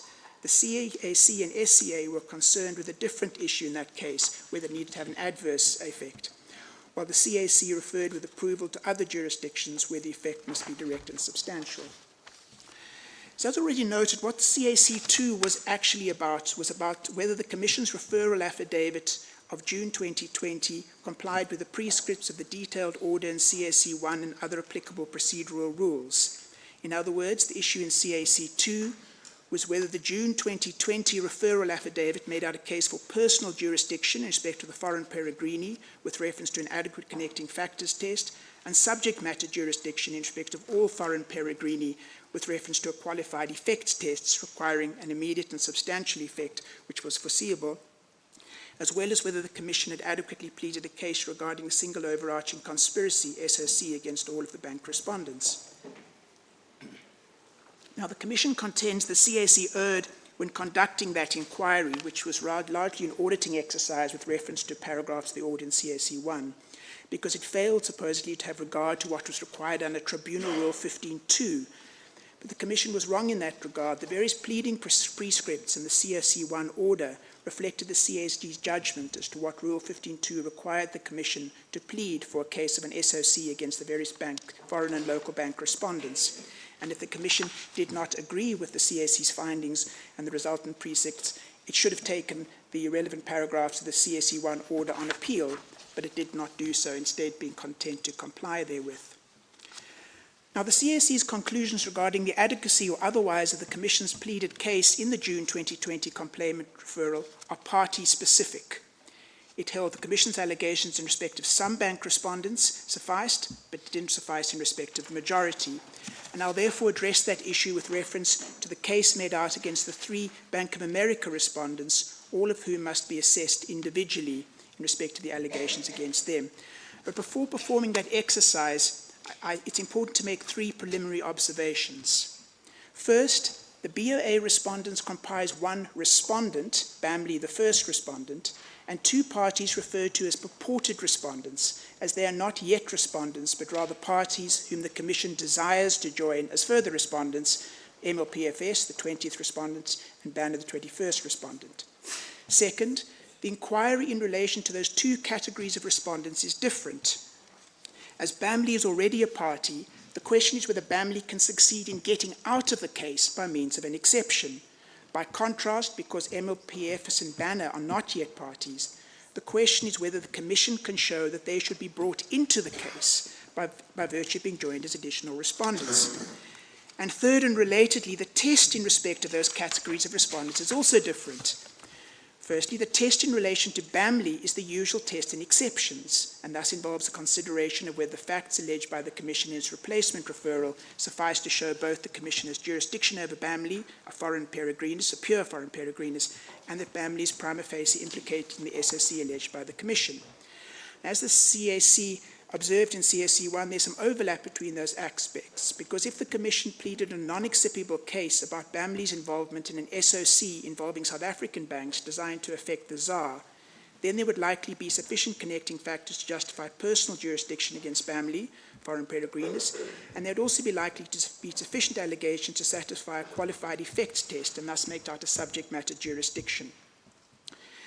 The test with regard to MOPFS and Banner, on the other hand, is the usual test applicable to joinder applications. One is thus not confined merely to what the Commission has alleged, but can instead look at what the potential or purported respondents have put up in answer, and what, if anything, the Commission has stated in reply thereto.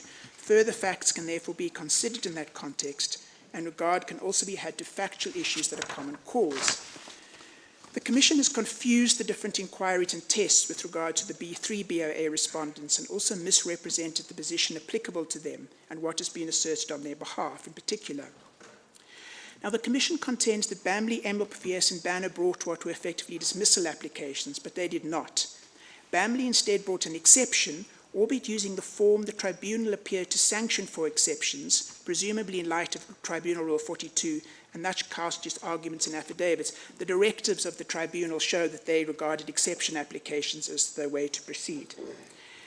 And MOPFS and Banner opposed joinder applications brought by the Commission in which they exchanged affidavits with the Commission in response to the Commission's founding affidavit.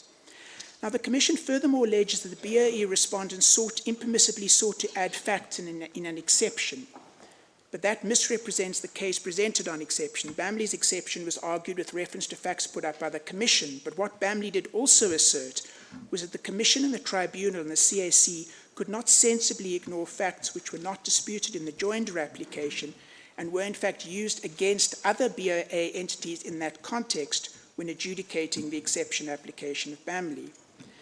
Now, the Commission contends too that the reliance on common cause facts in the joinder application was somewhat impermissible, and indeed a stratagem to introduce selective new facts through the back door pre-pleading. But there's obviously no merit in that contention. It was clearly competent for MOPFS and Banner to rely on the full conspectus of facts in their joinder applications to resist their joinder.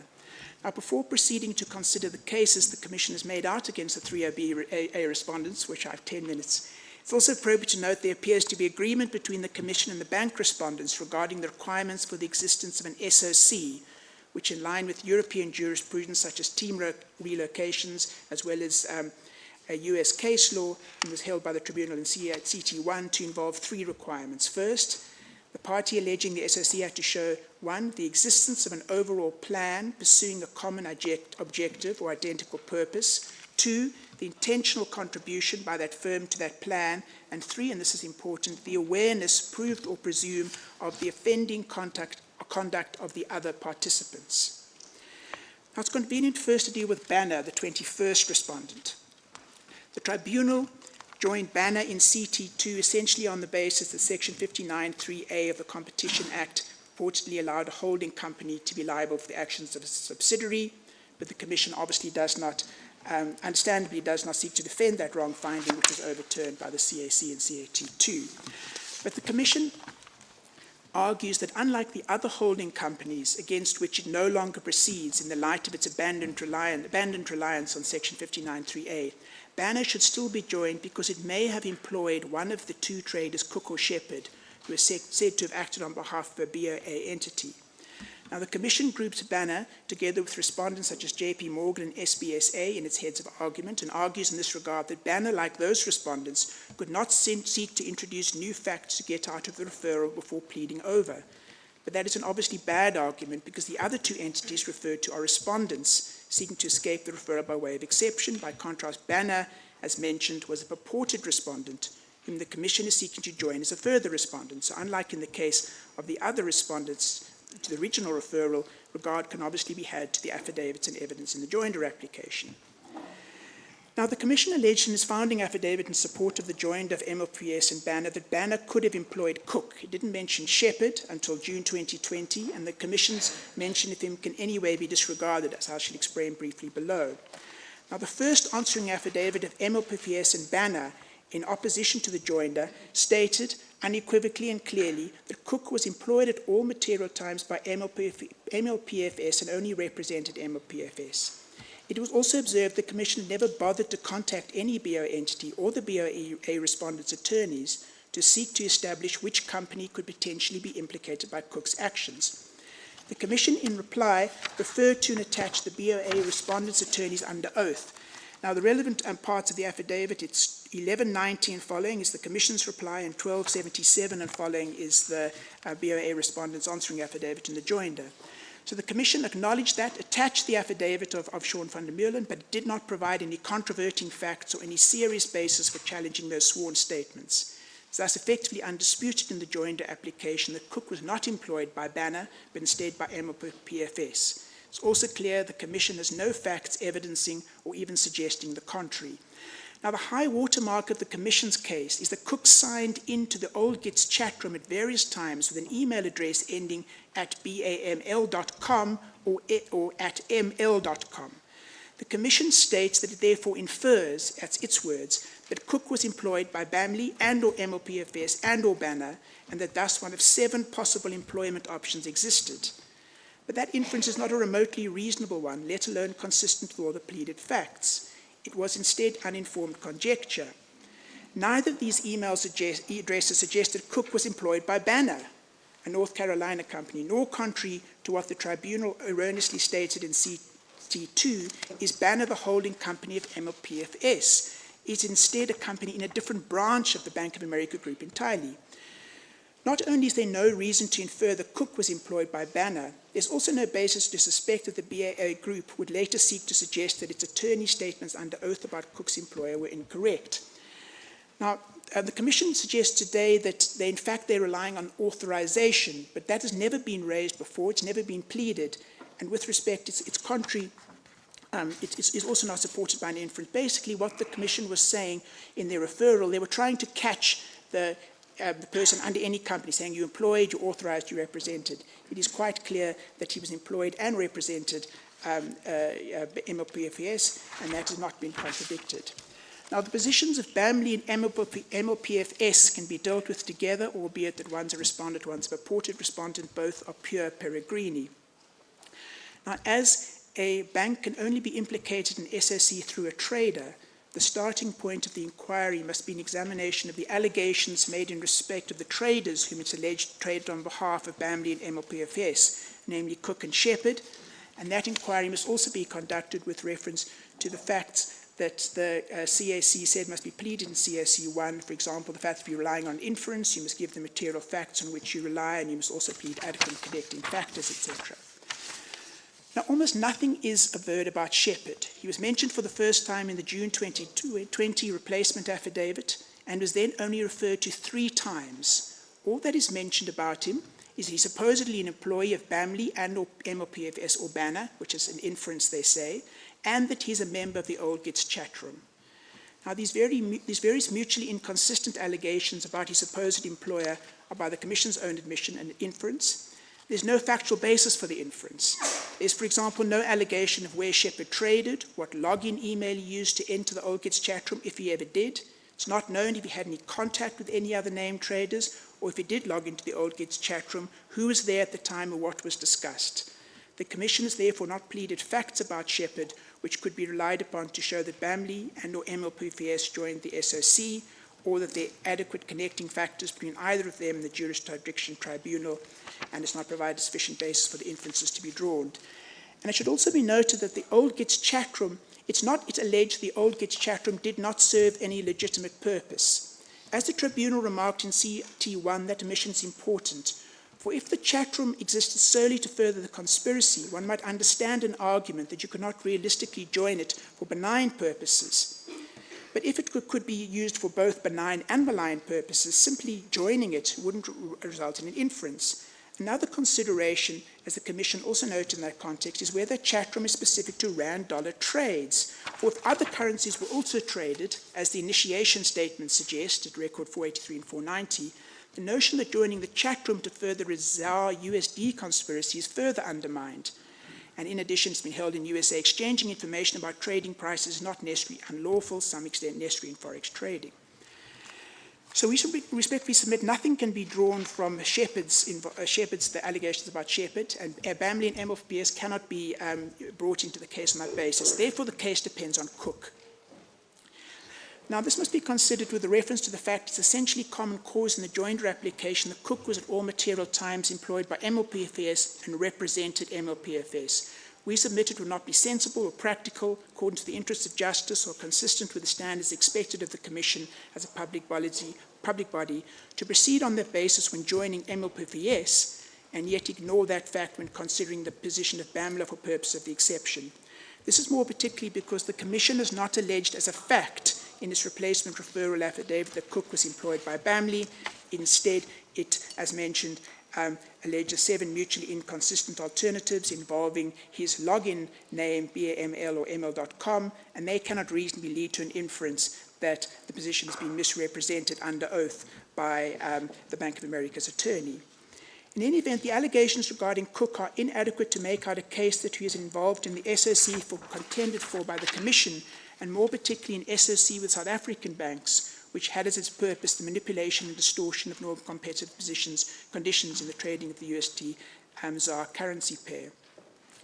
Now, the Commission prepared various diagrams which are attached to the CT2 decision.